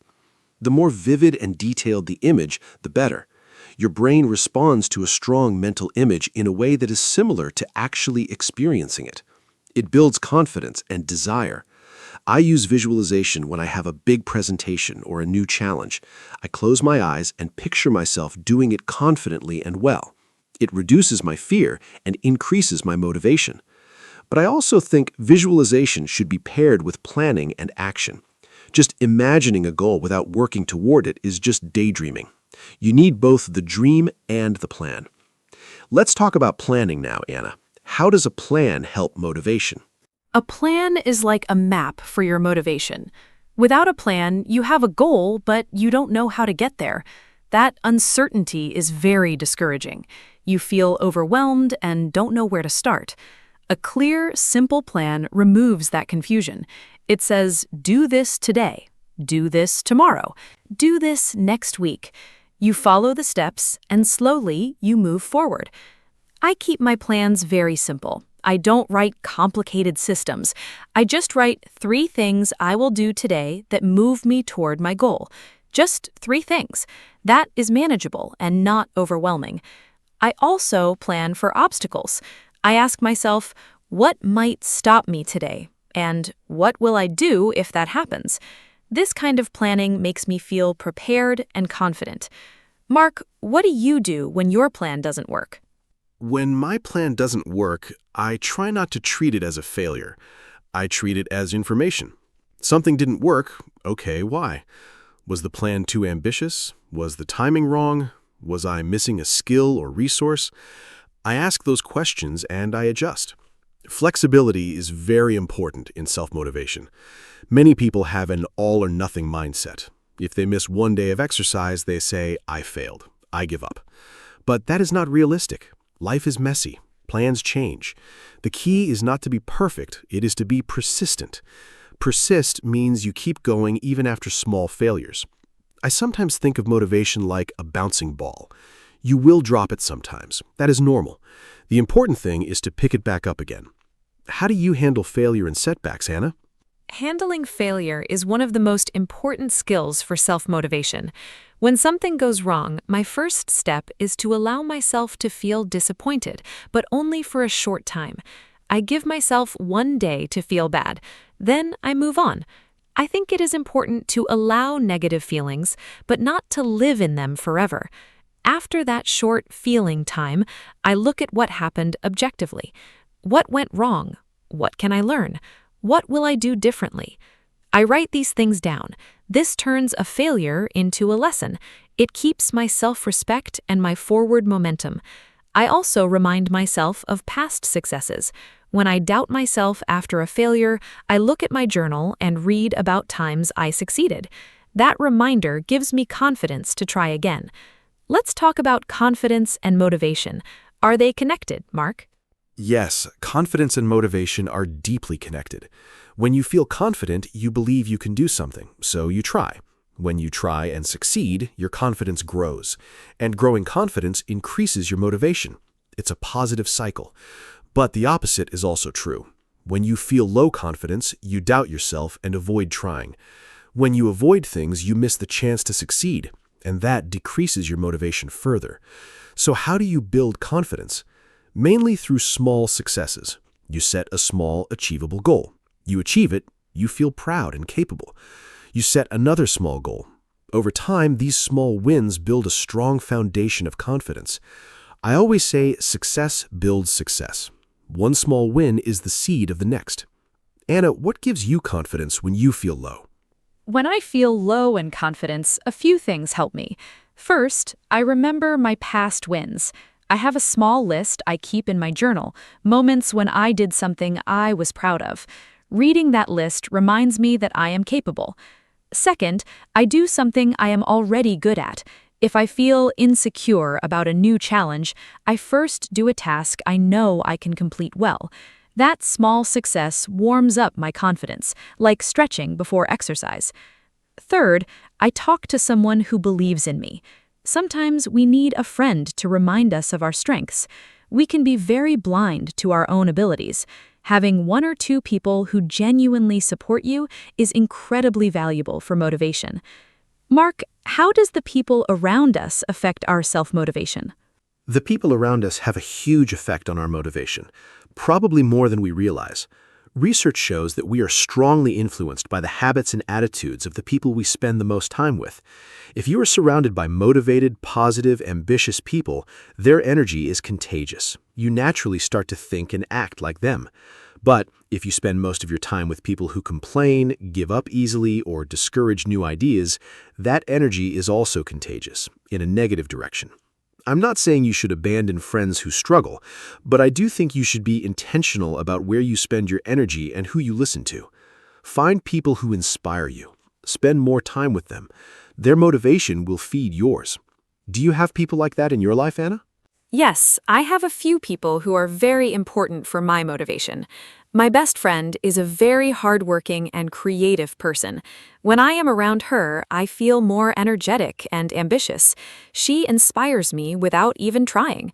I also follow a few people online, writers, coaches, creators, whose work and words inspire me. Reading their stories or watching their videos helps me feel connected to a bigger world of motivated people. I think community is very powerful for motivation. Many people join groups or clubs, running groups, study groups, online communities, where everyone shares the same goal. That shared energy is very motivating. You feel less alone in your efforts, and when others see your progress, it encourages you to continue. Have you ever joined a group to help with motivation, Mark? Yes. A few years ago, I joined a running group. I'm not a natural runner. I find it hard and I used to hate it.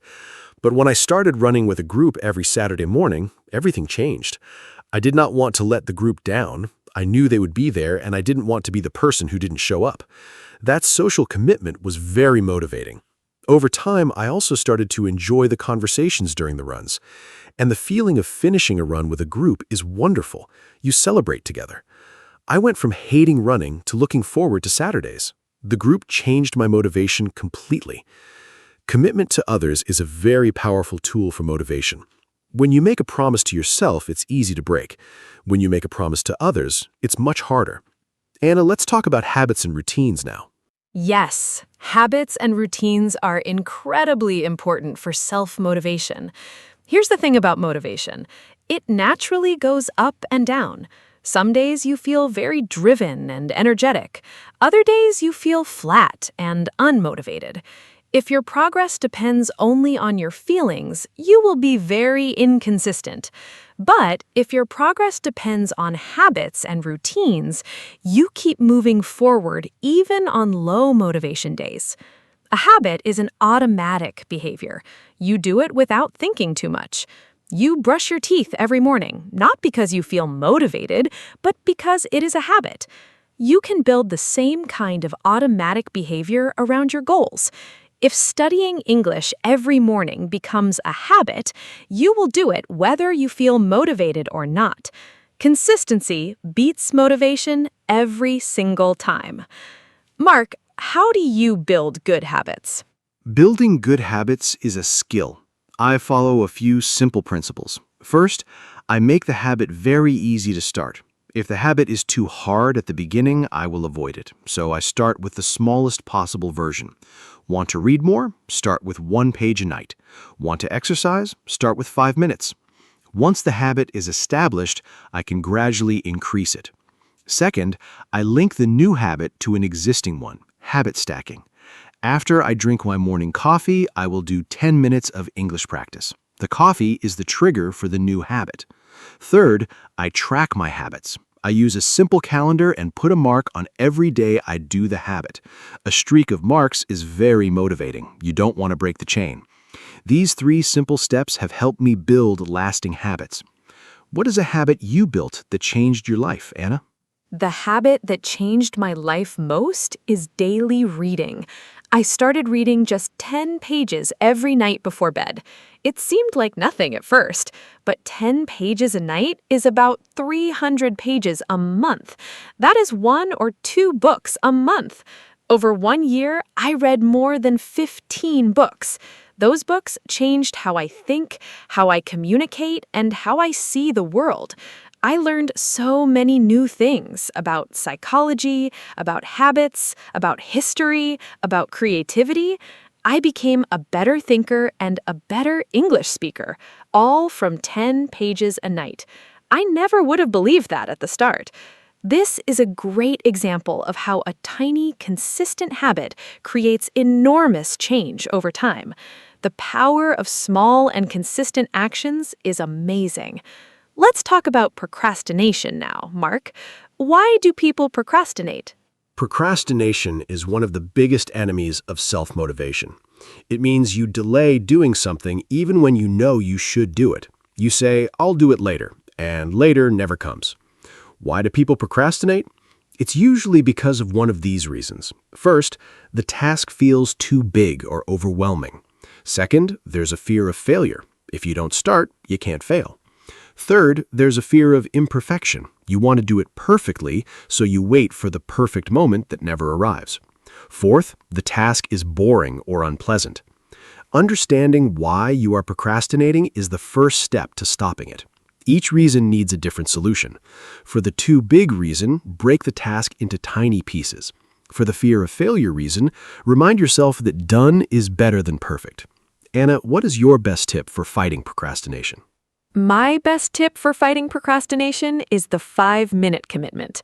When I don't want to start something, I tell myself, just do it for 5 minutes. After 5 minutes, you can stop if you want. Almost always after 5 minutes, I am already working, and I keep going. The starting was the barrier, not the task itself. Another tip I love is removing distractions before I start. I put my phone in another room. I close unnecessary browser tabs. I make myself a cup of tea. Then I sit down with everything ready and nothing to distract me. A clear environment helps a clear mind. I also use a timer. I work for 25 minutes with full focus, then take a 5-minute break. This is called the Pomodoro technique. It makes long tasks feel very manageable. Have you tried the Pomodoro technique, Mark? Yes, the Pomodoro technique is excellent. Working for 25 minutes with full focus, then resting for 5 minutes, then repeating, it keeps your brain fresh and makes deep work very achievable. I use it for writing, studying, and complex tasks. But even simpler than Pomodoro is just removing your phone from the room. I think the smartphone is the #1 killer of self-motivation in the modern world. Every notification is a little interruption. Every scroll through social media is 5 or 10 minutes of your goal time gone. I started leaving my phone in another room when I work or study, and my productivity increased enormously. We are not strong as our habits. Our environment often controls us. So, design your environment to support your goals, not to distract from them. Anna, let's talk about energy and self-motivation. Are they connected? Absolutely. Energy and motivation are very closely connected. When your energy is low, even small tasks feel impossible. When your energy is high, you feel motivated to do many things. So taking care of your physical energy is a form of self-motivation. This means sleeping enough, eating nutritious food, moving your body regularly, and taking real breaks. I noticed that my most motivated periods always coincide with the times I sleep well and exercise regularly. My lowest motivation periods are always when I am tired, eating poorly, or sitting too much. Many people try to push through low energy with willpower or caffeine, but that only works for a short time. The sustainable solution is to manage your energy levels through good physical habits. Motivation follows energy. Mark, when during the day are you most motivated? I am definitely a morning person. I feel most sharp, creative, and motivated in the first 2 to 3 hours after I wake up. That's when I do my most important and creative work. I protect those morning hours very carefully. I do not check social media or emails until I've finished my most important task of the day. After lunch, my energy naturally drops a little. I use that lower energy time for smaller, routine tasks, answering messages, organizing, reading. In the late afternoon, my energy often comes back a little, but not as strongly as the morning. Understanding your own energy patterns is very useful for self-motivation. Schedule your hardest, most important tasks for your highest energy time. Don't waste your peak hours on easy tasks. Do you know your own energy patterns, Anna? Yes, I am also more productive in the mornings. My mind feels clearest before noon. I use that time for writing, learning, or anything that requires real concentration. In the afternoons, I feel slower, so I use that time for lighter work, organizing, responding to messages, doing simple tasks. I also discovered that short afternoon walks boost my energy significantly. Even a 10-minute walk outside around 3 o'clock gives me a second wave of motivation and energy for the rest of the day. I think people underestimate the power of movement as an energy booster. When you feel unmotivated and sluggish, the best thing to do is often the thing you least want to do. Get up and move. It almost always helps. Mark, let's talk about self-talk. How does the way we talk to ourselves affect motivation? Self-talk has an enormous effect on motivation. The words we say to ourselves in our heads are like a constant background voice, and that voice is either encouraging or discouraging. Many people have a very harsh inner critic. They say things to themselves like, "You're so lazy," "You always fail," or "You will never be good enough." That kind of self-talk destroys motivation. If a friend talked to you like that, you would stop spending time with them. But we say these things to ourselves all day. The good news is that you can change your self-talk. It takes practice, but it is possible. Notice when the negative voice appears. Challenge it. Replace it with something kinder and more realistic. Instead of, "I can't do this," try, "This is hard, but I can try one step at a time." That small shift changes your whole emotional state. Anna, how do you practice positive self-talk? I practice positive self-talk in several ways. First, I pay attention to my thoughts when I face a challenge. If I hear a negative thought, I name it. I say, "Oh, there's the inner critic again." Naming it gives me distance from it. It reminds me that the thought is not the truth, it is just a habit. Second, I have a few go-to phrases I use when I need encouragement. For example, "One step at a time." "Progress is more important than perfection." "I have done hard things before." These phrases are short and simple, but they shift my mindset quickly. Third, I sometimes speak to myself in the third person. Instead of, "I can't do this," I say, "Anna, you can do this." Research shows this technique, talking to yourself by name, creates useful emotional distance and increases self-control and motivation. Do you ever use encouraging phrases, Mark? Yes, I have a few personal mantras, short phrases I repeat to myself when I need strength. One of mine is, "Start before you're ready." It reminds me not to wait for the perfect conditions. Another one is, "Discipline is freedom." At first, this sounds strange. How can discipline be freedom? But I have found it to be very true. When I am disciplined about my goals and habits, I actually feel freer. I have more energy, more time, and more confidence. Discipline creates the life I want. Without discipline, I drift and feel lost. Another phrase I love is, "Compare yourself to who you were yesterday, not to who someone else is today." Comparing yourself to others is very damaging to motivation. The only competition that matters is with your past self. Are you better today than yesterday? That is what counts. Anna, what is your personal mantra? My personal mantra is, "Done is better than perfect." I need to remind myself of this often because I have perfectionist tendencies. I sometimes delay finishing things because they are not quite right. But perfectionism, as we discussed before, is a motivation killer. It keeps you stuck. Done is better than perfect reminds me that completing something imperfect is 1,000 times more valuable than an unfinished masterpiece that exists in my imagination. I also love the phrase, "Every day is a new start." When I have a bad day or miss a habit, I remind myself that tomorrow is a fresh beginning. The past day is gone. I can choose differently tomorrow. That idea takes the pressure off and keeps me motivated to try again. Before we say goodbye today, I want to leave our listeners with a few final thoughts. Self-motivation is not about being perfect. It is not about feeling excited every single day. It's about building habits, knowing your why, taking small steps, and being kind to yourself when things are hard. Every person listening today has goals and dreams inside them. The question is not whether those goals are possible, they probably are. The question is, will you take the first small step today? Not tomorrow, not next Monday, today. One step, no matter how small. That step is the beginning of everything. I believe in every person listening. You have what it takes. And remember, motivation follows action. So, go take that first step. Thank you so much for listening, and thank you, Anna, for this wonderful conversation today. Thank you, Mark. This was such an energizing and inspiring conversation. And a huge thank you to all of you who listened today. I hope this episode gave you something useful, a new idea, a tip, a phrase, or just the reminder that you are capable of more than you think. Self-motivation is a skill, and like any skill, it grows with practice and patience. Be patient with yourself. Celebrate your small wins. Find your why. Build tiny habits. Surround yourself with people who inspire you.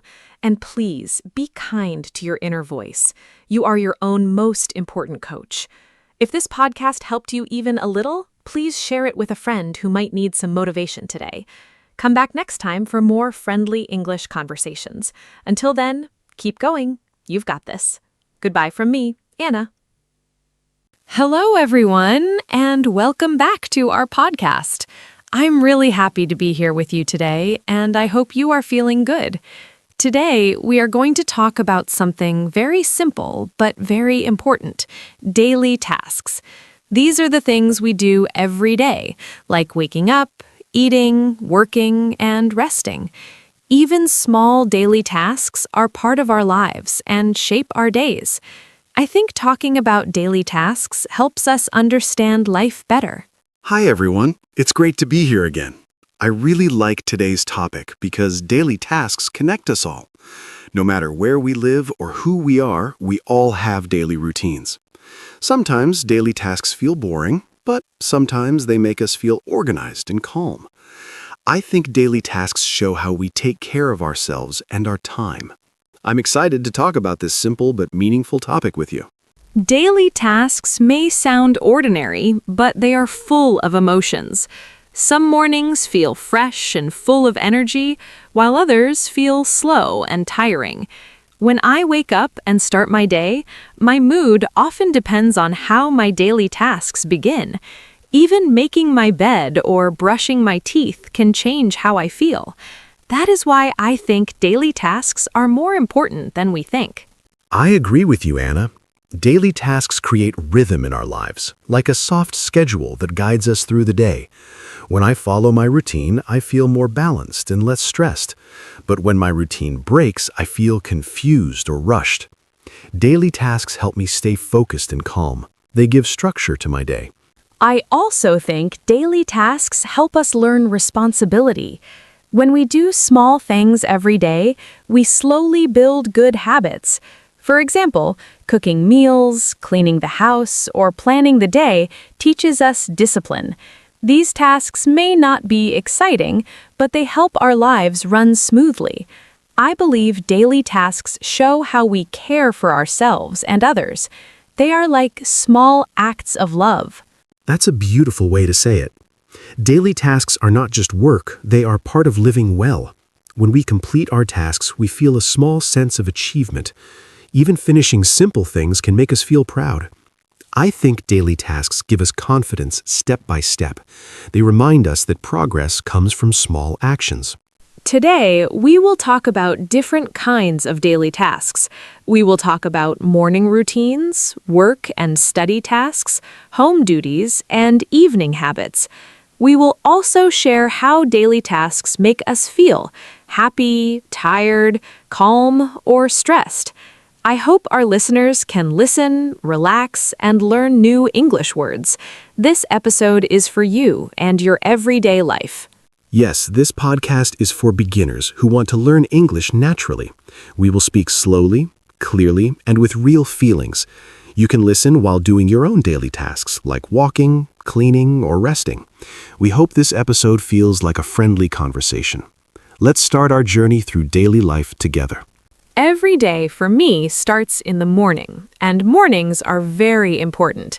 When I wake up, the first thing I do is open my eyes slowly and take a deep breath. Some mornings I feel happy and full of energy, but other mornings I feel sleepy and quiet. I like to stretch my body in bed because it helps me wake up gently. Starting the morning calmly makes my whole day feel better.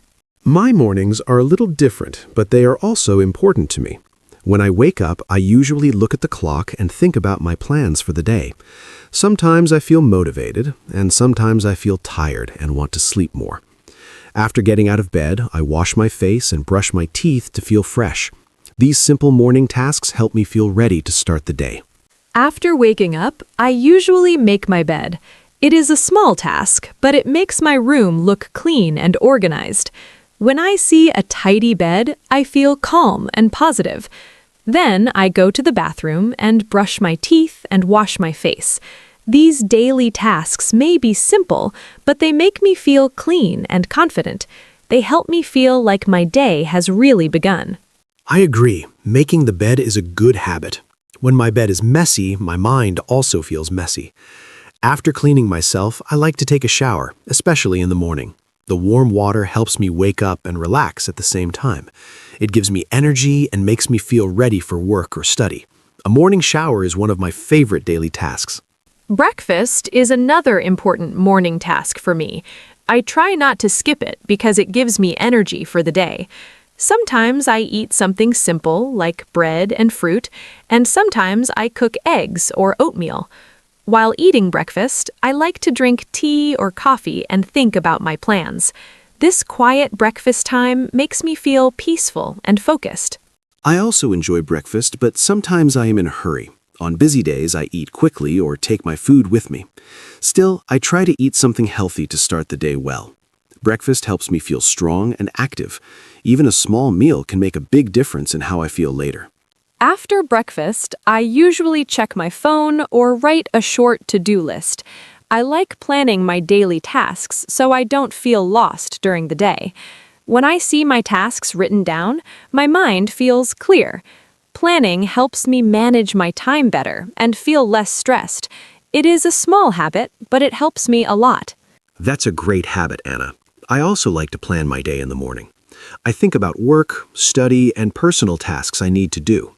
Sometimes I feel stressed when I see many tasks, but planning helps me stay calm. It reminds me that I can do one task at a time. Morning planning makes my day more organized. Before leaving home, I choose my clothes carefully. I think about the weather and what I will do during the day. Wearing comfortable clothes makes me feel confident and relaxed. This daily task also helps me express my mood and personality. Getting dressed is more than just clothes. It's part of starting the day. I feel the same way. Choosing clothes in the morning is simple, but it affects my mood. When I wear clean and comfortable clothes, I feel more confident outside. After that, I check my bag and make sure I have everything I need. When I leave home prepared, I feel ready to face the day. Morning daily tasks really shape how the rest of the day goes. After finishing my morning tasks, I usually start my work or study time. During the day, I focus on tasks like reading, writing, and learning new things. Sometimes I feel motivated and productive, and sometimes I feel tired or distracted. When that happens, I take short breaks to relax my mind. Daytime tasks teach me patience and concentration. My daytime tasks are similar, but they depend on the day. When I work, I spend time on my computer, answer emails, and attend meetings. These tasks can feel stressful, especially when there's a lot to do. But when I finish an important task, I feel proud and relieved. Work tasks help me grow and learn responsibility. I try to organize my daytime tasks so I don't feel overwhelmed. I like to finish difficult tasks first, then do easier ones later. When I complete a task, I feel happy and confident.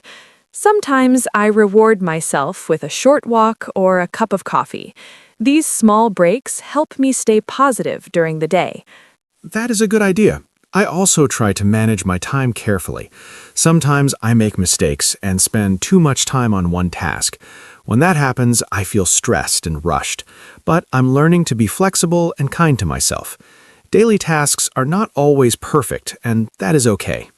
During the day, I also have small daily tasks like answering messages or organizing my desk. A clean desk helps me think clearly and work better. When my space is messy, my mind feels messy too, so I try to clean a little every day. This habit makes my work time more comfortable. I completely understand that. I also feel better when my workspace is clean. Organizing files, papers, and tools is part of my daily routine. These tasks may seem boring, but they save time and reduce stress. When everything is in order, I can focus better. Organization is a quiet but powerful daily task. Lunchtime is another important daytime task for me. I try to eat slowly and enjoy my food. Eating well gives me energy for the rest of the day. Sometimes I eat with friends, and we talk and laugh together. Lunch helps me recharge both my body and my emotions. Lunch is very important to me too. It gives me a break from work and helps me relax. I like to eat something warm and healthy if I can. During lunch, I try not to think about tasks or problems. That short rest helps me work better in the afternoon. In the afternoon, my energy sometimes goes down. When that happens, I feel sleepy or unfocused.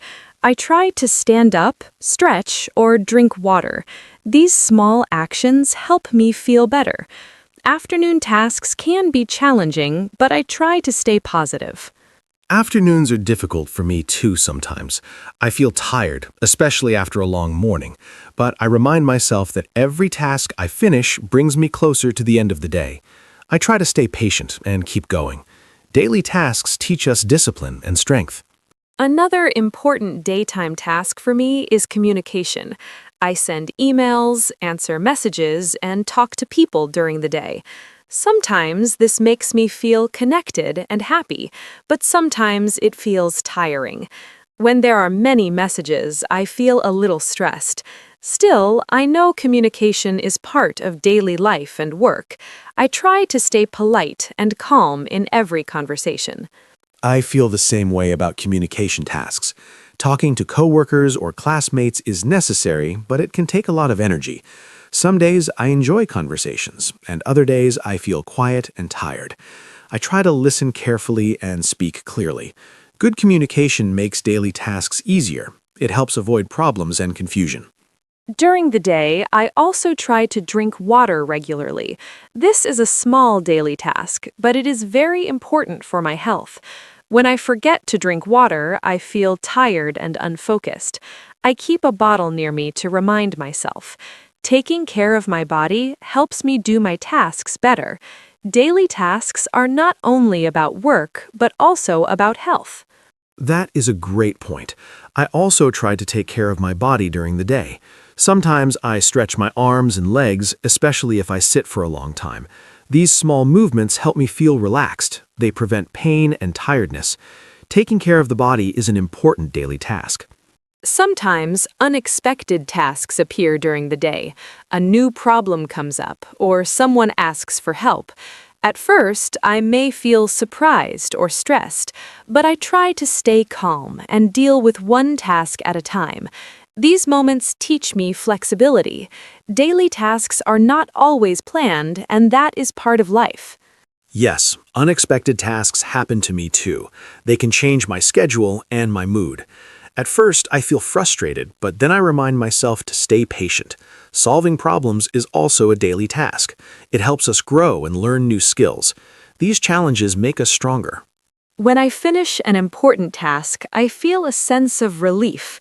I sometimes smile to myself and feel proud. Even small success gives me confidence. I tell myself, "Good job," and move on to the next task. This positive feeling helps me stay motivated. Daily tasks are easier when we appreciate our effort. I really like that idea. I also feel happy when I finish something important. It makes the hard work feel worth it. I think celebrating small wins is important. Daily tasks can feel heavy, but small rewards make them lighter. This helps me stay positive during long days. As the day continues, I try to finish my main tasks before evening. I check my to-do list and see what I have completed. Seeing finished tasks makes me feel satisfied. Even if everything is not done, I remind myself that I tried my best. Daily tasks do not need to be perfect. Doing our best is enough. I agree completely. At the end of the workday, I look back at what I did. Some days are productive, and some days are slow. Both are okay. Daily tasks teach us balance and understanding. Every day is a learning experience.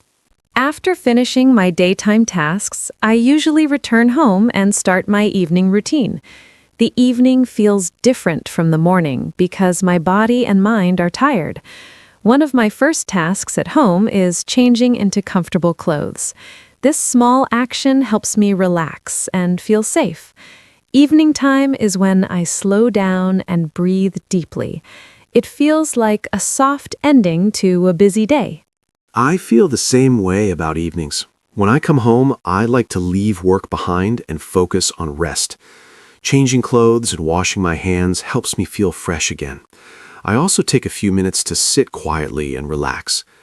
Evening daily tasks help me separate work time from personal time. This balance is very important to me. Cooking dinner is another daily task I do in the evening. Sometimes I enjoy cooking, and sometimes I feel tired and want something simple.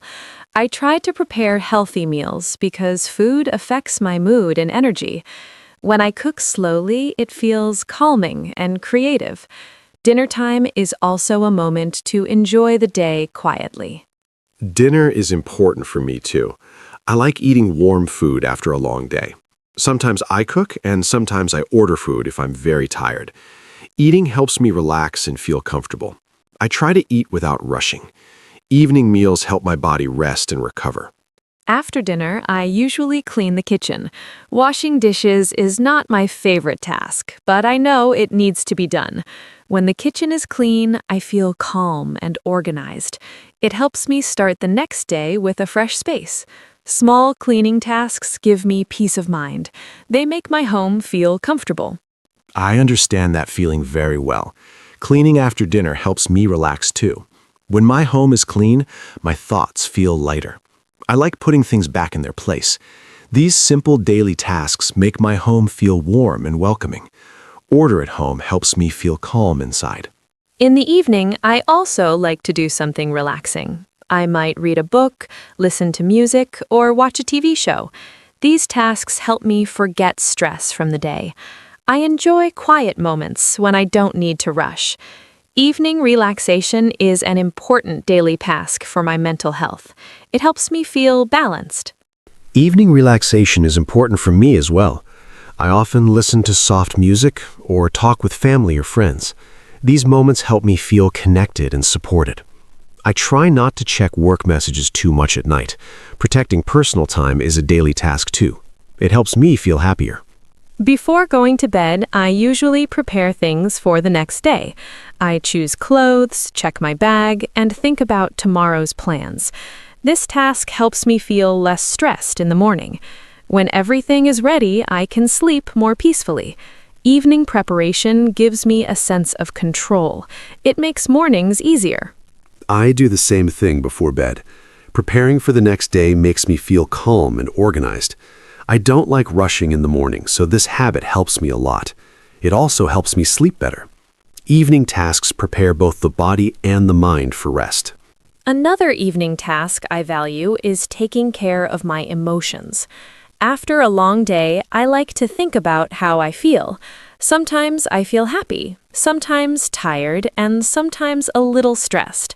I take a few minutes to breathe slowly and relax my mind. This helps me understand myself better. Emotional care is also an important daily task. That is very important, Anna. I also take time in the evening to reflect on my day. I think about what went well and what was difficult. This helps me learn and grow. When I understand my feelings, I sleep better. Reflection is a quiet but powerful daily task. In the evening, I try to limit my phone use. I notice that too much screen time makes me feel restless, so I put my phone away and enjoy quiet activities. This habit helps my mind slow down before sleep. It is not always easy, but it is helpful. Creating calm is part of my evening routine. I have the same experience with screens. When I use my phone too much at night, my sleep is worse. So I try to read or listen to music instead. These tasks help my body relax naturally. Evening habits affect how well we rest. Good rest makes daily tasks easier the next day. Sometimes I also write a few lines in a notebook. I write about my day, my feelings, or something I am thankful for. Writing helps me release stress and feel lighter. It's like talking to myself in a kind way. This small daily task brings peace to my heart. It makes the end of the day feel complete. That sounds very calming. I don't write every day, but sometimes I do when my thoughts are busy. Putting thoughts on paper helps me clear my mind. It makes problems feel smaller. Writing is a healthy daily task for mental balance. It helps me rest emotionally. Before going to bed, I wash my face and brush my teeth. These are simple tasks, but they signal the end of the day. My body understands that it is time to sleep. I like this quiet moment in the bathroom. It feels peaceful and familiar. Night routines give comfort and safety. I feel the same about night routines. They help me relax and prepare for sleep. I try to turn off the lights slowly and get into bed. I try to let go of worries from the day. These small tasks create a feeling of closure. They help me rest deeply. When I finally lie in bed, I think about the day with kindness. I remind myself that I did my best. Even if some tasks were not finished, I accept it.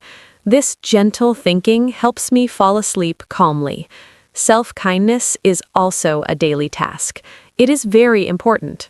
That is a beautiful way to end the day. I also try to be kind to myself before sleeping. Daily tasks can be tiring, but we don't need to be perfect. Every day is a new chance. Ending the day with peace helps us start the next day stronger. That is the power of daily routines. In the evening, I usually prepare my clothes for the next day. This small task saves time in the morning. I feel calm when things are ready. I also check my bag and make sure I have everything. It helps me feel organized. This habit makes the next day easier. That is a smart daily task, Anna. I also prepare my things at night. When I don't do it, my morning feels rushed. Simple planning helps reduce stress. It gives me peace of mind. Preparation is a form of self-care. After dinner, I like to help clean the table. I wash dishes or put them in the dishwasher. Cleaning after eating makes the kitchen feel fresh. It also helps me relax. I feel proud when the space is clean. Small cleaning tasks give big satisfaction. I agree with you. A clean space makes me feel comfortable. I usually clean a little every evening. When I clean daily, I don't feel overwhelmed. It becomes an easy habit. Cleaning is a helpful daily task. Sometimes in the evening, I talk with my family or friends. We share stories about our day. Talking helps me release stress. I feel connected and supported. Communication is an important daily task. It keeps relationships strong. That is very true. I also enjoy talking with people I care about. Even a short conversation can change my mood. It makes me feel less alone. Sharing daily life is meaningful. Emotional connection is part of daily life. Before sleeping, I like to stretch my body gently. It helps my muscles relax after a long day. I feel my body slow down. Stretching is simple but very helpful. It prepares me for rest. This task makes sleep easier. I do light stretching too. It helps me release tension. My body feels lighter after stretching. This habit improves my sleep quality. Physical care is part of daily tasks. Our bodies need attention every day. At night, I turn off the lights and enjoy silence. I take a deep breath and feel thankful for the day. Even if the day was hard, I find one good thing. Gratitude helps me feel peaceful. This small task ends my day with kindness. That is a beautiful way to finish the day. I also try to be thankful before sleeping. It helps my mind rest. Daily tasks are not only physical, but emotional too. Gratitude changes how we feel. It makes life softer and warmer.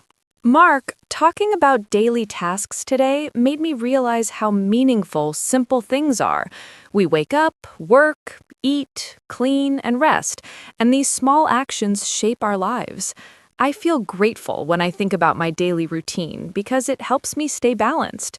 Even when tasks feel boring or tiring, they still support us. I hope our listeners feel encouraged to see value in their own daily tasks. Life is built from these simple moments. I feel the same way, Anna. Daily tasks may look ordinary, but they teach us discipline, care, and patience. They help us take responsibility for our lives and our well-being. When we respect our routines, we also respect ourselves. I hope listeners understand that it is okay to move slowly sometimes. Progress happens one small task at a time. To everyone listening, thank you for spending your time with us today. We hope this conversation helped you learn new English words and also feel more connected to everyday life. You don't need to do everything perfectly. Just doing your best is enough. Be kind to yourself while doing your daily tasks. Yes, thank you so much for being with us. Whether you were listening while walking, cleaning, or resting, we're happy you're here. Keep practicing English in small, easy steps. Learning a language is also a daily task, and you are doing great. We are proud of you. Before we say goodbye, remember to take care of your body and your mind. Drink water, rest when you need to, and enjoy small breaks. Daily tasks are easier when we treat ourselves gently. Every day is a fresh start. You always have another chance tomorrow. That's right. Life is not about being perfect, but about showing up every day.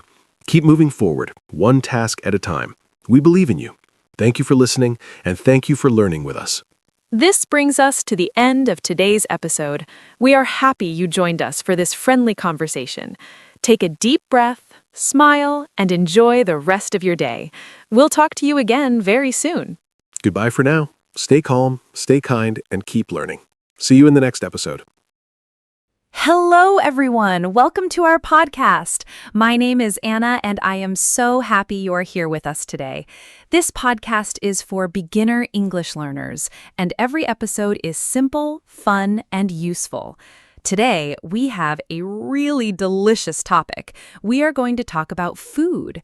Food is one of the best topics in English because we talk about it every single day. What do you like to eat? What is your favorite meal? Do you cook at home? These are all questions you will hear and use constantly. I am joined by my wonderful co-host, Mark. Mark loves food just as much as I do. Mark, say hello and tell us, are you hungry right now? Hello, hello. Thank you, Anna. Hi to all our amazing listeners. Yes, I am always a little hungry when we talk about food. Today's topic is one of my absolute favorites, talking about food. Food is such a great topic for English learners because the vocabulary is very practical. You use it every day, at home, at restaurants, at the supermarket, and when you talk with friends. Anna and I are going to share our favorite foods, talk about meals and cooking, and give you lots of useful words and phrases. By the end of this episode, you will be able to talk about food in English easily and naturally. So let's get started. I am ready to eat. Learn. Okay, so let's start with the most basic and important question. What is your favorite food? This is one of the first questions people ask when they meet someone new. It is a great conversation starter. In English, you can ask it in a few different ways. What is your favorite food? Or what do you like to eat? Or what is your favorite meal? All of these mean the same thing. And to answer, you can say, my favorite food is pizza. I love sushi. I really enjoy pasta. Simple and natural. Mark, what is your favorite food? Tell our listeners, and please make it sound delicious so we all get hungry. Okay, my absolute favorite food is pizza. I know. It's a very popular answer, but I genuinely love it. My favorite type of pizza is margarita. Simple tomato sauce, mozzarella cheese, and fresh basil leaves. It sounds simple, but when it is made well, it is absolutely amazing. I also love Japanese food a lot, especially ramen, a hot noodle soup with broth, eggs, and different toppings. And I love tacos, a Mexican dish with meat, vegetables, cheese, and salsa inside a tortilla. I think my perfect day of eating would be ramen for lunch, tacos for dinner, and pizza as a late-night snack. What about you, Anna? Oh, I love all of those. Pizza, ramen, tacos, great choices. My absolute favorite food is sushi. I love how it is both simple and beautiful at the same time. My favorite type is salmon sashimi. That is just fresh, raw salmon sliced thinly. I also really love pasta, especially carbonara. That's pasta with eggs, cheese, and pancetta, which is Italian bacon. And I have a big sweet tooth. That means I love sweet things. So desserts are very important to me. My favorite dessert is tiramisu, which is an Italian dessert made with coffee, cream, and ladyfinger biscuits. It's incredible. Mark, do you have a sweet tooth too? Yes, definitely. I have a very strong sweet tooth. My favorite dessert is chocolate lava cake, a small, warm chocolate cake with soft, melted chocolate inside. When you cut it open, the chocolate flows out like lava from a volcano. It is absolutely delicious. I also love ice cream. My favorite flavor is vanilla. It sounds simple, but good quality vanilla ice cream is wonderful. I also enjoy mango sorbet, which is a light frozen dessert without cream. It's very refreshing, especially in summer. And I love chocolate in general. Dark chocolate is my favorite. I think if I could only eat one sweet thing forever, it would be a really good piece of dark chocolate. What is your favorite chocolate, Anna? Oh, dark chocolate is so good. I personally prefer milk chocolate. It is sweeter and creamier, but I love all chocolate, honestly. Now, let's talk about meals. In English, we talk about three main meals in a day. Breakfast, the first meal of the day and the morning. Lunch, the meal in the middle of the day. And dinner, the evening meal, usually the largest. Some people also eat a snack between meals, a small amount of food to keep you going. Mark, what do you usually eat for breakfast? I think breakfast habits are very different from country to country, so this is always an interesting conversation. Breakfast is my favorite meal of the day. I love a good, big breakfast. My usual breakfast is scrambled eggs on toast with avocado. I add a little salt, pepper, and sometimes chili flakes for a spicy kick. I always drink coffee in the morning. I cannot function without my morning coffee. On weekends, I make a bigger breakfast. I love making pancakes with maple syrup and fresh berries, blueberries or strawberries. Sometimes I also make a smoothie with banana, spinach, and almond milk. It sounds unusual, but it is really delicious and very healthy. A good breakfast gives me energy for the whole day. Anna, what do you usually eat for breakfast? I love your breakfast routine. Scrambled eggs and avocado toast sounds amazing. My breakfast is usually lighter. During the week, I eat yogurt with granola and fresh fruit, usually berries or sliced banana. I also drink tea in the morning, not coffee. I prefer green tea because it is light and healthy. On weekends, I love making a full breakfast too. My favorite weekend breakfast is French toast. That is bread dipped in egg and milk, then cooked in a pan until golden brown and served with honey and fruit. It is sweet and satisfying. I also love freshly squeezed orange juice on weekends. It feels like a little luxury. Mark, what do you eat for lunch? For lunch, I usually eat something quick because I'm often busy during the day. My typical weekday lunch is a salad, usually a big mixed salad with lettuce, tomatoes, cucumber, olives, and feta cheese with olive oil and lemon dressing. Or I make a sandwich. My favorite is a chicken and avocado sandwich on whole grain bread. I also love soup for lunch, especially on cold days. A bowl of tomato soup with crusty bread is perfect in winter. On weekends, lunch becomes more relaxed and special. I love going to a restaurant with friends for a long, leisurely lunch. My favorite restaurant lunch is a good burger with sweet potato fries. Simple, but so satisfying. Anna, what about you? A chicken and avocado sandwich sounds so good right now. For lunch, I usually have something simple too. I love eating leftovers from the night before. I think reheated food sometimes tastes even better. I also love a good bowl of noodles for lunch. My favorite is a Vietnamese-style pho, a clear broth noodle soup with herbs and vegetables. It is light but filling. I also enjoy a simple rice bowl, rice with grilled vegetables and a fried egg on top. It's cheap, easy, and delicious. On weekends, I love brunch, a meal between breakfast and lunch. Brunch is very popular now. My favorite brunch food is Eggs Benedict, poached eggs on toasted English muffin with hollandaise sauce. Incredible. Eggs Benedict is one of the best brunch dishes ever. I completely agree. Now let's talk about dinner. Dinner is my favorite meal because I have more time to cook in the evening and I can really enjoy the food. My favorite dinner to cook at home is pasta. I make a homemade tomato sauce with garlic, onions, and fresh basil. It takes about 30 minutes and it tastes incredible.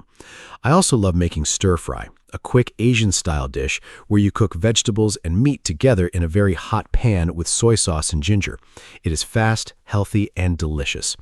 When I don't feel like cooking, I order Thai food, my favorite takeaway. Mark, what do you usually cook for dinner? Wait, I'm Anna. But yes, let me tell our listeners about my favorite dinner. I love making big salads for dinner in summer. My favorite is a Greek salad. Tomatoes, cucumbers, olives, red onion, and feta cheese with olive oil. So fresh and satisfying. In winter, I love making soups and stews. My favorite is lentil soup. Lentils cooked with onions, garlic, cumin, and tomatoes. It is very warming and healthy.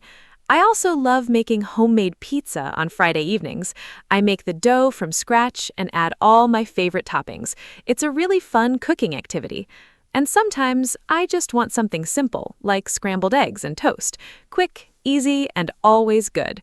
Mark, do you like cooking? I do love cooking. I think cooking is a wonderful skill and a really relaxing activity. When I cook, I feel creative and happy.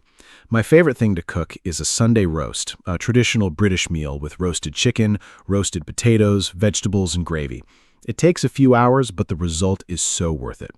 I also enjoy baking. My favorite thing to bake is banana bread. It's moist, sweet, and smells incredible when it comes out of the oven. I started baking during a holiday at home, and I discovered I really enjoy it. Cooking and baking are also great ways to practice English because recipes are written in clear, simple language. Anna, what is your favorite thing to cook? I love that you bake banana bread. That is one of my favorites too. My favorite thing to cook is definitely pasta. I make a simple garlic and olive oil pasta called aglio e olio. It's Italian and it's incredible. Just garlic, olive oil, chili, and pasta. 5 ingredients, 15 minutes, and it tastes like a restaurant meal. I also love making curries. I make a butternut squash curry with coconut milk that my friends always ask me to make for them. It makes me feel good when people enjoy my food. I also bake occasionally. My favorite thing to bake is chocolate chip cookies. They're warm, soft, and perfect with a glass of cold milk. Who can say no to a warm cookie? Nobody can say no to a warm cookie. Now let's talk about different types of food from around the world. One of the best things about food is that every country has its own amazing dishes and flavors. Italian food is very popular worldwide. Pizza, pasta, risotto, gelato. Japanese food is also incredibly popular. Sushi, ramen, tempura, miso soup. Mexican food is loved everywhere. Tacos, burritos, guacamole, enchiladas. And Indian food is amazing. Curry, biryani, naan bread, samosa. I love trying food from different countries. It's like traveling without leaving your city. Anna, which international cuisine is your absolute favorite? That is such a hard question because I love so many. But if I have to choose just one, I would say Japanese food. I love how Japanese cuisine focuses on freshness, quality, and simplicity. Every ingredient is important and treated with respect. My favorites are sushi, miso soup, edamame, those are boiled soybeans with salt, and Japanese ramen.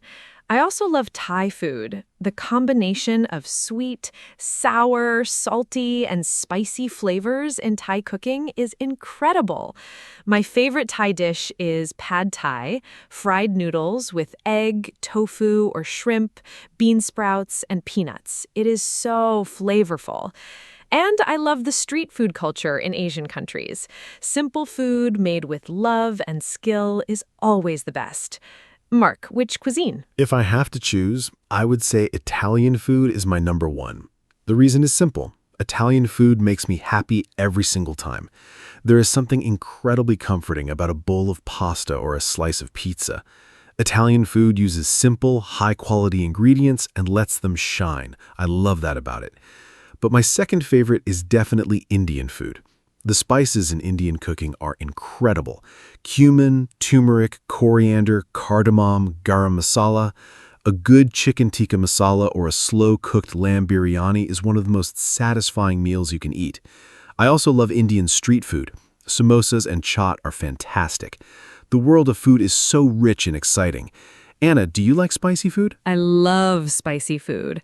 I grew up eating quite spicy food at home, so I have a high tolerance for spice. My favorite spicy dish is Korean kimchi jjigae. That is a kimchi stew with tofu and pork. It is very spicy, very flavorful, and incredibly warming.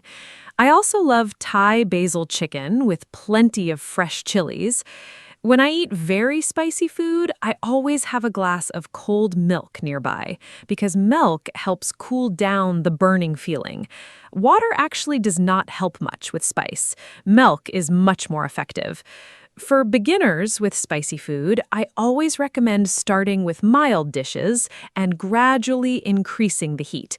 Your taste buds will adapt over time. Your taste buds will adapt. Great advice. Taste buds are the small parts on your tongue that help you taste food. Now let's talk about healthy food versus unhealthy food, because this is a topic people discuss a lot. In English, we say food is healthy if it is good for your body, like vegetables, fruits, whole grains, and lean protein. We say food is unhealthy or junk food if it has too much sugar, fat, or salt, like chips, fast food, and candy. Mark, do you try to eat healthfully? Do you have a balance between healthy and unhealthy food in your diet? I definitely try to eat healthily most of the time, but I also believe in balance. I do not believe in being too strict or cutting out all treats. That makes eating less enjoyable.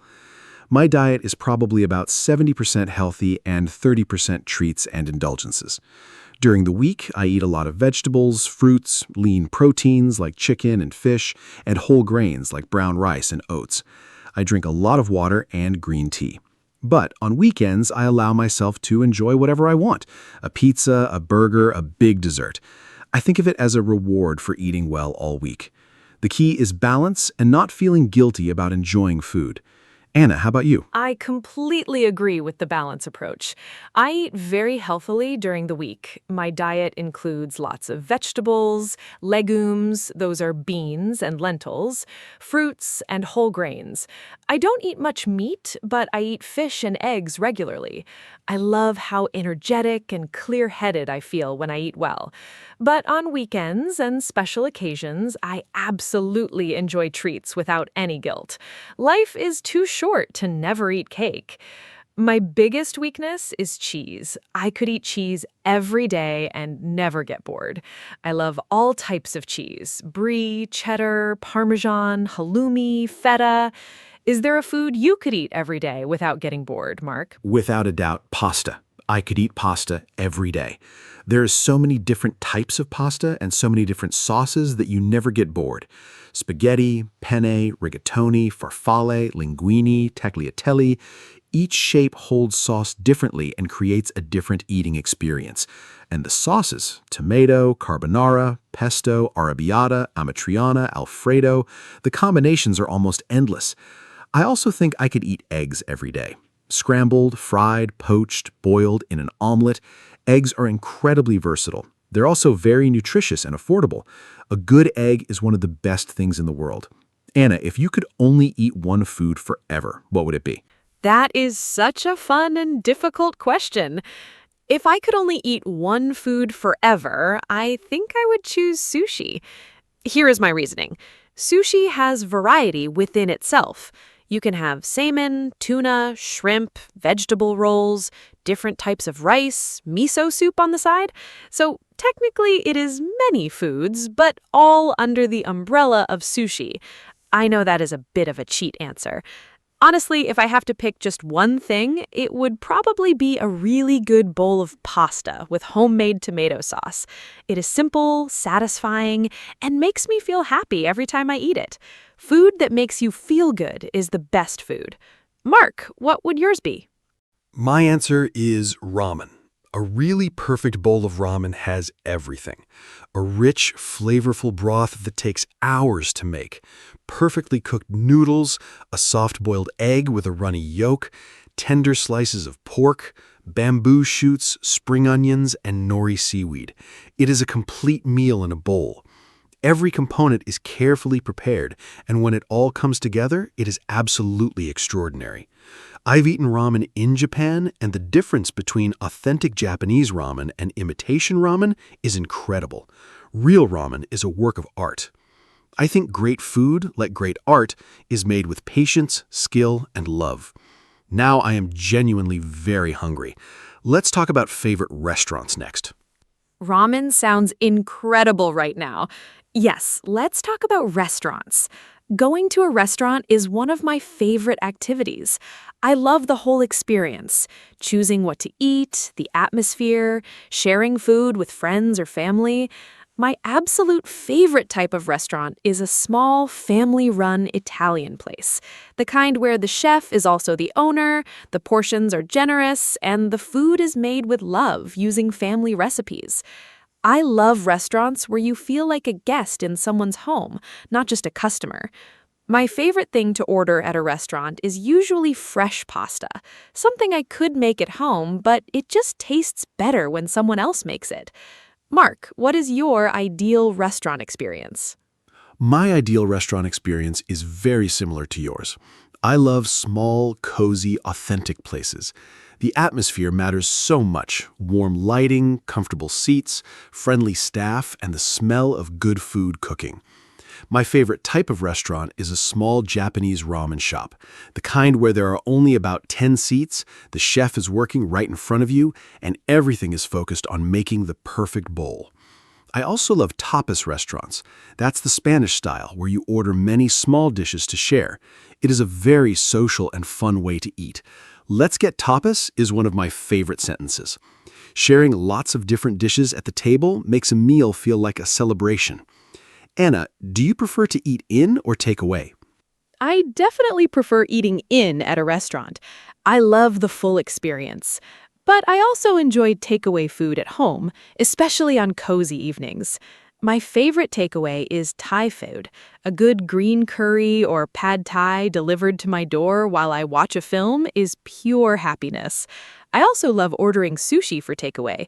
It feels like a little treat. In English, we have some great phrases for ordering takeaway.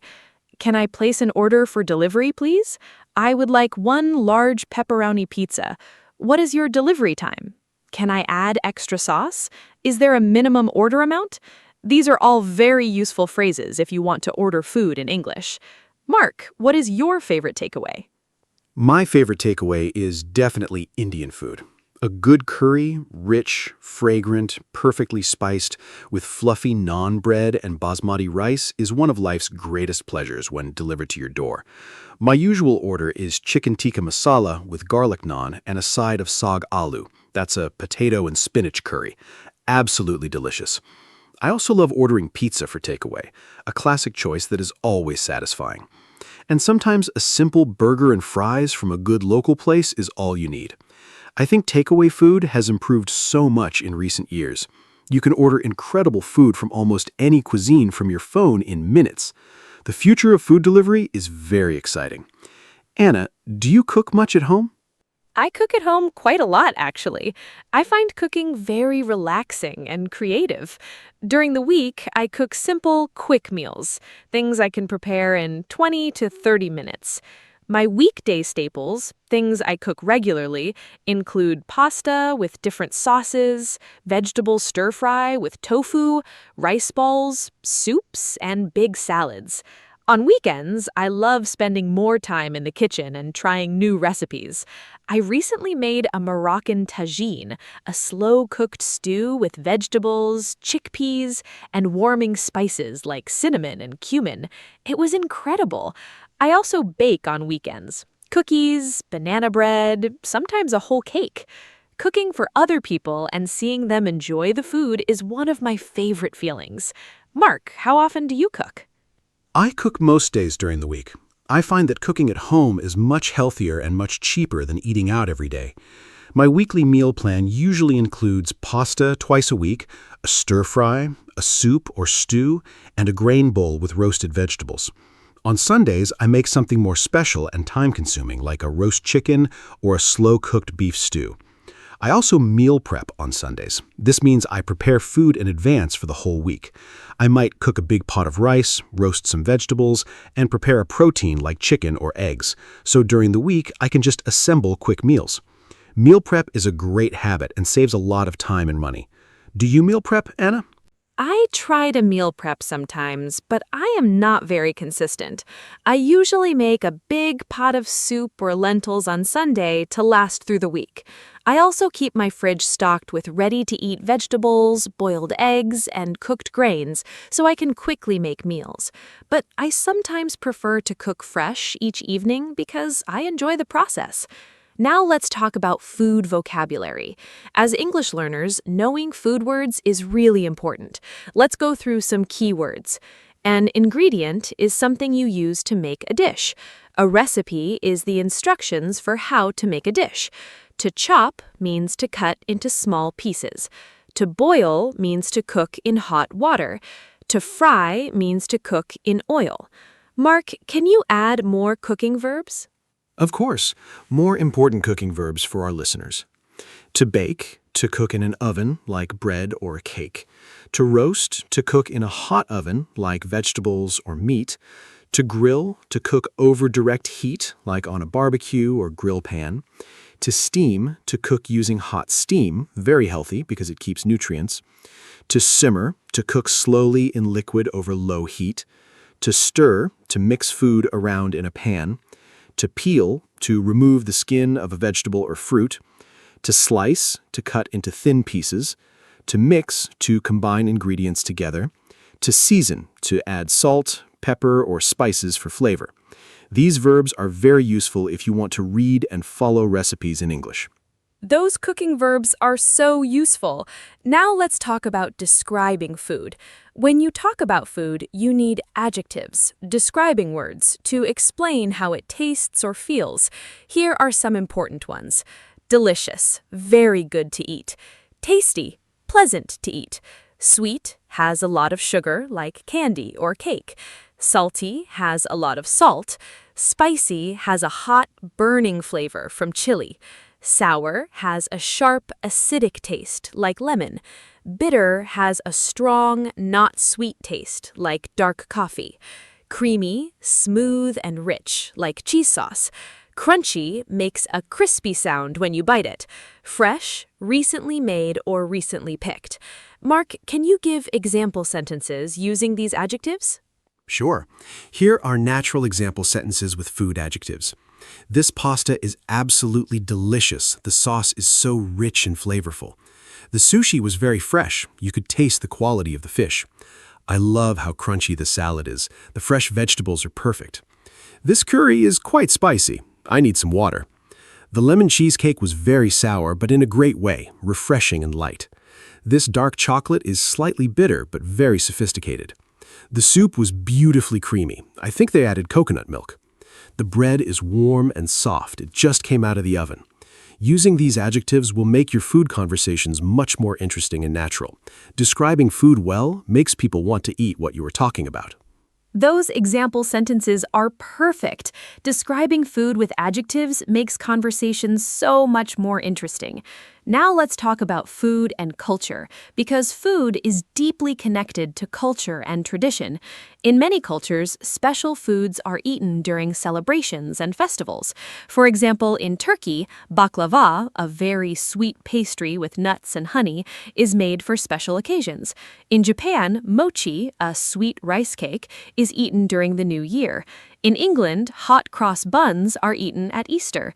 In Mexico, tamales are made for Christmas. Food connects us to our history and our families. Mark, are there special foods connected to important days or celebrations in your culture? Food and tradition are so deeply connected. In my family, Sunday lunch was always a very important ritual. My grandmother would make a big pot of beef stew every Sunday, and the whole family would gather around the table. That stew is one of my most powerful food memories. The smell of it cooking made the whole house feel warm and welcoming. I also think of birthday cakes. In my culture, every birthday must have a cake with candles. And Christmas is all about special foods: roast turkey, stuffing, roast potatoes, Brussels sprouts, and Christmas pudding. Food brings people together in a way that almost nothing else can. A shared meal is one of the most human and universal experiences. Anna, what food memories do you have? Food memories are so powerful. The smell of a familiar food can take you straight back to a moment in your childhood. My strongest food memory is my grandmother's soup. She made a simple vegetable soup with homemade bread every winter, and eating it felt like the warmest, safest feeling in the world. I still try to recreate it sometimes, and while it is good, it never quite tastes the same as hers did. I think food always tastes better when it is made with love by someone you love. Another strong memory is eating fresh fruit from the garden, strawberries still warm from the sun in summer. Nothing from a shop ever tastes as good as fruit you pick yourself. Mark, what is your strongest food memory? My strongest food memory is from a trip to Naples, Italy when I was about 20 years old. I ate a margarita pizza at a small local pizzeria, and it was the best thing I had ever tasted in my life. The dough was thin and charred at the edges, the tomato sauce was bright and fresh, and the mozzarella was soft and melted perfectly. I remember sitting outside in the warm evening, eating that pizza and thinking, this is what food is supposed to taste like. That experience changed how I thought about food. It showed me that simple, high-quality ingredients made with skill and love are always better than complicated dishes with many ingredients. That pizza started my real love of food. It's a beautiful memory. That Naples pizza story is so romantic and beautiful. Simple food made perfectly. That is the best. Now let's do a fun quiz section for our listeners. I will ask Mark some questions about food, and he will answer. And listeners, you can think about your own answers too. Ready? First question. Mark, if you could have dinner with any famous person in the world, and you could choose the restaurant and the meal, what would you choose? Take a moment to think about this one, listeners. Who would you want to have dinner with? Where would you go? What would you eat? These are great conversation questions to practice with a friend in English. Oh, what a fun question. I would choose to have dinner with Anthony Bourdain, the late American chef, author, and travel show host. He was one of the most interesting people in the world when it came to food and culture. I would take him to a tiny local ramen shop in Tokyo, Japan. We would both have the chef's special ramen, the most authentic, carefully made bowl possible. I would ask him about all the most incredible food experiences of his life, all the places he visited, and what he believes food means to people. I think the conversation would be as nourishing as the meal. Anthony Bourdain believed food connects people across cultures, and I completely agree with that philosophy. Anna, who would you choose? What a wonderful answer. Anthony Bourdain was truly a remarkable person. I would choose to have dinner with Julia Child, the famous American chef who taught Americans how to cook French food and made cooking fun and accessible for everyone. I would take her to a classic French bistro in Paris, and we would eat the full traditional French menu: onion soup, duck confit, croissants, and crème brûlée for dessert. Julia Child was famous for her joyful, enthusiastic attitude towards food and cooking. She believed everyone could cook, and that mistakes in the kitchen are part of the fun. I think having dinner with her would be the most delicious and joyful experience imaginable. She's one of my heroes. Okay, next quiz question for you, Mark. Ready. Give me another question, Anna. I am enjoying this food quiz very much, and I love your choice of Julia Child. She was an icon. By the way, listeners, if you want to practice your English with food topics, I highly recommend watching cooking shows in English. Programs like MasterChef, The Great British Bake Off, or old episodes of Julia Child, the French chef, are fantastic for learning food vocabulary in a natural, entertaining context. You pick up so many words and phrases without even trying. You hear real conversations about cooking techniques, ingredients, and flavors. It is a very enjoyable way to study English. Okay, Anna, next question, please. I am ready. Okay, next quiz question. Mark, what is the most unusual or strange food you have ever tried? Did you like it? I think this question is so interesting because different cultures eat very different things, and what seems unusual to one person is completely normal to another. For our listeners, think about the most unusual food you have ever eaten. Was it something from another country? Something a family member cooked? An experiment in your own kitchen? Talking about food experiences like this is a great way to practice past tense in English. I tried, I ate, I tasted, I didn't like it. It was interesting. Use these phrases to tell your own food story. What a great question. The most unusual food I ever tried was raw sea urchin called uni in Japanese when I visited a sushi restaurant in Osaka, Japan. Sea urchin is a spiky ocean creature, and you eat the soft orange inside part. I was very nervous to try it. The texture is soft and creamy, and the taste is intensely like the ocean, very strong, very salty, and a little sweet. I did not love it the first time, but I tried it again, and by the third time I actually started to enjoy it. I think unusual foods often require a few tries before you appreciate them. My advice? Always try new foods at least twice. Your first reaction is often just surprise, not dislike. Anna, what about you? Sea urchin is so interesting. I have tried it once, and I thought the flavor was very powerful. The most unusual food I have ever tried was balut. It is a fertilized duck egg, boiled and eaten as street food in the Philippines and Vietnam. I tried it in Vietnam on a food tour. I was very nervous, but I wanted to be adventurous. It has a unique flavor, rich, savory, and quite strong. I did not love it, but I'm so glad I tried it. I believe in trying all kinds of foods at least once. Being adventurous with food makes your life and your travel experiences so much richer. And when you try local food in another country, people appreciate that you are respecting their culture. Food is cultural connection.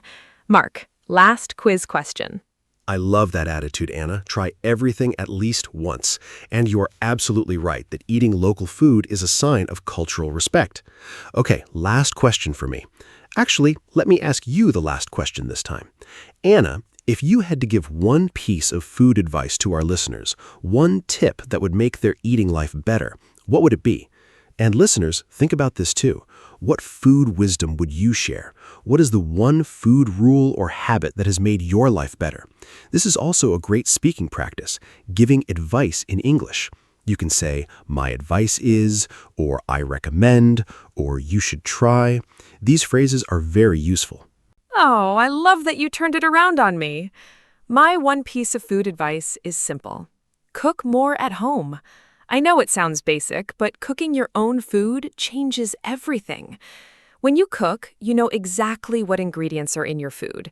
You save money, you can make things exactly how you like them, you develop a wonderful skill that makes you more independent and creative. And the process of cooking is genuinely relaxing and satisfying.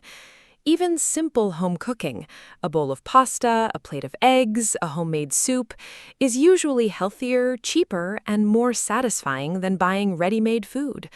Start with simple recipes. Watch tutorials online. Make mistakes and laugh about them. Cooking is a gift you give yourself. What is your food advice, Mark? My food advice is be curious and brave with food.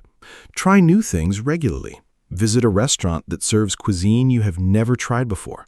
Buy one unfamiliar ingredient at the supermarket each week and look up a recipe for it. Order the dish on the menu that you do not recognize. Ask a colleague or friend from a different country what their favorite food is and try to make it or find it. Food curiosity makes life so much richer, more interesting, and more connected. Every new food experience is an adventure. And as a bonus, being curious about food gives you amazing conversation material.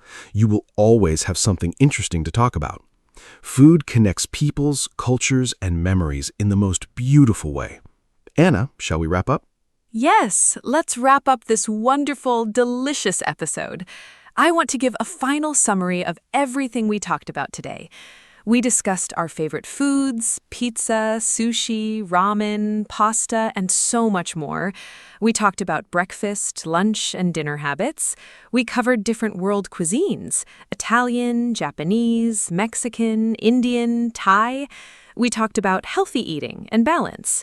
We learned cooking vocabulary, verbs like bake, fry, roast, and simmer. We practiced food adjectives: delicious, creamy, crunchy, spicy. We shared food memories and did a fun quiz, and we gave food advice. Thank you so much to every listener who joined us today. I hope this episode made you hungry, happy, and a little more confident talking about food in English. See you next time. What an absolutely delicious episode this has been. Thank you so much, Anna. You are the best co-host and food conversation partner anyone could ask for. And a huge thank you to every wonderful listener who spent this time with us. Food is one of the most universal topics in the world. Everyone eats, everyone has favorites, everyone has memories connected to food. Talking about food in English is something you can practice every single day. At home, at restaurants, at the supermarket, with friends. Use the vocabulary and phrases from today's episode. Talk about your favorite foods, describe how they taste, share your food memories. The more you use English to talk about real, everyday topics like food, the faster and more naturally it will come. Take great care, eat well, and goodbye, everyone. Hello, everyone. Welcome to our podcast. My name is Anna, and I am so happy you are here with us today. This podcast is made for beginner English learners, and every episode is simple, fun, and useful.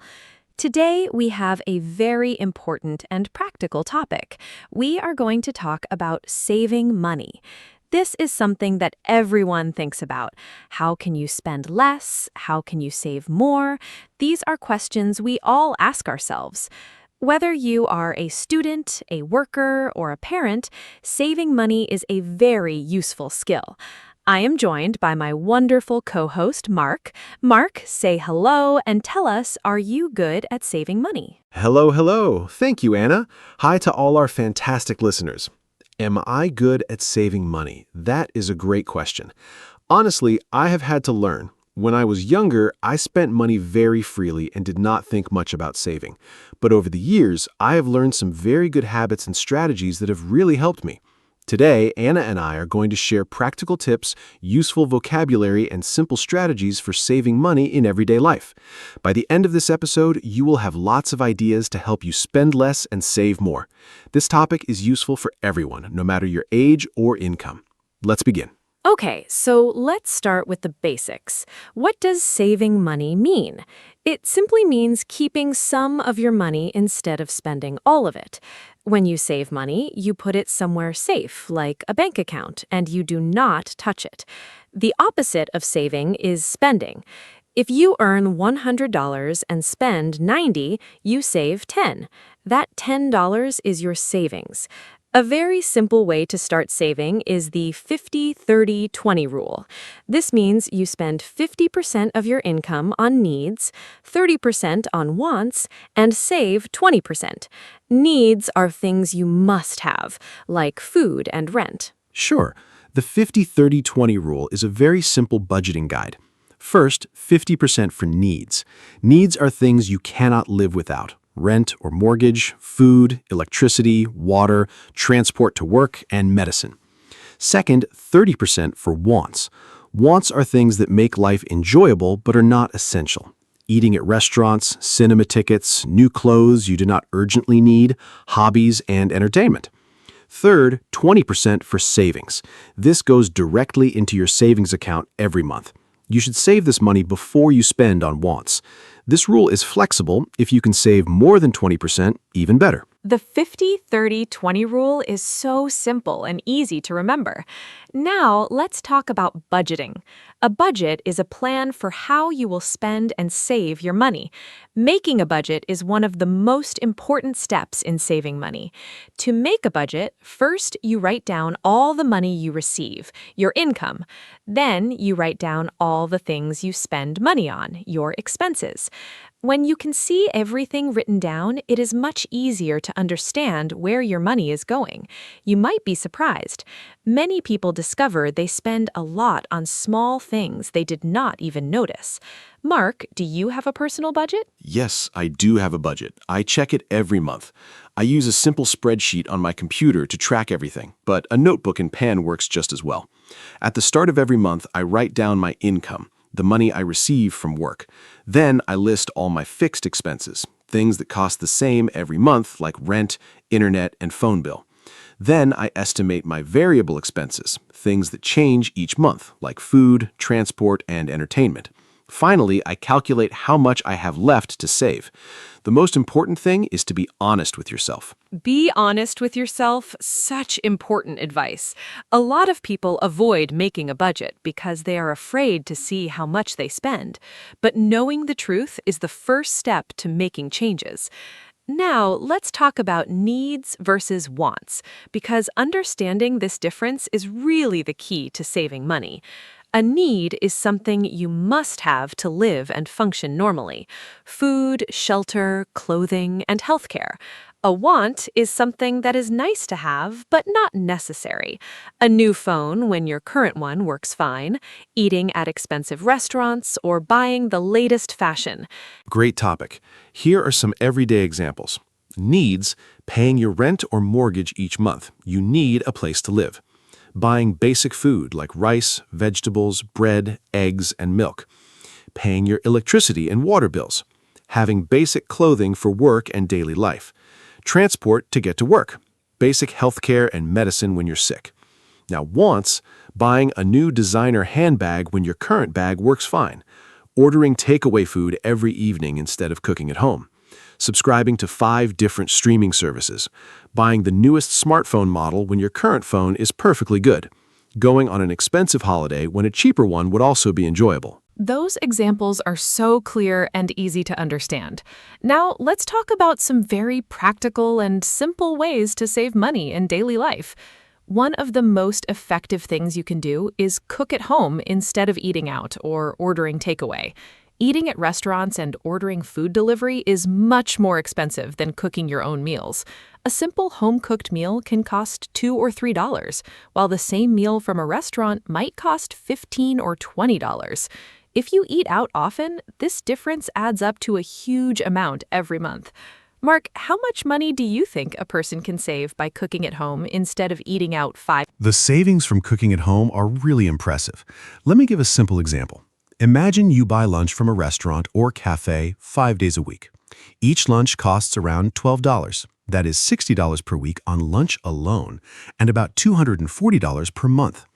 Now imagine you prepare your own lunch at home and bring it to work. A homemade lunch might cost about $2 to $3 per day. That is around $50 to $60 per month. So by simply preparing your own lunch, you could save approximately $180 every single month. $2,000 a year just from making your own lunch. That is incredible. It really shows how small daily habits can add up to huge savings over time. Now let's talk about shopping habits, because how and where you shop makes a big difference to your budget. One great strategy is to always make a shopping list before you go to the supermarket and stick to it. When you shop without a list, you often buy things you do not need. This is called an impulse purchase. An impulse purchase is when you buy something suddenly, without planning, just because you feel like it or because it looks good. Mark, do you make shopping lists? Yes, I always make a shopping list before going shopping. It really helps me stay focused. I also eat something before I go to the supermarket because when you are hungry, everything looks delicious and you buy much more than you need. Another great tip is to compare prices. Look at different shops and different brands before you buy. Often, a cheaper brand has the same quality as an expensive one. I also recommend buying in bulk when it makes sense. This means buying larger quantities at once because the price per unit is usually lower. For example, buying a large bag of rice is cheaper per kilogram than buying many small bags. Eat before you go shopping? That is such simple but brilliant advice. Now I want to talk about something very common that costs people a lot of money without them realizing it: subscriptions and memberships. A subscription is a regular payment you make, usually monthly, for a service. For example, streaming services like Netflix or Spotify, gym memberships, magazine subscriptions, or app subscriptions. Many people sign up for these services and then forget about them, but the money keeps coming out of their account every month. This is called a subscription trap.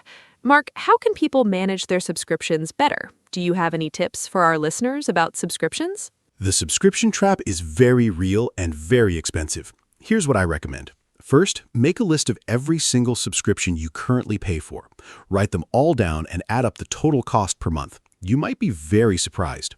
Second, ask yourself honestly, do I really use this? If you have a gym membership but only go twice a month, it is probably not worth keeping. Third, cancel any subscriptions you do not regularly use. You can always resubscribe later if you miss them. Fourth, look for free alternatives. Many streaming services have free versions with advertisements. Many books and magazines are available for free at your local library. Reviewing your subscriptions regularly is such smart advice. Now let's talk about something many people find difficult: avoiding unnecessary purchases, especially when there are sales and discounts. Sales and special offers can actually make you spend more money, not less. When you see 50% off, it's tempting to buy something even if you did not plan to buy it and don't really need it. Shops and websites use many clever tricks to make you want to buy things, like countdown timers, limited stock warnings, and special member prices. Mark, how do you resist temptation when you see a big sale? Do you have any strategies for avoiding unnecessary spending? This is such a relatable struggle. Here's my best strategy. Before buying anything that was not on my planned list, I wait 24 hours. This is called the 24-hour rule. If I still want the item the next day, I think about whether I really need it and whether I can afford it. Often, the next day, I realize I didn't really want it. It was just the excitement of the moment. Another strategy is to ask yourself 3 questions before buying. Do I need this? Can I afford this? Do I already have something similar? These simple questions can save you from many impulse purchases. The 24-hour rule is brilliant. I am going to start using that immediately. Now, let's talk about saving money on energy and utilities at home, because this is an area where many people can save quite a lot without changing their lifestyle very much. Utilities are services like electricity, water, gas, and heating. Small habits can make a big difference to your utility bills. For example, turning off lights when you leave a room, unplugging electronic devices when you are not using them, taking shorter showers, washing clothes at a lower temperature, and using energy-efficient light bulbs. Mark, have you made any changes at home to reduce your energy bills? What has made the most difference for you? Yes, I have made several changes at home. The most effective one was switching to LED light bulbs throughout my home. They use about 75% less electricity than traditional bulbs and last much longer, so you save money twice, on electricity and on replacement bulbs. I also started setting my heating to a lower temperature at night and when I'm not at home. Just programming the thermostat correctly saved me a noticeable amount on my heating bill every month. Another big one, I started washing my clothes at 30 degrees instead of 60 degrees. This uses much less electricity and the clothes get just as clean for normal washing. Start small. Such important and encouraging advice. Even $10 a month becomes $120 in a year, and that is a great start. Now let's talk about an emergency fund, because this is a very important concept in personal finance. An emergency fund is money that you save specifically for unexpected problems or emergencies. For example, your car suddenly needs an expensive repair. You lose your job unexpectedly. You have a sudden medical expense not covered by insurance. Without an emergency fund, you might need to borrow money or use a credit card and pay high interest. Yes, I do have an emergency fund, and I think it is absolutely essential. Without one, any unexpected expense can become a major financial crisis. I built mine gradually over about 2 years. I started by saving 1 month of expenses, then 2, and then eventually reached my goal of 4 months. I keep this money in a separate savings account that I do not touch unless there is a genuine emergency. An important rule: replenish the fund as soon as possible after using it. If you use $200 from your emergency fund, your next priority is to replace that $200 before anything else. Peace of mind. That is such a perfect way to describe the feeling of having savings behind you. Now let's talk about debt and how it affects saving. Debt is money that you owe to someone else, usually a bank or a lender. Common types of debt include credit card debt, student loans, and car loans. Debt can make saving very difficult because when you have debt, you pay interest, an extra charge for borrowing money. For example, if your credit card charges 20% interest per year and you have a balance of $500, you pay $100 extra in interest every year just for borrowing that money. Managing debt and saving at the same time is challenging, but it is possible. Here's a simple approach. First, list all your debts, the amount owed and the interest rate for each. Then, prioritize paying off the highest interest debts first. This is called the avalanche method. High interest debt, especially credit card debt, grows very quickly if you do not pay it off. While paying off debt, try to make more than the minimum payment each month, even a small extra amount. Even a small extra amount makes a big difference over time. At the same time, still put a small amount into savings every month, even $20. This keeps the habit alive. The avalanche method, paying off the highest interest debt first, is a great strategy. Now let's talk about a topic that many people find uncomfortable: comparing your spending habits to others. It is very tempting to spend money to match what other people around you own or do. This is called keeping up with the Joneses, an English expression that means trying to match the lifestyle of your neighbors or friends. For example, if your friend buys a new car, you might feel pressure to buy one too. Or if your colleagues go to expensive restaurants for lunch, you might feel embarrassed to bring a packed lunch. Keeping up with the Joneses is a real and very common challenge. Social pressure to spend money is everywhere. My advice is to remember that many people who appear to have a lot are actually in debt. The new car, the expensive holidays, the designer clothes, many of these things are bought on credit. Looking wealthy and being financially stable are very different things. A more helpful comparison is to compare yourself to your own past self. Are you saving more than last year? Are your debts smaller? Focus on your own financial journey. Also, remember that true friends don't care what car you drive or what brand you wear. Comparing yourself to your own past self. What a healthy and wise perspective. Now let's talk about saving money on transport, because for many people, getting to work and moving around costs a significant amount every month. Common transport expenses include fuel for a car insurance, car maintenance and repairs, parking fees, and public transit tickets. Some money-saving transport tips. If possible, use public transport. Buses and trains are usually much cheaper than driving a car. Walk or cycle for short distances. This is free and also good for your health. Carpool with colleagues. Share the drive and the cost. And plan your journeys efficiently to avoid unnecessary trips. I save on transport in a few ways. First, I use public transport for most of my journeys. I have a monthly travel card, which is much cheaper than buying individual tickets each day. Second, I walk for any journey that takes less than 20 minutes on foot. It is free, keeps me healthy, and I often enjoy it.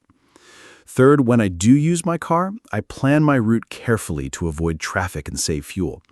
I also do regular car maintenance, keeping the tires properly inflated and getting the car serviced on schedule. This prevents expensive repairs and also saves fuel because a well-maintained car uses less petrol. Look higher and lower on the shelves. I never thought about that, but it makes so much sense. Now let's talk about saving money on clothes, because clothing can be a significant expense. Some practical tips. Shop in sales. Buy clothes at the end of the season when prices are reduced by 50% or more.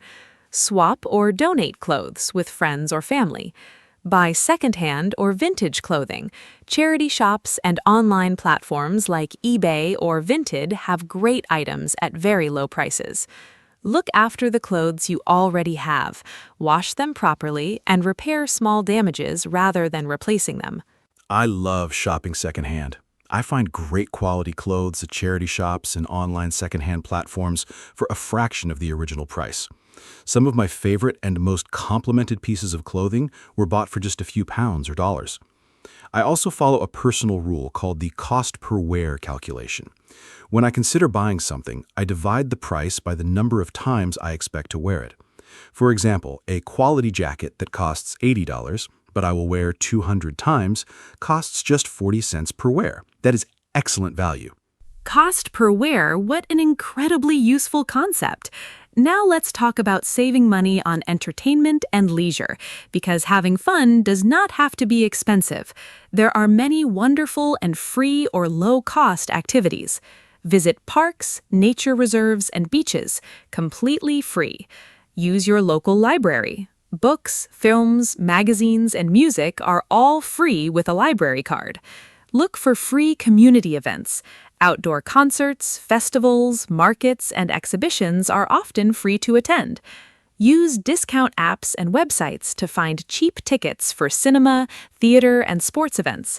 Cook a special meal at home instead of going to an expensive restaurant for a celebration. I love finding free entertainment. One of my favorite activities is hiking. All you need is a pair of good shoes, and the rewards are spectacular views and a wonderful feeling of achievement, completely free. I also love visiting free museums and galleries. In many cities, the best cultural institutions are free to enter. Reading library books is another favorite. I read about 30 books a year and pay nothing for them. I also enjoy cooking new recipes at home as a form of entertainment. It is creative, productive, and delicious. And I love having friends over for a homemade meal instead of going to a restaurant. Much cheaper, much more personal, and often Free hiking and free library books, two of my absolute favorites too. Now let's do a quiz for our listeners. I will give a situation and Mark will suggest the best money-saving action. Listeners, think of your answer before Mark speaks. Situation 1. You want to have coffee every morning. A coffee from a cafe costs $4. Making coffee at home costs about 20 cents. You work 20 days a month. Mark, what is the smart money-saving choice here, and how much would someone save by making coffee at home instead of buying it from a cafe every workday? Great quiz. If you buy coffee from a cafe every workday, 20 days a month, at $4 each, that's $80 per month on coffee. That is $960 per year. But if you make coffee at home at 20 cents per cup, that's $4 per month. So by making your own coffee, you save $76 per month and about $900 per year, just from this one small change. Of course, you can still treat yourself to a cafe coffee occasionally, maybe once a week as a small reward. The latte factor. I love that expression. Small daily purchases that seem cheap add up to thousands of dollars a year. Now, let me give another quiz situation. Situation 2. You receive your salary on the first of every month. Your salary is $1,000. Your rent is $400. Your food budget is $150. Your transport is $50. Your utility bills are $80. That is $680 on necessities. Mark, using the 50-30-20 rule we discussed at the beginning, how much should this person aim to save every month? And how much can they spend on wants, things they enjoy? Great calculation quiz. The person earns $1,000 per month. Using the 50-30-20 rule, 50%, $500, should go to needs. But their actual needs total is $680, which is more than 50%. In this case, they might need to adjust. Perhaps find a cheaper accommodation, reduce their food spending, or find a way to increase their income. The ideal 20% savings would be $200 per month, and the 30% for wants would be $300. But if needs already exceed $500, they need to find other ways to reduce costs or earn more. That was a really useful and realistic calculation. Real life is not always perfect, and sometimes adjustments are needed. Now, let's talk about something very motivating: setting savings goals. A savings goal is a specific target you are working towards. For example, saving $1,000 for an emergency fund, saving $3,000 for a holiday, saving $500 for a new laptop. Having a specific goal makes saving much more motivating than just saving with no clear purpose. In English, we say, I am saving up for example, I am saving up for a new car, or I am saving up for a holiday. Mark, do you have any current savings goals? Yes, having savings goals is incredibly motivating for me. Right now, I am saving up for two things. First, I want to add to my emergency fund. Second, I am saving for a trip to Japan, my dream holiday. Knowing exactly what I'm saving for makes it much easier to resist unnecessary spending. When I feel tempted to buy something I do not need, I think about my Japan fund and the temptation usually disappears. Another helpful technique is to visualize your goal. Put a photo of your dream destination or item somewhere you see every day. This keeps your motivation strong. Savings goals feel like a game you want to win. What a great mindset. Now, let's talk about some simple English phrases for talking about money and saving. These are very useful for everyday conversations. I'm on a tight budget. I don't have much money to spend. I'm trying to cut back. I'm trying to spend less. I'm saving up for something. I'm collecting money for a specific purpose. I can't afford it right now. I don't have enough money for it. That's a good deal. The price is very good, lower than expected. More useful money phrases. I'm watching my spending. I am being careful about what I buy. I'm trying to stick to my budget. I am trying to follow my financial plan. It's not worth the money. The quality or value does not match the price. I found a bargain. I found something very cheap or very good value. I am in debt. I owe money to someone. I am debt-free. I don't owe any money. I've been saving for this purchase. I planned and saved for this purchase. That's overpriced. The item costs more than it's worth. Those money phrases are so practical and natural. Now, let's talk about something that many young people struggle with: saving money as a student or on a low income. When your income is small, saving even a little bit can feel impossible, but even very small amounts matter. If you save just $5 per week, that's $20 per month and $240 per year. That might not sound like a lot, but it builds a habit, and habits are the foundation of financial success. Some specific money-saving tips for students. Cook your own meals. Use student discounts. Many shops, transport companies, and entertainment venues offer discounts for students. Great tips for students. Here are a few more. Share accommodation with others. Splitting rent and utility bills with flatmates makes a huge difference to your monthly costs. Walk or cycle to university instead of using transport. Use your student ID everywhere. You'll be surprised how many places offer student discounts that are not advertised. Cook in large batches and freeze portions. This saves both time and money. Avoid buying new gadgets and technology unless absolutely necessary. Look for part-time work that fits around your studies. Apply for any scholarships or bursaries that you might be eligible for. Many students don't apply simply because they don't know these opportunities exist. Cooking in large batches and freezing portions, such a practical and clever tip. Now I want to talk about something a bit different: the psychology of money, and why saving is sometimes emotionally difficult. Many people have complicated feelings about money. Some people spend money when they feel stressed or sad. This is sometimes called retail therapy. Others feel guilty about spending money even when they can afford it. And some feel anxious when they think about money at all. Understanding your emotional relationship with money is important. Mark, do you think there is a connection between emotions and spending habits? How can people develop a healthier relationship with money? Absolutely. Our emotions and money are deeply connected. Retail therapy is very real. Many people shop when they feel unhappy, bored, or stressed, as a way to feel better in the short term. The problem is that the good feeling is temporary, and then you have less money and perhaps feel guilty about spending.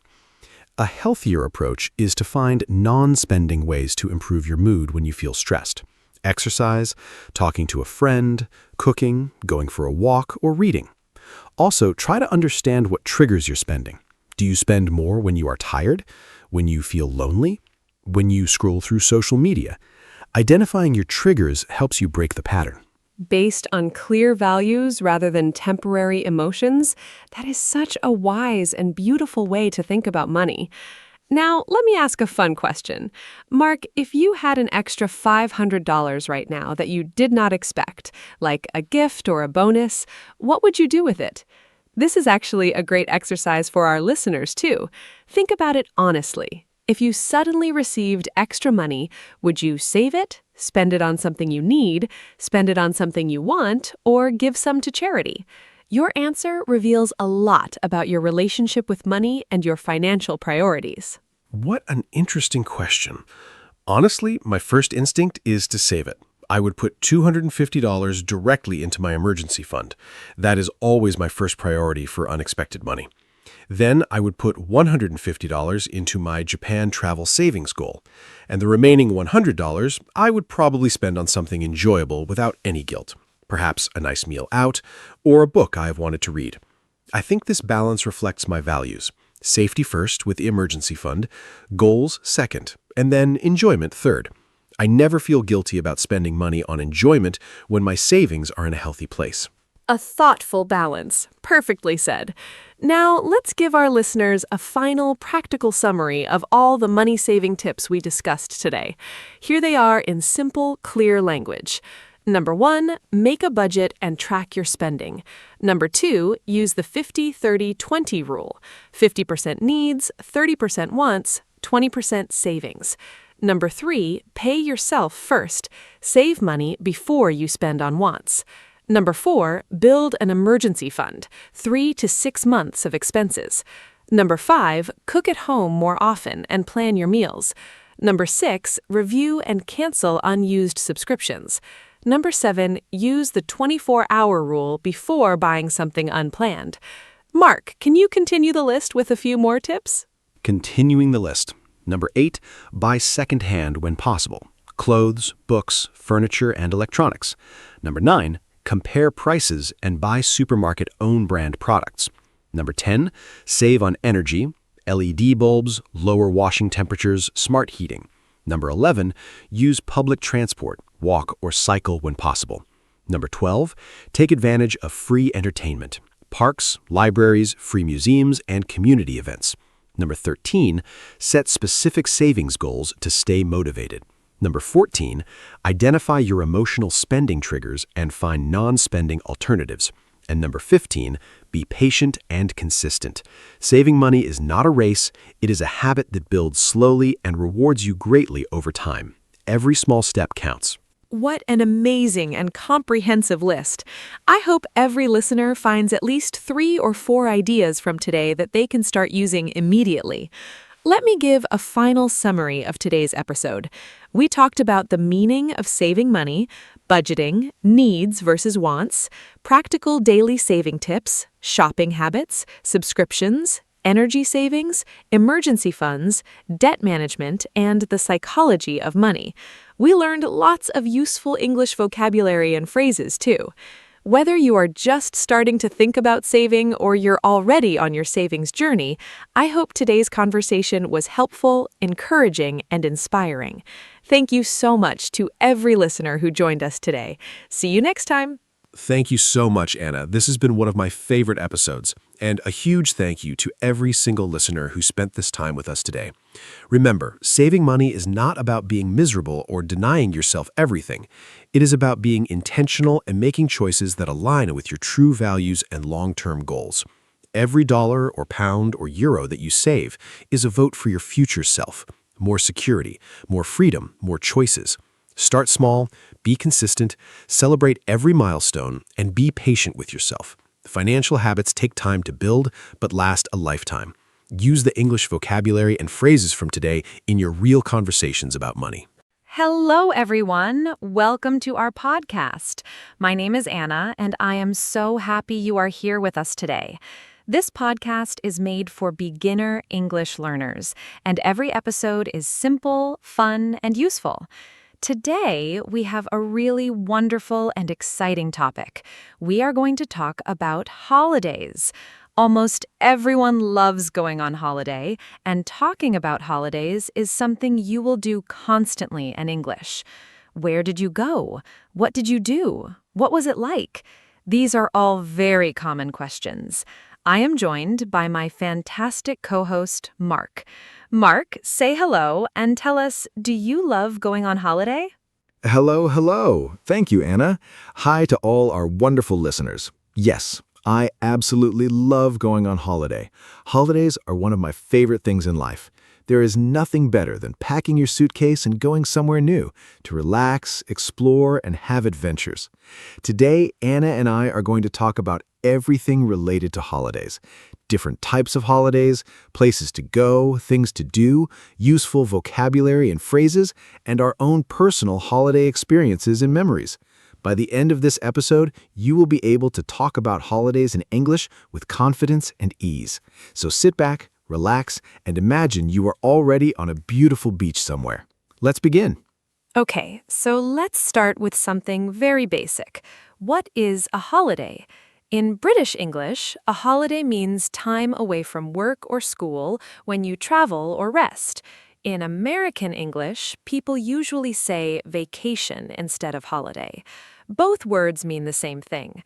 A public holiday is a special day when everyone has a day off work, like Christmas Day or New Year's Day. There are also bank holidays in the United Kingdom, official days off for everyone. So the word holiday can mean different things in different contexts. Mark, can you give our listeners some simple example sentences using the word holiday so they can hear how it is used naturally in everyday English conversation? Sure. Here are some natural example sentences. I'm going on holiday next week. You are about to travel somewhere for a rest. Where did you go on holiday this summer? Asking someone about their recent trip. We had a wonderful holiday in Italy last year. Describing a past trip. I need a holiday. I am so tired from work. Saying you need a break. The children are excited because the school holiday starts tomorrow. School is finishing for a break. Is tomorrow a public holiday? Asking if it is an official day off. We always go on holiday in August. Describing a regular habit. Those example sentences are perfect. Now let's talk about different types of holidays, because there are so many ways to spend your holiday time. A beach holiday, you go somewhere sunny and spend time at the beach, swimming, sunbathing, and relaxing. A city break, you visit a city for a few days to see the sights, visit museums, and enjoy restaurants. An adventure holiday, you do exciting physical activities like hiking, climbing, or surfing.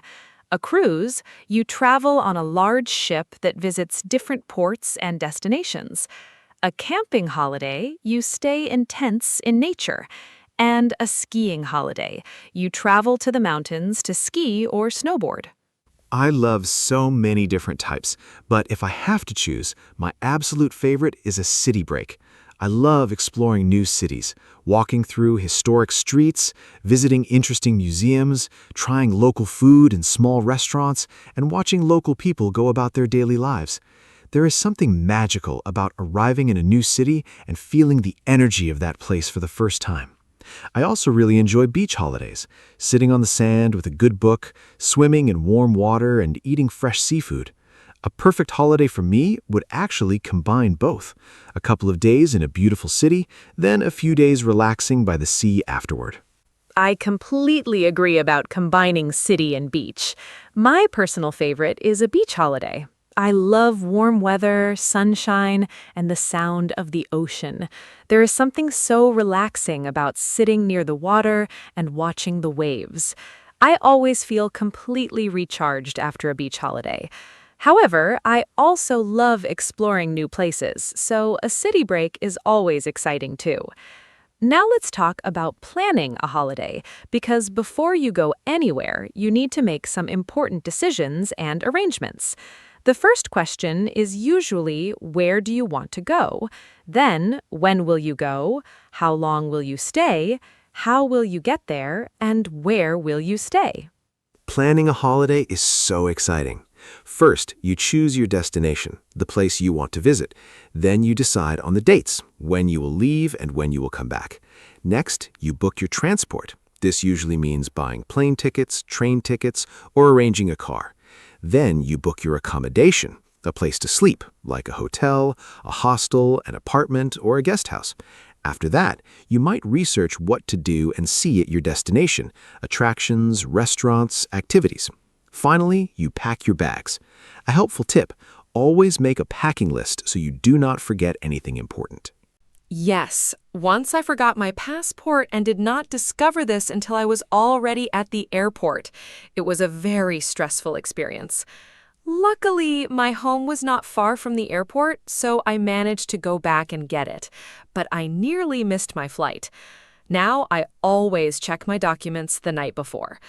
Let's talk about accommodation, because where you stay is such an important part of any holiday. There are many different options. A hotel, comfortable and convenient, often with breakfast included. A hostel, cheaper, often with shared rooms, popular with young backpackers. A holiday apartment, you rent someone's flat, which gives you more space and independence.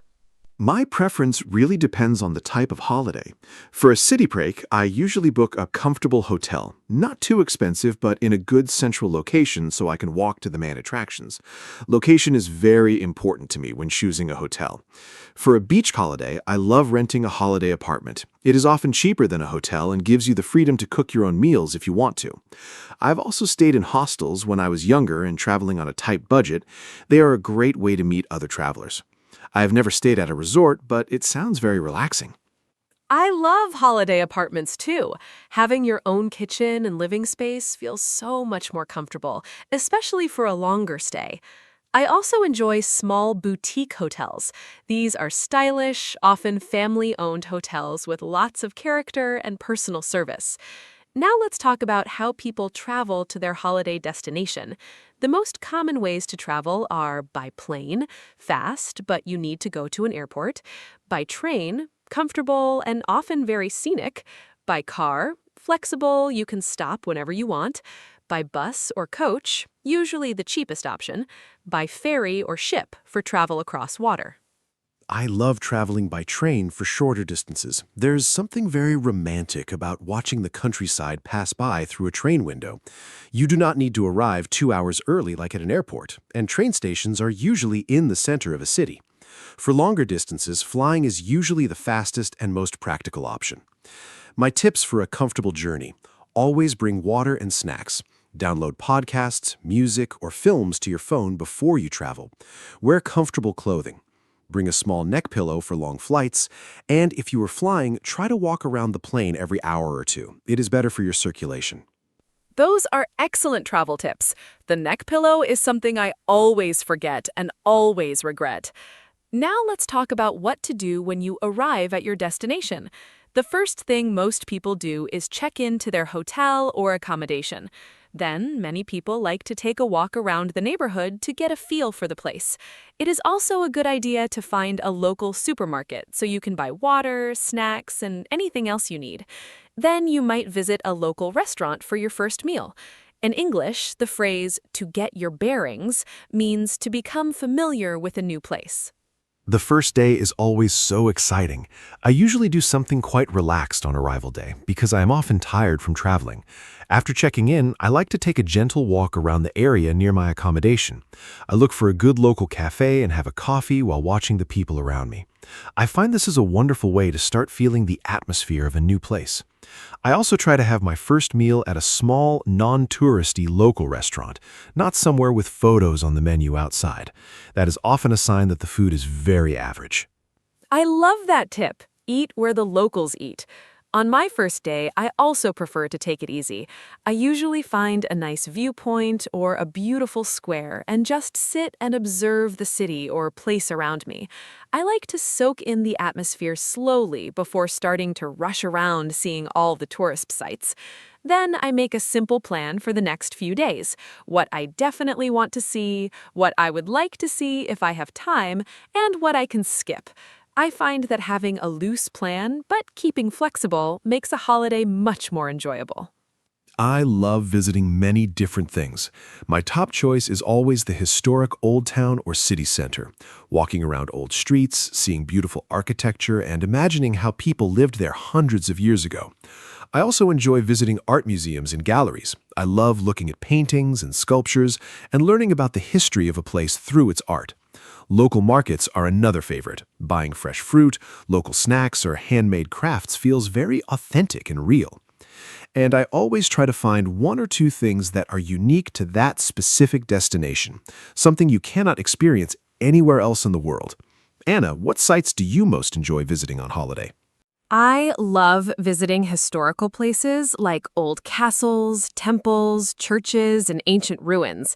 There is something very special about standing in a place that is hundreds or even thousands of years old and feeling connected to history. I also really enjoy natural attractions, national parks, waterfalls, mountains, and coastlines. Nature is always breathtaking and free to visit. And I love finding small, quiet neighborhoods away from the big tourist crowds. Sometimes the most beautiful things on a holiday are the unexpected ones.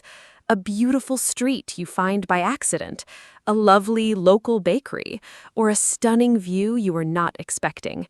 Mark, have you ever discovered something amazing by accident on a holiday? Yes, absolutely. One of my favorite travel memories is from a holiday in Portugal.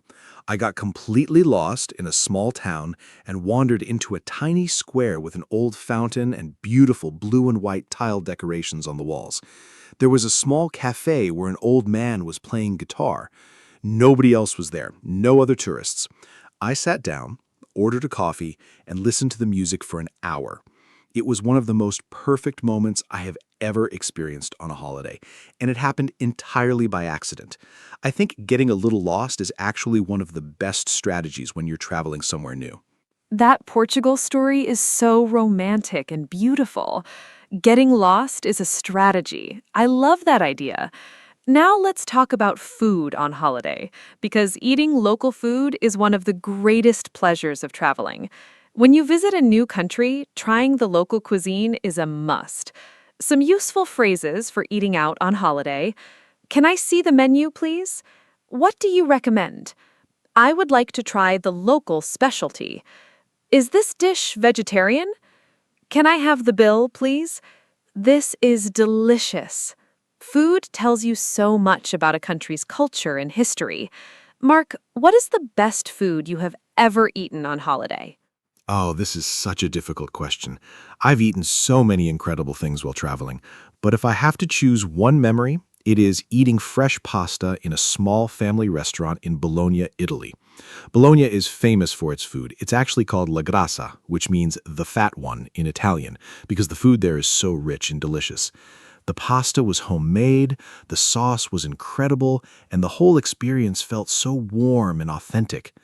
I also remember eating fresh grilled fish at a small beach restaurant in Greece, just caught from the sea, grilled with lemon and olive oil, eaten with fresh salad. Simple food, beautiful setting, perfect moment. I love buying small things that remind me of a place. A beautiful postcard, a small piece of local pottery, or a handmade ornament. I try not to buy too much because I usually overfill my suitcase. One of my favorite things to buy is a local cookbook. Then when I come home, I can try to cook the food from my holiday and relive the memories through taste. That is one of my favorite things about travel. The memories continue even after you return home. Now, let's talk about the weather on holiday, because weather can make a big difference to your holiday experience. Mark, how important is the weather when you choose a holiday destination? Weather is quite important to me, but not in the way you might think. I do not always need sunshine and warmth. I love visiting countries in different seasons and experiencing different types of weather. A rainy afternoon in a cozy cafe in Paris is just as wonderful as a sunny beach in Spain. However, I do try to research the typical weather for my destination at the time of year I'm visiting. Some useful weather phrases. What is the weather like in Barcelona in June? Should I bring a raincoat? Is it usually hot there in August? What is the best time of year to visit? Good weather can enhance a holiday, but an interesting place. I definitely love sunshine. I feel happier and more energetic when the sun is shining. A sunny day on holiday makes everything feel more beautiful and exciting. However, I have had some wonderful rainy day holiday experiences too. Visiting a museum on a rainy afternoon is perfect. You have a great reason to stay inside and learn something. And there's nothing lovelier than sitting in a warm restaurant, listening to rain outside the window. The phrase, whatever the weather, means that something is true or enjoyable regardless of the weather conditions.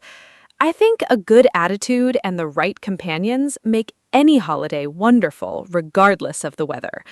Now, Mark, let's talk about holiday companions. I enjoy both, but for different reasons. Traveling alone is a very special experience. You can do exactly what you want, go at your own pace, change your plans at any moment, and you're more likely to meet new people and have unexpected adventures. Solo travel teaches you a lot about yourself and builds confidence. However, I also love sharing holiday experiences with people I care about, friends, family, or a partner. Seeing something beautiful is even more meaningful when you can share it with someone. The laughter, the shared meals, the moments of wonder together, these are some of the best parts of life. That conversation is absolutely perfect and so natural. Now, let me ask you something fun. Mark, if you could go on holiday anywhere in the world right now, money is no problem, time is no problem, where would you go and what would you do? This is a great conversation question for our listeners to practice too. In English, for talking about imaginary situations, we often say, if I could go anywhere, I would go to, or my dream holiday would be, or I have always wanted to visit. These phrases are very useful in conversations about travel and dreams. Mark, what is your ultimate dream holiday destination? Oh, this is such a wonderful question to think about. My ultimate dream holiday would be Japan in spring, specifically during cherry blossom season, which is called sakura in Japanese. The images of pink cherry blossoms covering the streets and parks look absolutely magical. I would spend 2 weeks exploring, a few days in Tokyo, then take a bullet train to Kyoto to see the temples and traditional neighborhoods, then visit smaller towns in the Japanese countryside. I would eat at tiny local restaurants every single day, visit local markets, take cooking classes, and try to understand Japanese culture as deeply as possible in 2 weeks. Japan feels like a world completely different from anything I know. Japan in cherry blossom season sounds absolutely magical. I can completely understand why that is your dream. My own dream holiday would be a road trip through New Zealand, driving from one end of the country to the other through incredible landscapes. New Zealand has everything: mountains, volcanoes, fjords, beaches, forests, and sheep everywhere. I would rent a camper van, a van with a bed and small kitchen inside, and just drive slowly, stopping wherever looks beautiful. I have heard that New Zealand feels like driving through a film set because the scenery is so spectacular. The Lord of the Rings films were made there, and the landscapes look unreal. I have not been to New Zealand yet, but it is very high on my list. You've described it perfectly. It sounds like one of the most naturally beautiful places on Earth. Now let's talk about holiday problems, because unfortunately, things do not always go as planned when we travel. Common holiday problems include a lost or delayed bag at the airport, a canceled or delayed flight, feeling unwell or sick on holiday, getting lost in an unfamiliar city, a hotel room that is not as nice as the photos online, forgetting something important at home, rain every single day when you wanted sunshine. Anna, have you ever had a major holiday problem? Don't worry, Mark. My biggest holiday problem happened in Italy. I arrived at my hotel late at night, exhausted after a long journey, and discovered they had given my room to someone else. This is called being overbooked. The hotel was full and they did not have another room for me. I had to wait in the lobby for an hour while they called other hotels nearby. Eventually, they found me a room in a lovely boutique hotel around the corner, and it was actually nicer than the original one, so the problem turned into something good. The lesson? Stay calm when things go wrong on holiday. My flight cancellation story was quite dramatic. I was flying home from a holiday in Spain when the airline canceled my flight due to a technical problem. I was stuck at the airport for 12 hours. I had to wait in a long queue, find out what was happening, and eventually accept a replacement flight the next morning. The airline gave me a hotel voucher and a meal voucher, which was helpful. I spent the unexpected extra night in a hotel near the airport, had a good dinner, slept well, and flew home the next day feeling quite refreshed. So in the end, it was not so terrible. Great story and great vocabulary. Compensation means money or help that a company gives you when something goes wrong. Now let's talk about holiday postcards and sharing holiday experiences. Traditionally, people sent postcards, small cards with a picture on one side and a message on the other, to friends and family while on holiday. Today, most people share their holiday experiences on social media, posting photos and videos online. Common phrases for sharing: having an amazing time in Paris, wish you were here, check out this incredible view, day 3 in Tokyo, and I am completely in love with this city.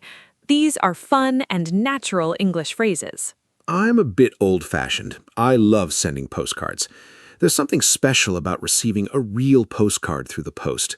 It shows that someone was thinking of you while they were on holiday and took the time to write your name and address by hand. I always buy a few postcards and send them to close family and friends. I also take lots of photos on holiday, not just for social media, but for my own memories. When I come home, I like to print some of my favorite photos and put them in an album or frame them for my wall. I love that you send real postcards. I do share photos on social media sometimes, but I try not to spend too much time on my phone when I am on holiday. I want to be present and enjoy the experience, not just document it for other people. One thing I always do is keep a small travel journal. I write a few sentences each evening about what I did, what I ate, how I felt, and what I noticed. When I read it back months or years later, the memories come alive again so vividly. A travel journal is also wonderful for English learners because writing in English about your real experiences is excellent practice. Budgeting for holidays is really important. Before any trip, I estimate the main costs: flights, accommodation, food, transport within the destination, activities and entrance fees, and shopping. I try to research average prices in advance so I'm not surprised.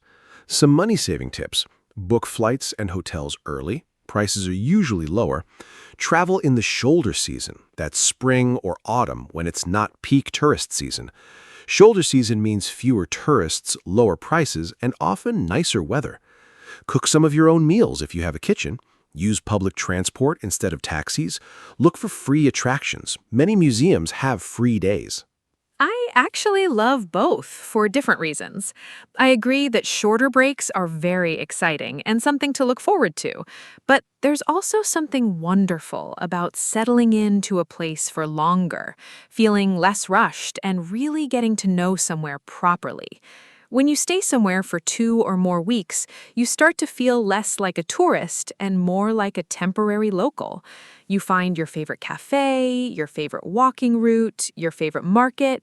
That is a very special feeling. Now, let's talk about something important: responsible travel and being a respectful tourist. When we visit other countries, it is important to be kind, respectful, and considerate. Being a responsible traveler means many things. First, respect local customs and traditions. Before you visit a country, learn a few basic things about their culture. For example, dress respectfully when visiting religious sites, temples, churches, mosques. Remove your shoes if asked. Keep your voice down in quiet places. Second, try to learn a few words of the local language. Hello, thank you, please, excuse me. Local people always appreciate this effort, even if your pronunciation is not perfect. Third, do not litter. Leave places as beautiful as you found them. Fourth, be patient and kind, even when things go wrong. Fifth, be open-minded. Different does not mean wrong. Different does not mean wrong. What a wonderful and important phrase. Respect and open-mindedness are the most important qualities for any traveler. Now, let's talk about some common holiday idioms and expressions in English, because these are very useful in natural conversations. To go on holiday, to travel somewhere for a vacation. A busman's holiday. This is a funny expression that means your holiday involves doing the same thing you do at work. For example, a chef who spends their holiday cooking. To be in holiday mode, to feel relaxed and carefree like you are on holiday even if you are not. All-inclusive, when the hotel price includes everything, food, drinks, and activities. More holiday expressions. To hit the road. To start a journey. To be away, to be traveling, not at home. Home away from home, a place where you feel very comfortable, like your own home, even though it is not. To travel light, to pack very few things and not take too much luggage. To rough it, to travel without much comfort or luxury, like camping with very basic facilities. Off the beaten track, going to places that are not popular tourist destinations, hidden, quiet, and less well-known places. To catch some rays, to sunbathe in the sun. I love off the beaten track and recharge your batteries, both so useful and so descriptive. Now, let's do a fun activity for our listeners. Mark and I are going to describe a holiday destination using only simple clues, and you, our listeners, have to guess the country or city. Ready? Here is my first clue. This country is in Europe. It is famous for its tower that lights up at night. People eat bread, cheese, and wine here. The language is French. The capital city is very romantic. What country is it? Listeners, think about it. That one is very easy. France. And the famous tower that lights up at night is, of course, the Eiffel Tower in Paris. Beautiful. Okay, here's my clue for you and our listeners. This country is in Asia. It has the largest population in the world. It has a very famous long wall that stretches for thousands of kilometers. People eat noodles, dumplings, and rice here. The Great Wall and the Forbidden City are famous attractions. The capital city is called Beijing. What country is it? Listeners, do you know the answer? Remember to say, "I think it is," before giving your answer. That is China. The Great Wall of China is one of the most amazing structures ever built by humans. I would love to visit it one day. Let me give another clue. This country is in South America. It is famous for a very tall statue of Jesus Christ with his arms open wide, high on a mountain. Carnival, a huge, colorful festival, is very famous there. People speak Portuguese. The beaches are beautiful and the football is amazing. The largest city has Rio in its name. Listeners, do you know this one? It is a very famous and beautiful country. That is Brazil. And the famous statue is called Christ the Redeemer on Corcovado Mountain above Rio de Janeiro. Stunning. One more clue from me. This one is a city, not a country. This city is in England. It is the capital city of the United Kingdom. It has a famous bridge that opens to let tall ships pass through. It has a very big clock tower, and people call the bell inside it Big Ben. You can see the royal palace where the king lives. Red double-decker buses go through the streets. The underground train system is called the Tube. Listeners, what city is this? I think almost everyone in the world knows this famous city. That is London, one of the most famous and visited cities in the whole world. The Tower Bridge, Big Ben, Buckingham Palace, and the red double-decker buses, instantly recognizable. This guessing game is such a fun way to practice geography and descriptive vocabulary in English. Now, let's give our listeners some final vocabulary review. Important holiday words and phrases to remember from today's episode. Destination, where you go. Accommodation, where you stay. Book, to reserve in advance. Suitcase or luggage, your bags. Passport, your travel document. Check-in, to register at a hotel or airport. Sightseeing, visiting famous places. Souvenir, a gift from a holiday. Absolutely. A few more essential holiday words. Itinerary, your detailed plan for a trip, day by day. Jet lag, feeling tired and confused because you crossed many time zones by plane. Currency, the money used in a particular country. Exchange rate, how much one currency is worth in another. Sunscreen, cream to protect your skin from the sun. Lost property, a place at airports or stations where lost items are kept. Travel insurance, a policy that helps if things go wrong on your trip. Return ticket, a ticket to go to a place and come back. Departure, when you leave. Arrival, when you get to your destination. Jet lag and travel insurance are both so important to know. Now, let me ask you one final personal question before we wrap up. Mark, what has been the best holiday of your entire life so far? Not where you want to go in the future, but the best trip you have actually taken. I think this is a beautiful question because our best holiday memories are often connected to the people we were with or unexpected moments, not just the destination itself. Think about this question, listeners. What has been your best holiday so far? In English, you can say, the best holiday I have ever had was, or my most memorable trip was when. These are. The best holiday of my life was a trip to Japan 3 years ago. I went for 3 weeks. Tokyo, Kyoto, Osaka, and smaller towns in between. Everything was perfect. The weather, the food, the people, the culture, the landscapes. I visited ancient temples in the morning and modern neighborhoods at night. I tried new foods every single day. I made friends with local people and other travelers. I had moments of pure wonder, like standing in a bamboo forest at dawn with no one else around, in complete silence except for the wind and the trees. That moment felt sacred and special. Japan taught me to slow down, pay attention, and appreciate beauty in everyday things. The bamboo forest at dawn? That image is breathtaking. What a perfect holiday memory. My most memorable holiday was a trip to Greece with my family. We visited Athens and then a small Greek island. White houses, blue doors, clear turquoise water, fresh fish every day, and long, lazy afternoons in the sunshine. The most special part was being there with my whole family, my parents, my brother, and my grandmother. We ate together every evening, talked for hours, laughed a lot, and made memories I will carry forever. I realized then that the people you travel with are just as important as the destination itself. Holidays are about people and moments. What a beautiful story, Anna. Family holidays really are so special. It is so true. The people you are with often matter more than the destination itself.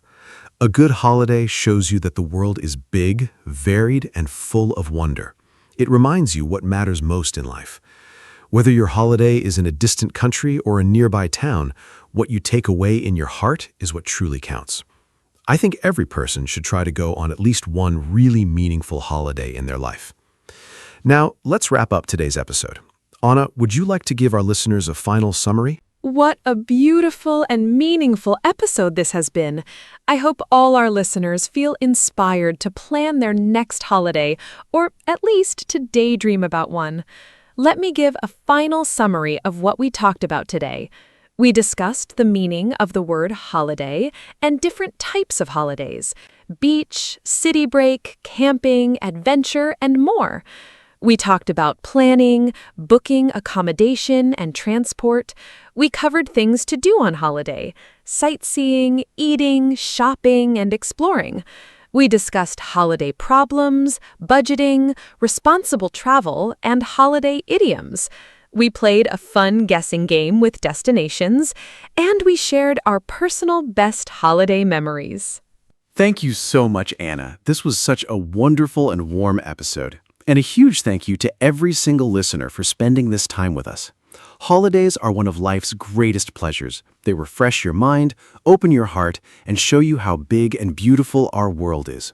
Talking about holidays in English is something you will do every day, at work, with friends, and when meeting new people. Use today's vocabulary and phrases in real conversations. Share your own holiday stories and ask others about theirs. Language comes alive when you connect it to real, personal experiences. Hello, everyone. Welcome to our podcast. My name is Anna, and I am so happy you are here with us today.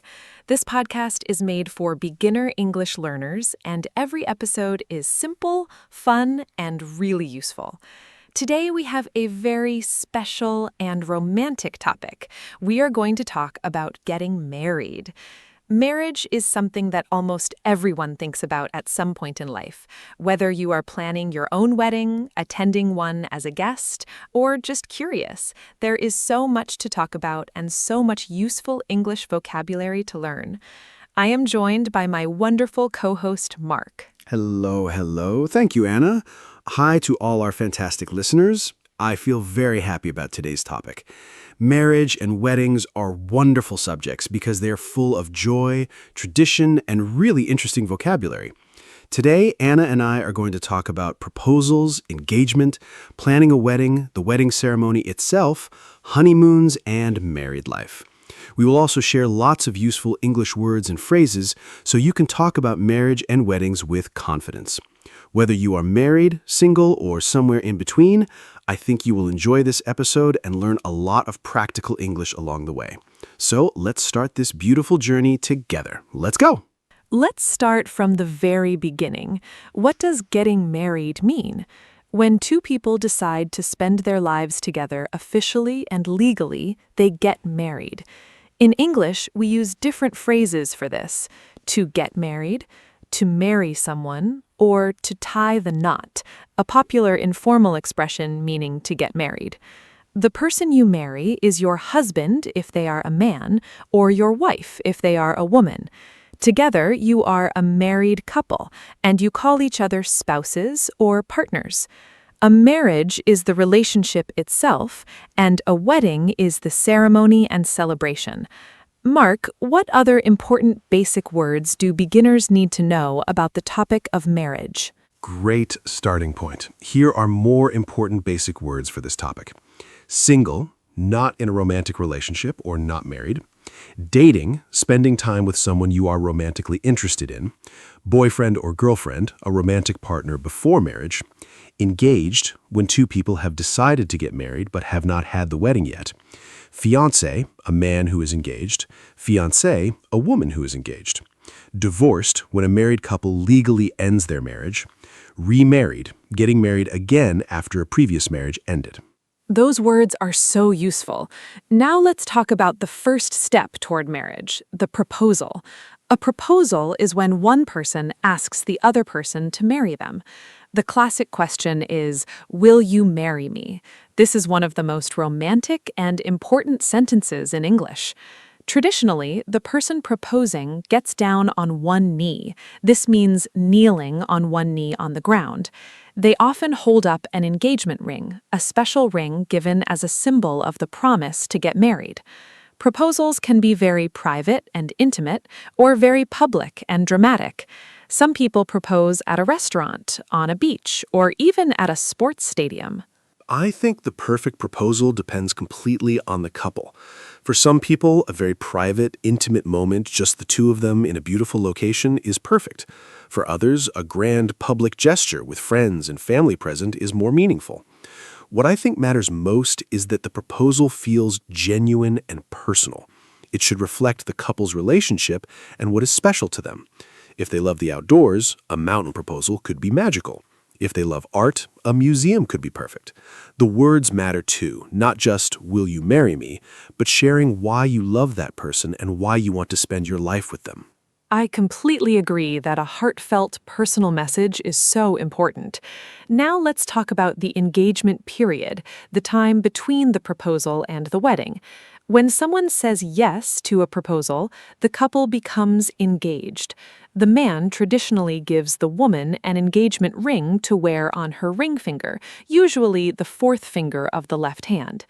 The engagement period can last a few months or several years. There is no fixed time.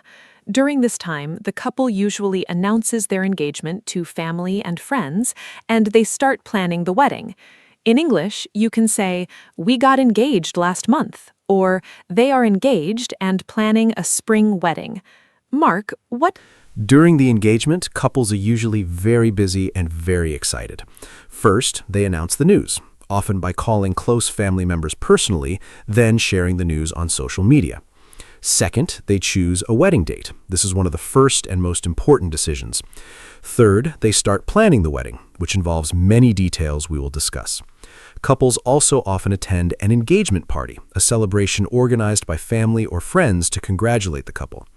Some couples choose to do pre-marriage counseling or premarital classes, meeting with a counselor or religious leader to talk about important topics like finances, communication, and family goals before marriage.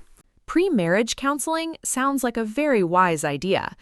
Now, let's talk about wedding planning, because planning a wedding involves many important decisions and a lot of work. The first major decision is the type of wedding you want. A traditional church wedding, a religious ceremony in a church, a civil ceremony, a non-religious legal ceremony at a registry office or courthouse, a beach wedding outside near the water, a destination wedding held in another city or country where the couple and guests travel to, a small, intimate wedding with just close family and friends, or a large wedding with hundreds of guests. There are so many decisions to make when planning a wedding. I think the most important ones are, first, the guest list. Who will you invite? A small, intimate wedding or a large celebration? This decision affects the venue, the budget, and many other choices. Second, the budget. How much money can you realistically spend? Weddings can range from very affordable to extremely expensive, and setting a clear budget early helps avoid financial stress later. Third, the venue, the place where the wedding will happen. Fourth, the date, season, day of the week, and availability of the venue. And fifth, the overall style or theme, elegant and formal, relaxed and casual, traditional or modern. A clear budget is so important. Weddings can become very expensive very quickly. Now let's talk about the people who play special roles in a wedding. The bride is the woman getting married. The groom is the man getting married.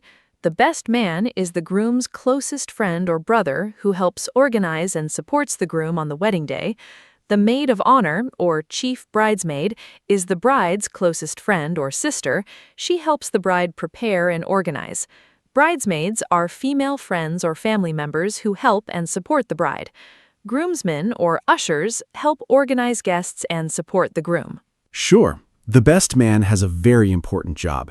He organizes the bachelor party, also called a stag party in British English, a celebration for the groom and his male friends before the wedding. On the wedding day, the best man holds the wedding rings until the right moment in the ceremony, gives a speech at the reception, the wedding party after the ceremony, and helps the groom stay calm and prepared. The maid of honor organizes the bachelorette party, called a hen party in British English, for the bride and her female friends. Bachelor party and bachelorette party, stag party and hen party in British English. Those are such useful vocabulary differences to know. Now let's talk about the wedding ceremony itself. A typical wedding ceremony has several important moments. First, the procession. The bride walks down the aisle, usually on the arm of her father or another loved one, to meet the groom at the front.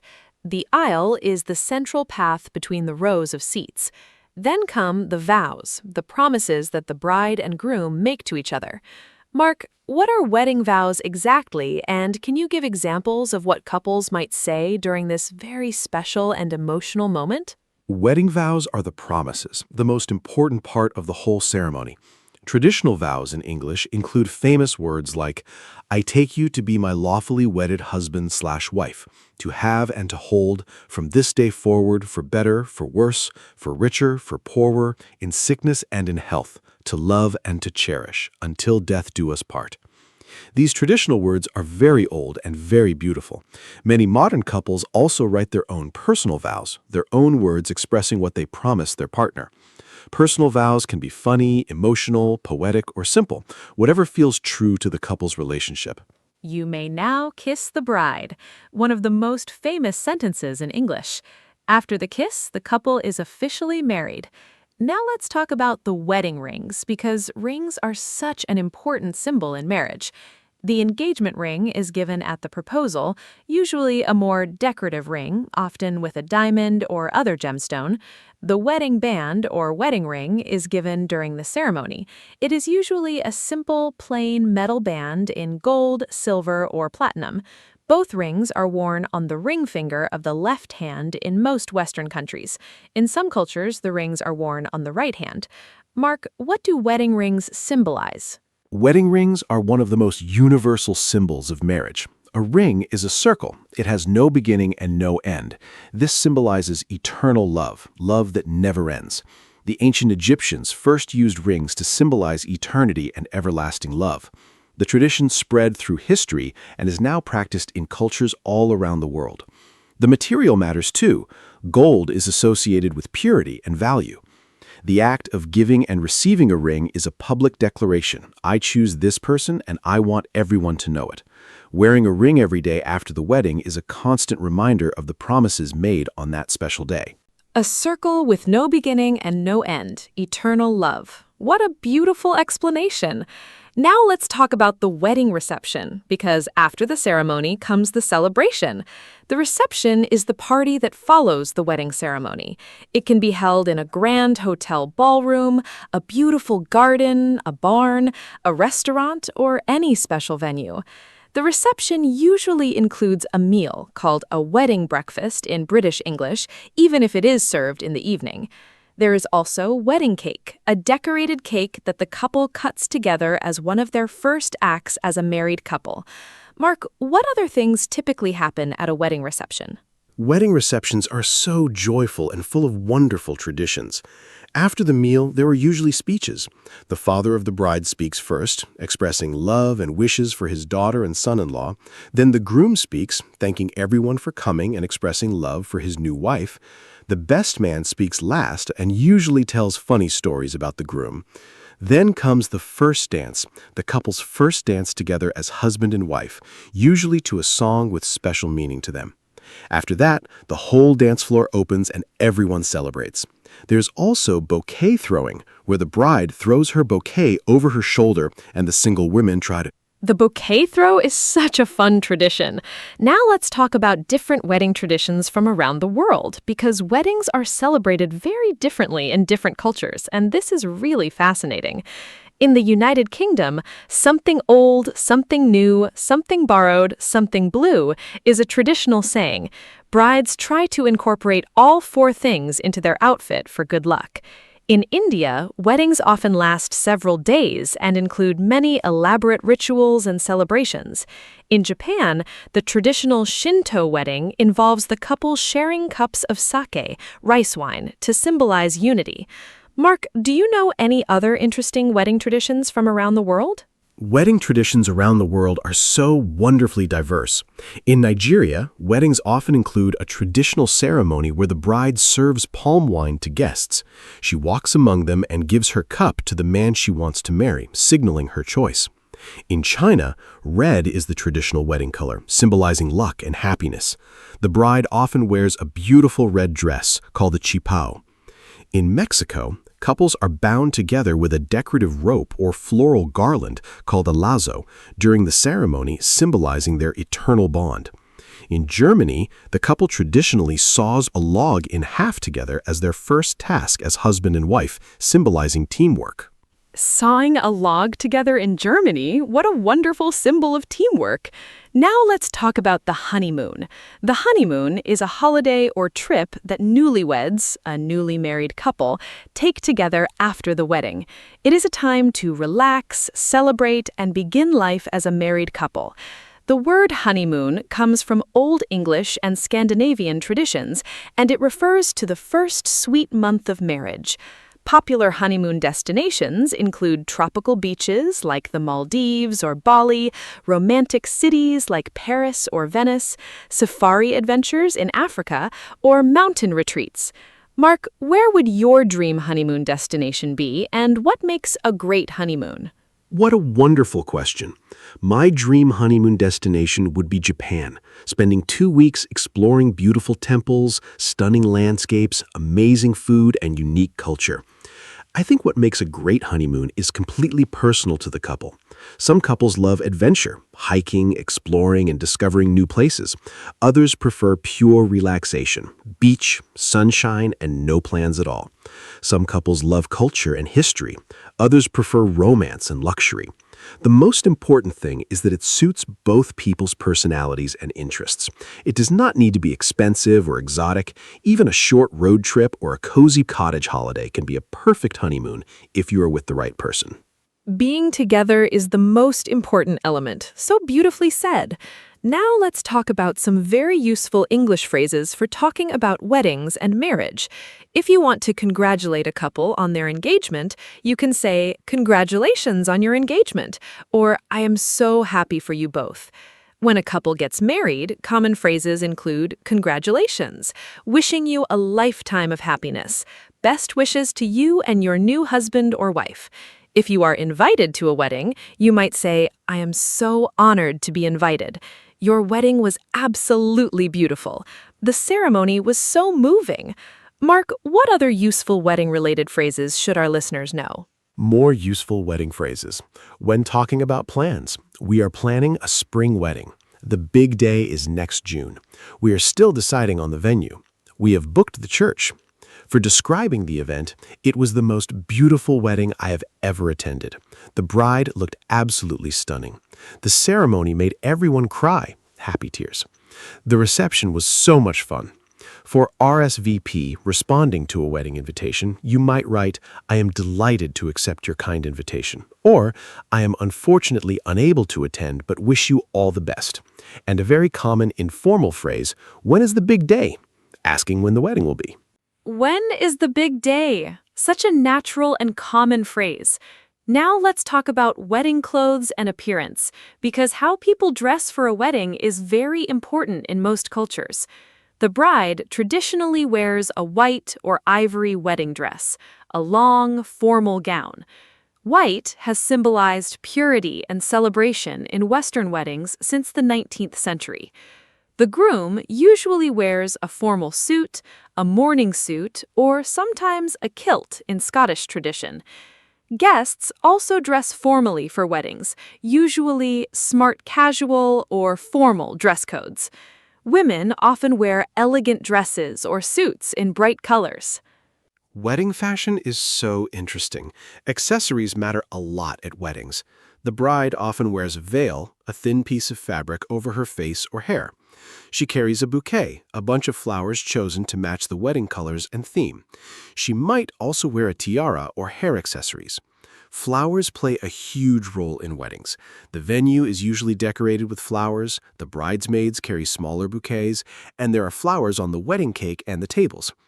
The buttonhole or boutonniere is a single flower worn on the groom's jacket lapel, matching the bride's bouquet. Buttonhole flowers for the groom, such a lovely detail. Now I want to talk about wedding photography and videography, because capturing memories is such an important part of any wedding. A wedding photographer is hired to take professional photos throughout the day, from preparation in the morning to the final dance at the reception. A wedding videographer films the day so the couple can relive every moment. The wedding album, a collection of the best photos printed and beautifully bound, is treasured by couples for the rest of their lives. With modern technology, many couples also create wedding websites and share photos on social media. Wedding photography is incredibly important. Your wedding photos and videos are the only way you can truly revisit those moments forever. The day passes so quickly, it is often over in a blink, and photos capture every emotion, every smile, every tear of joy. Choosing a great photographer whose style you love is one of the most important wedding decisions. I think the best wedding photos feel natural and candid, capturing real moments rather than stiff, posed photos. Many couples do what is called a first look, a private moment where the groom sees the bride in her dress before the ceremony. The photos from these moments are always breathtakingly emotional. A photographer tells the story of the day. What a lovely way to think about it. Now let's talk about something practical. Wedding guests. If you are invited to a wedding as a guest, there are some important things to know and do. First, RSVP promptly. Reply to the invitation quickly so the couple can plan numbers. Second, buy a wedding gift. In English, we often say, "What did you get them as a wedding gift?" Common gifts include money, items from the couple's gift list or registry, a list of items the couple has chosen that they would like, or a personal, sentimental gift. Third, arrive on time to the ceremony. Fourth, dress appropriately. Being a good wedding guest is very important. Here are more guest guidelines. Follow the dress code on the invitation. If it says formal, dress formally. Do not wear white as a guest. That is reserved for the bride. Turn your phone to silent during the ceremony. Do not take photos during the ceremony unless the couple specifically invites guests to do so. Many couples prefer an unplugged wedding, where guests put their phones away. Be present and engaged rather than on your device. If there's a seating plan, sit in your assigned seat. Eat and drink responsibly. Write a heartfelt message in the wedding card. Unplugged wedding. What a modern and lovely idea.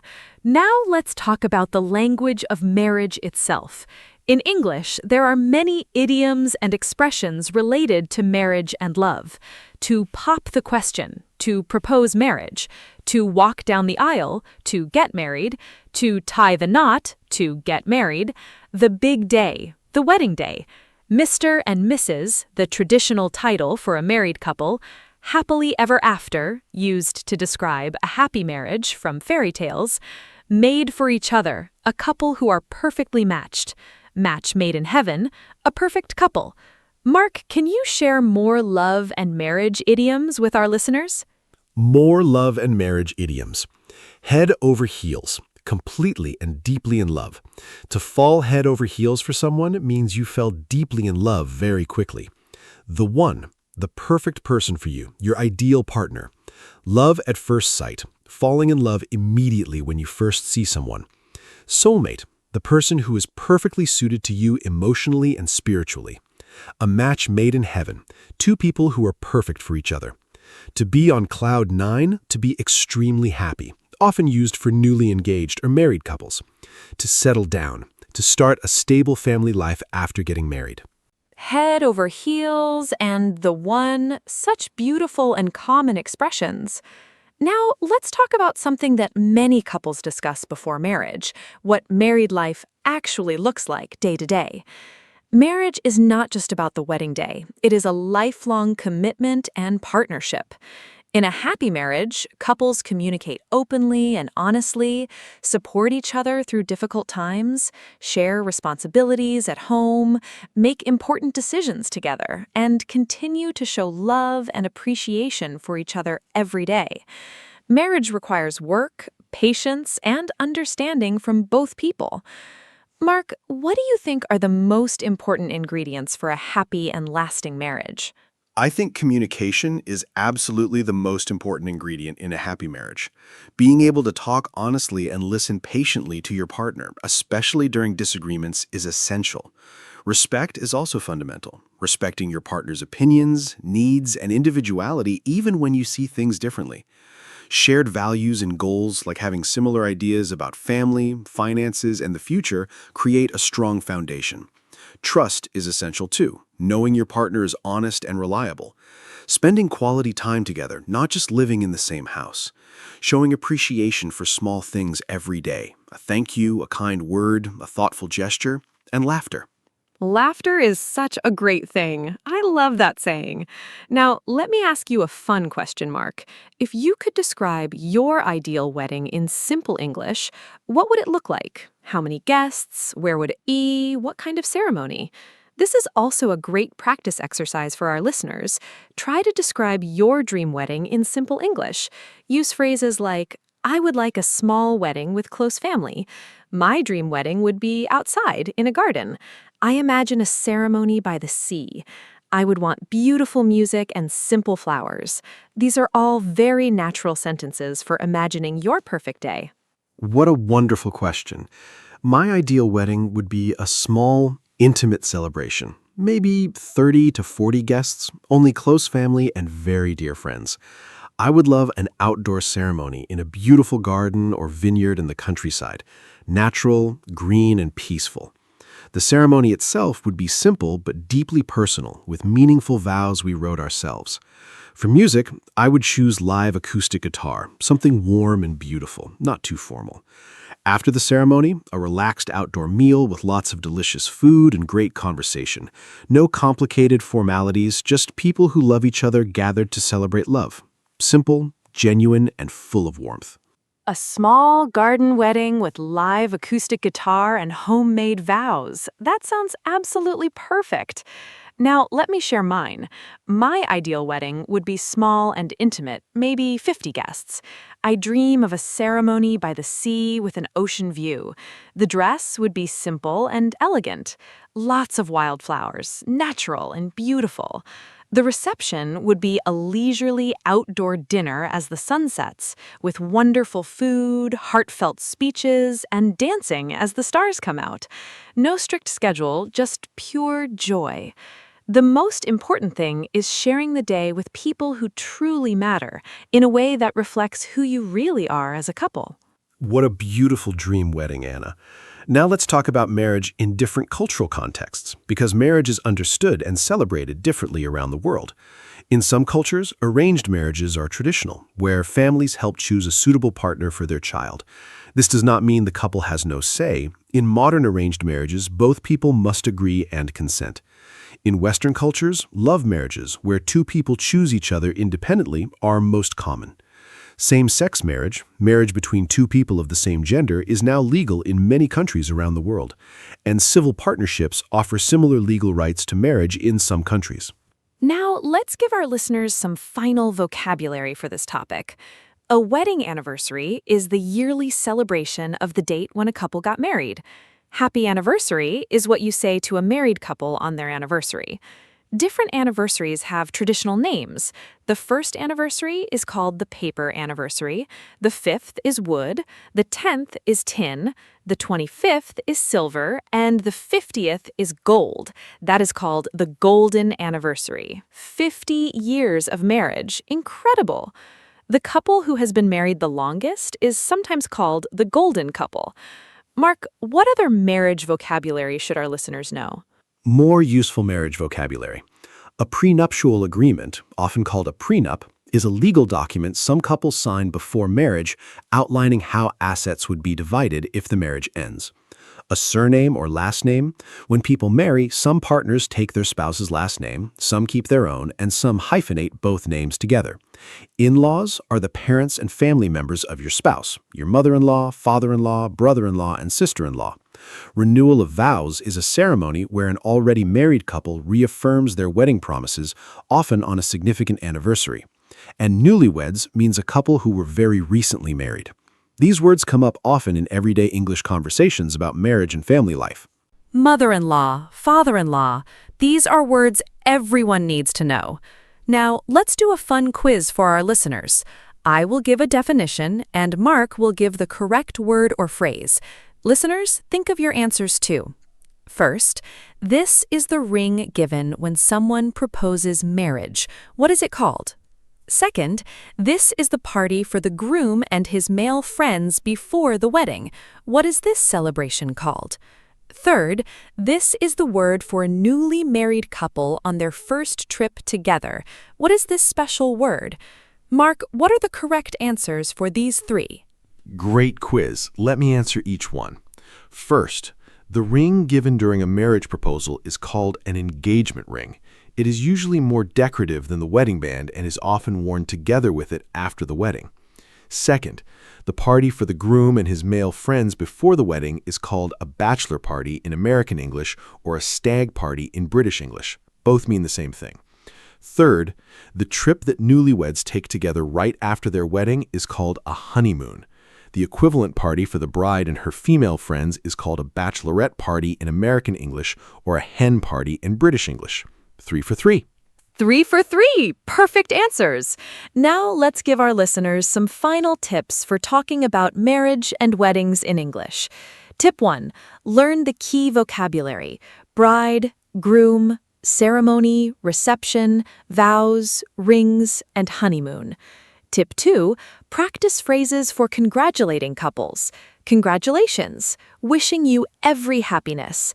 Best wishes to you both. Tip 3. Know the difference between British and American English terms: hen party versus bachelorette party, stag party versus bachelor party. Tip 4. Practice describing a wedding you attended or your dream wedding.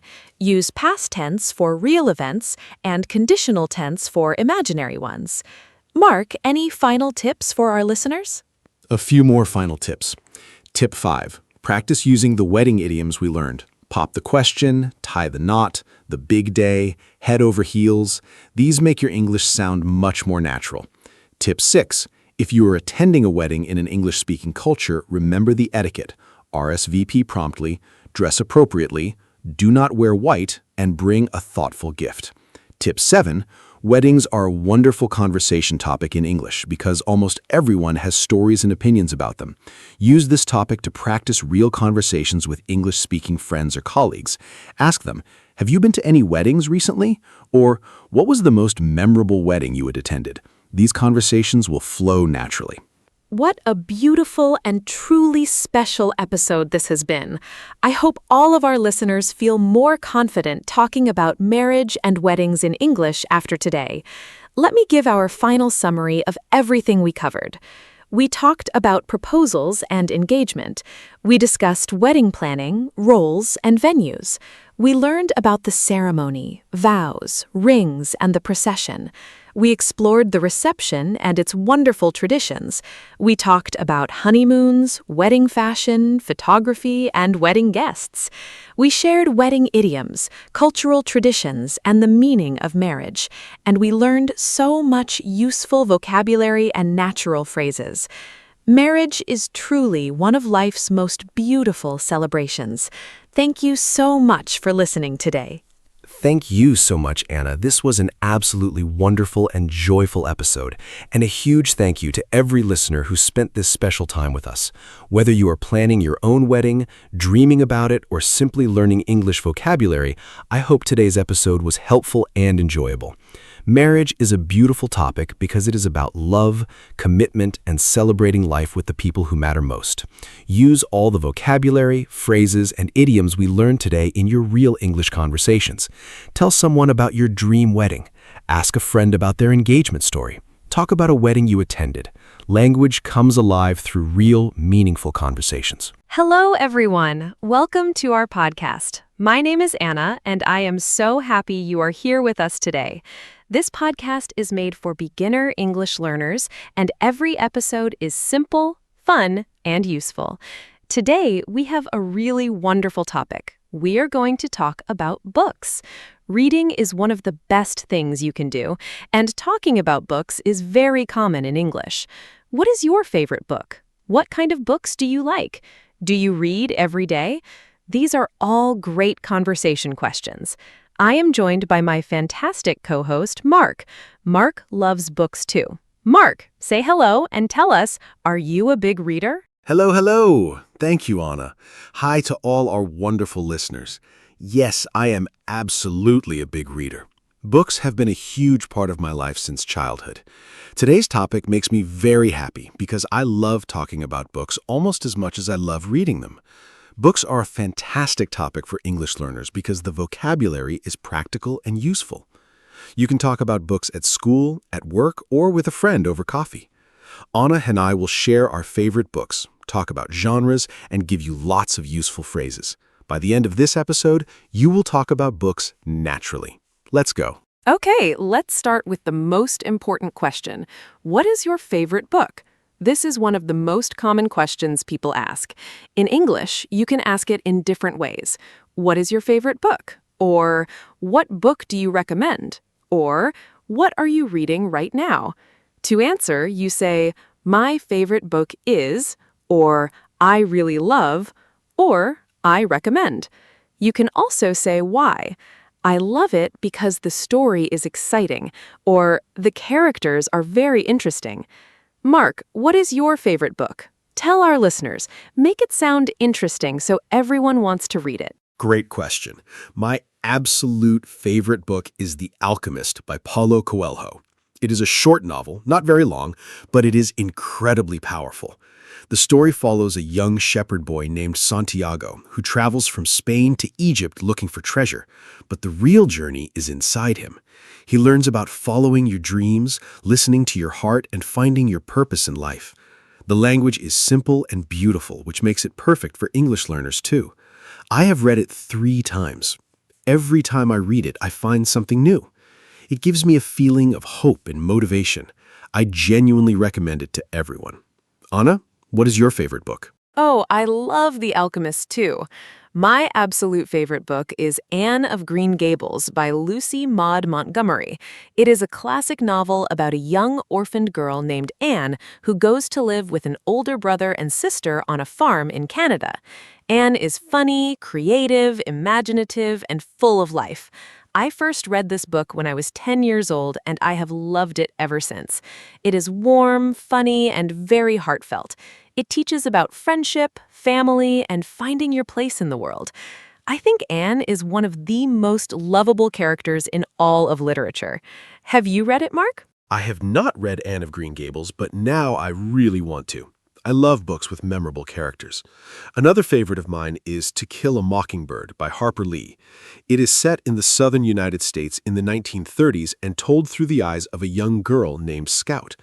Her father, Atticus Finch, is a lawyer who defends a man wrongly accused of a crime. The book is about justice, courage, and doing what is right even when it is difficult. It is beautifully written and very moving. It is considered one of the greatest American novels ever written. The themes are serious, but the story is very warm. To Kill a Mockingbird is a masterpiece. Atticus Finch is one of the most admirable characters in literature. Now let's talk about different types of books, because there are many. Genres means categories. Fiction is a story that is not real. The author made it up. Nonfiction is writing about real events or real people. A novel is a long fiction story. A short story is a brief fiction story. A biography is the story of a real person's life written by someone else. An autobiography is written by the person themselves. A self-help book gives advice on improving your life. Mark, what types of books do you enjoy? I enjoy many different types. My favorite genre is literary fiction, serious, beautifully written fiction that explores deep themes about life. But I also love historical fiction, stories set in the past, mixing real events with invented characters. The Name of the Rose and Wolf Hall are incredible examples. I also enjoy nonfiction, especially books about science, philosophy, and history. And I love poetry. Short, beautiful language that captures a feeling in just a few words. Reading different types of books makes you a more well-rounded person. What about you, Anna? I love literary fiction too, but I also really enjoy mystery and detective novels. There is something so satisfying about following the clues and trying to solve the mystery before the detective does. My favorite mystery writer is Agatha Christie, a British author who wrote over 60 novels. Her most famous characters are Hercule Poirot, a brilliant detective, and Miss Marple, an elderly woman who solves crimes. Christie's writing is very clear and clever. I also love travel writing and memoirs, personal stories about someone's real experiences. They make me feel inspired and motivated to try new things. Mark, do you like mystery books? I enjoy mystery books, but I prefer something with more psychological depth. One genre I love is magical realism, when realistic stories have elements of magic treated as completely normal. Gabriel Garcia Marquez is the most famous example. His novel, 100 Years of Solitude, is one of the greatest novels ever written. It tells the story of a family over many generations, and magical things happen alongside ordinary life. It is dreamy, beautiful, and unlike anything else I have read. I also love science fiction, stories set in the future or in space. I grew up reading science fiction, and it expanded my imagination greatly. Anna, do you like fantasy or science fiction? I enjoy some fantasy, but I am more of a realistic fiction reader. However, I absolutely love the Harry Potter series by J.K. Rowling. I know many people consider it children's literature, but these books have something magical for readers of all ages. The story of Harry's friendship with Ron and Hermione is beautiful. The themes of love, friendship, and courage are universal. I first read the books as a teenager, and they completely captured my imagination. I also love The Hobbit by J.R.R. Tolkien, a fantastic adventure about a small creature who goes on a great journey. Do you like Harry Potter, Mark? I absolutely love Harry Potter. I read all 7 books and each one got better. What I love most is how detailed the world is. Rowling created an entire universe with its own rules, history, and magic. The characters feel so real. The friendship between Harry, Ron, and Hermione is one of the most heartwarming things in literature. I also love The Lord of the Rings by Tolkien, a magnificent epic about friendship and the struggle between good and evil. Tolkien basically invented the modern fantasy genre. The world of Middle-earth feels completely real. Great fantasy novels are deeply human stories. Great fantasy novels are deeply human stories. So true. Now, let's learn vocabulary for describing a book. These words are very useful.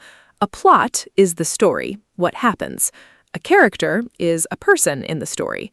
The setting is the place and time. A theme is the main idea or message. A chapter is a section of the book. The author wrote the book. A narrator tells the story. A sequel is the next book in a series. Mark, can you give some example sentences using these words so our listeners can practice? Here are natural example sentences. The plot is very exciting. Something surprising happens in each chapter. My favorite character is the main hero. He's brave, kind, and funny. The setting is Paris in the 1920s. The main theme is about finding courage when life is difficult. I finished the last chapter at midnight. I could not put it down. The author writes in a very clear style, which makes the book easy to enjoy. The narrator is a child, which gives a fresh perspective. I loved this book so much, I immediately bought the sequel. Try using these words in your own sentences. Those example sentences are wonderful. Now let's talk about recommending a book.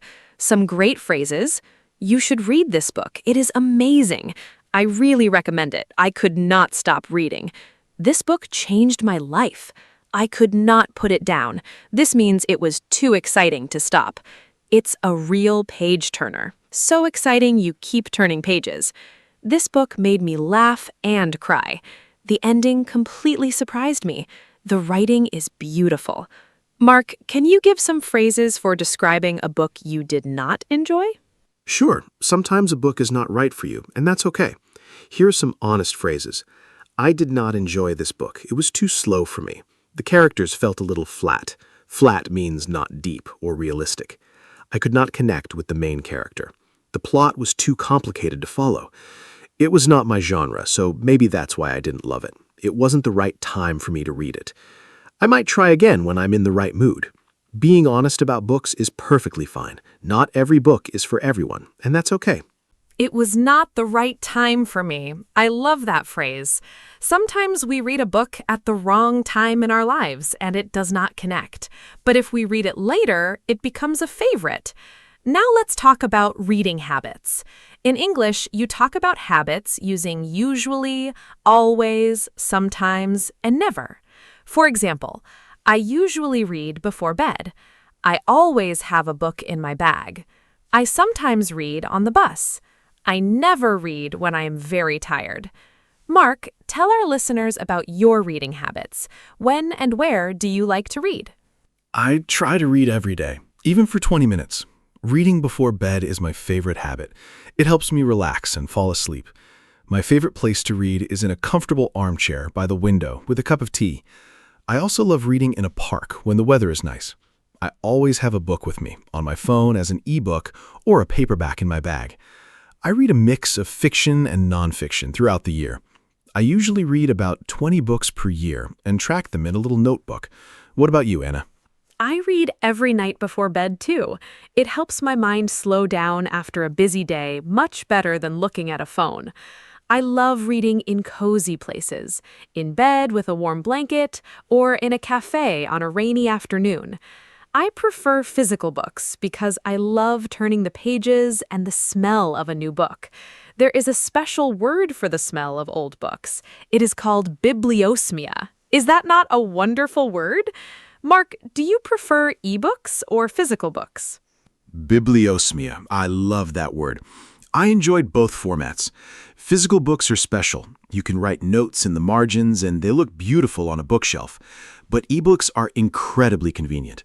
I can carry 100 books on my phone and buy one instantly. I use ebooks for travel because physical books are heavy in a suitcase. I also listen to audiobooks when I am cooking or exercising. Audiobooks are books read aloud, fantastic for language learners because you hear correct pronunciation and natural English. Audiobooks are amazing for language learning.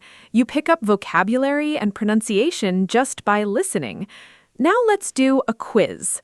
I will describe a famous book, and Mark will guess the title. Listeners, you can try to guess too. Ready? Here is the first one. This book is about a young boy who receives a letter saying he is accepted at a special school for magic. He did not know he was a wizard.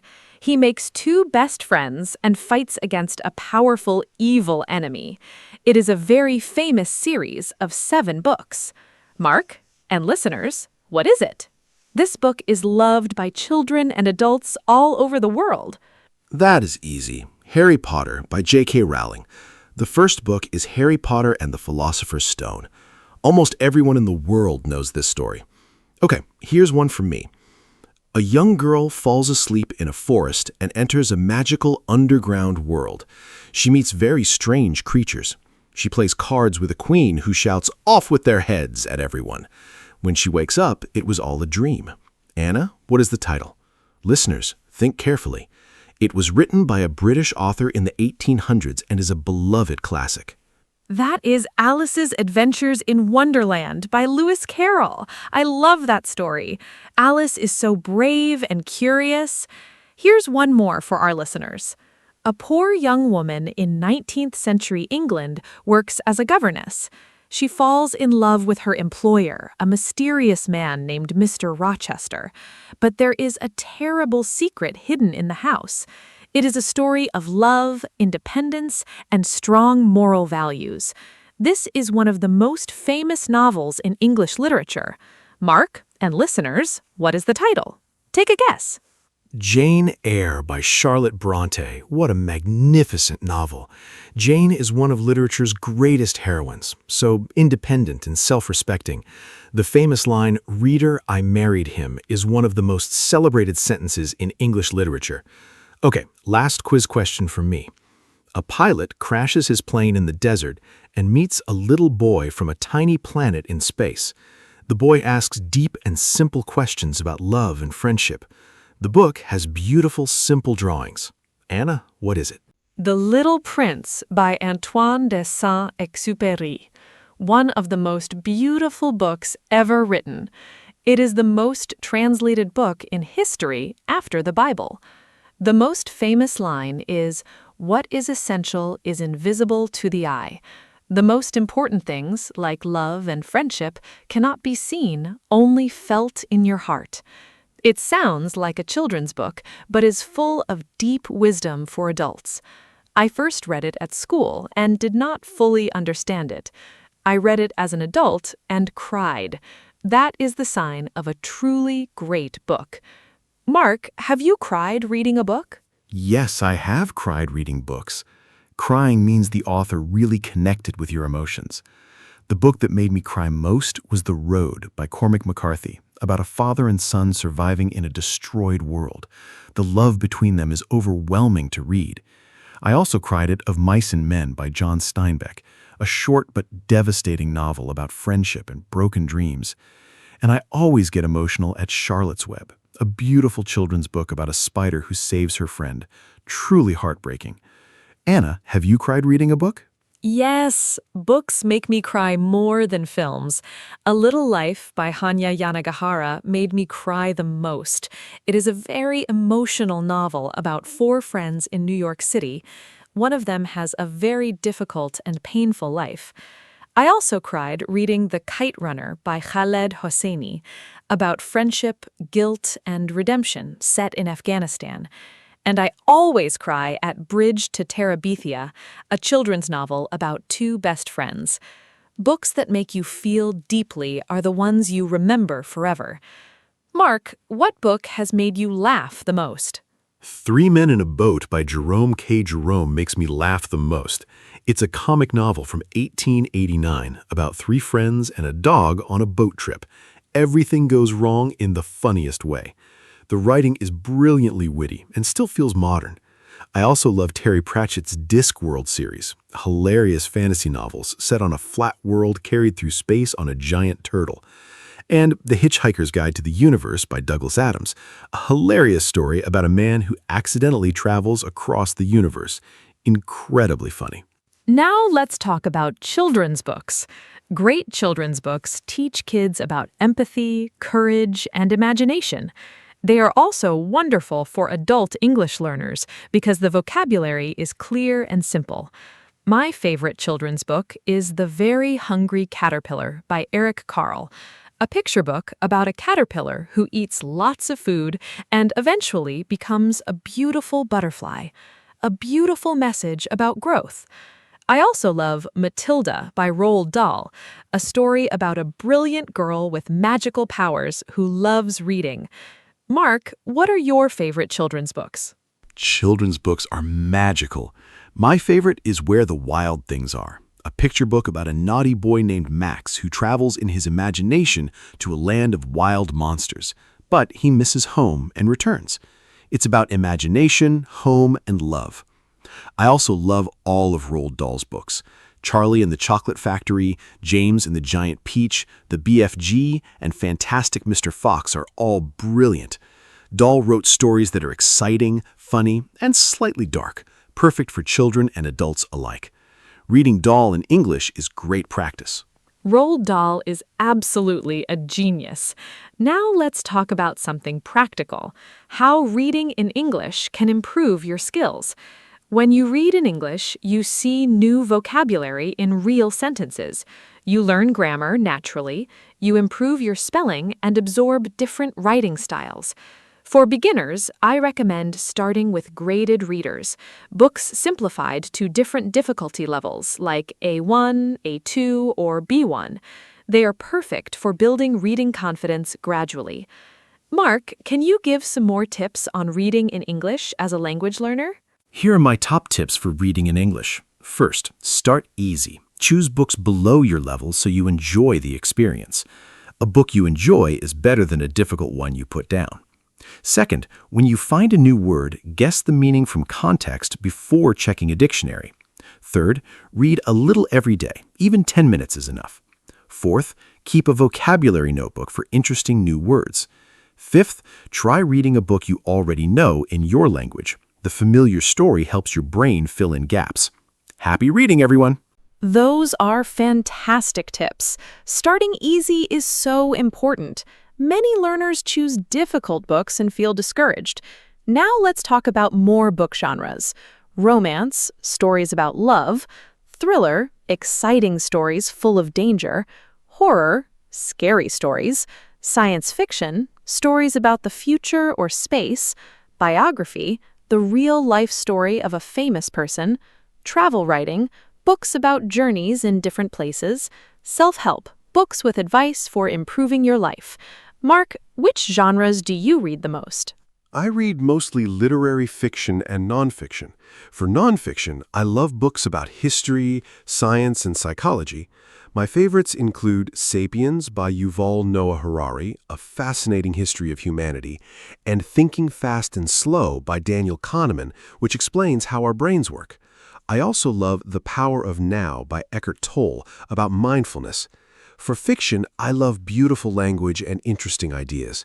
I prefer slower, more thoughtful books, but every genre has value. The most important thing is to find what you love and read it. Sapiens is incredible. I love nonfiction that feels like reading a great story. Now let's talk about famous authors English learners should know. William Shakespeare is the most famous writer in English. He wrote plays and poems in the 1500s and 1600s. Charles Dickens wrote wonderful novels about Victorian England, like Oliver Twist. Jane Austen wrote beautiful novels about society and romance, like Pride and Prejudice. Ernest Hemingway wrote short, powerful sentences about war and love. Mark, which author would you recommend to an English learner? I strongly recommend George Orwell to any English learner. Orwell is famous for Animal Farm and 1984. Animal Farm is about farm animals who take over their farm, but it is really about political power and how it can corrupt. It is short, easy to read, and very powerful. 1984 is about a future society where the government controls everything, including thoughts. Orwell's English is clear, precise, and beautiful. Reading Orwell will improve your writing and thinking. Start with Animal Farm. I highly recommend it. George Orwell is such an important author. Animal Farm is perfect for English learners, short, clear, and unforgettable. Now let's talk about book clubs, groups of people who read the same book and meet to discuss it. Useful phrases: I am in a book club. We meet once a month. This month we are reading. I really enjoyed this book. I disagreed with the main character. My favorite part was when... Book clubs are wonderful for sharing ideas and practicing English speaking skills. Mark, have you ever been in a book club? Yes, I was in a book club for 3 years and loved it. We had 8 people and met at someone's home every month. One person chose the book, then we all discussed it over dinner. It was wonderful. Everyone had different opinions about the same story. We read Gone Girl, Normal People, Pachinko, and many others. I learned so much about other people's perspectives and how to express opinions clearly. I would recommend a book club to anyone who loves reading. It makes reading a social and enjoyable activity. A book club sounds wonderful. Now let's practice phrases for talking about books. To recommend a book, you have to read this. This is one of the best books I have read. I think you would love this. The writing is beautiful. The story stays with you. To ask someone about a book, what is it about? Who is the main character? Is it part of a series? Is it easy to read? Did you enjoy it? Mark, can you show how to use these phrases in a natural, short conversation? Hey, what are you reading? I just finished The Midnight Library by Matt Haig. You have to read it. What is it about? A woman discovers a library between life and death. Each book shows a different version of her life. That sounds amazing. Is it easy to read? Yes, very. The writing is beautiful and the story stays with you. Is it part of a series? No, just one book. Is it available as an ebook? Yes, I think you will love it. It makes you think about your own choices. Very natural book conversation. That conversation is perfect. The Midnight Library is a wonderful recommendation. I love books that make you think about your own life. Now I want to talk about something very interesting: how books can change your life. A good book can teach you things, change how you see the world, help you understand other people, and even inspire you to make important changes. Have you ever read a book that genuinely changed your life, Mark? I think this is a beautiful question for our listeners to think about too. What book has changed how you see things or how you live? Man's Search for Meaning by Viktor Frankl completely changed my perspective on life. Viktor Frankl survived Nazi concentration camps and wrote about finding meaning even in terrible suffering. The book teaches that we cannot control everything that happens, but we can always choose how we respond. That idea changed how I handle difficulties. I also love Meditations by Marcus Aurelius, personal thoughts about discipline, kindness, and living a good life. written nearly 2,000 years ago but completely relevant today. Books can truly transform you. Now let's give our listeners some final tips. Tip 1. Make reading a daily habit. Even 10 minutes is enough. Tip 2. Choose books you genuinely enjoy. Tip 3. Use a dictionary app, but try to guess the meaning first. Tip 4. Talk about what you read. Tell a friend or write a short review. Talking about books helps you remember them. Tip 5. Do not give up on a book too quickly. Sometimes a story needs a few chapters to become interesting. But if you truly dislike a book, it is okay to stop. Life is too short for bad books. Mark, any final tips? Great tips. Here are a few more. Tip 6. Reread a book you loved as a child. You will often discover a completely different meaning as an adult. Tip 7. Read books about places you want to visit. Tip 8. Follow authors online or read interviews. It adds a personal connection to their books. Tip 9. Visit a library or secondhand bookshop. Wonderful places full of treasure. Tip 10. Trust your own taste. Some love classics, some love modern fiction, some love graphic novels. All reading is valuable. The best book is the one you want to pick up. Happy reading! What a wonderful episode! I hope our listeners feel excited about reading after today. A final summary, we discussed favorite books and authors from The Alchemist to Shakespeare and Orwell. We talked about genres, fiction, mystery, fantasy, romance, and more. We learned book vocabulary, plot, character, setting, theme. We practiced phrases for recommending books. We did a fun quiz and talked about books that made us cry, laugh, and think. Thank you for listening. Books are windows to the world. Keep reading, keep learning, and keep growing. See you next time.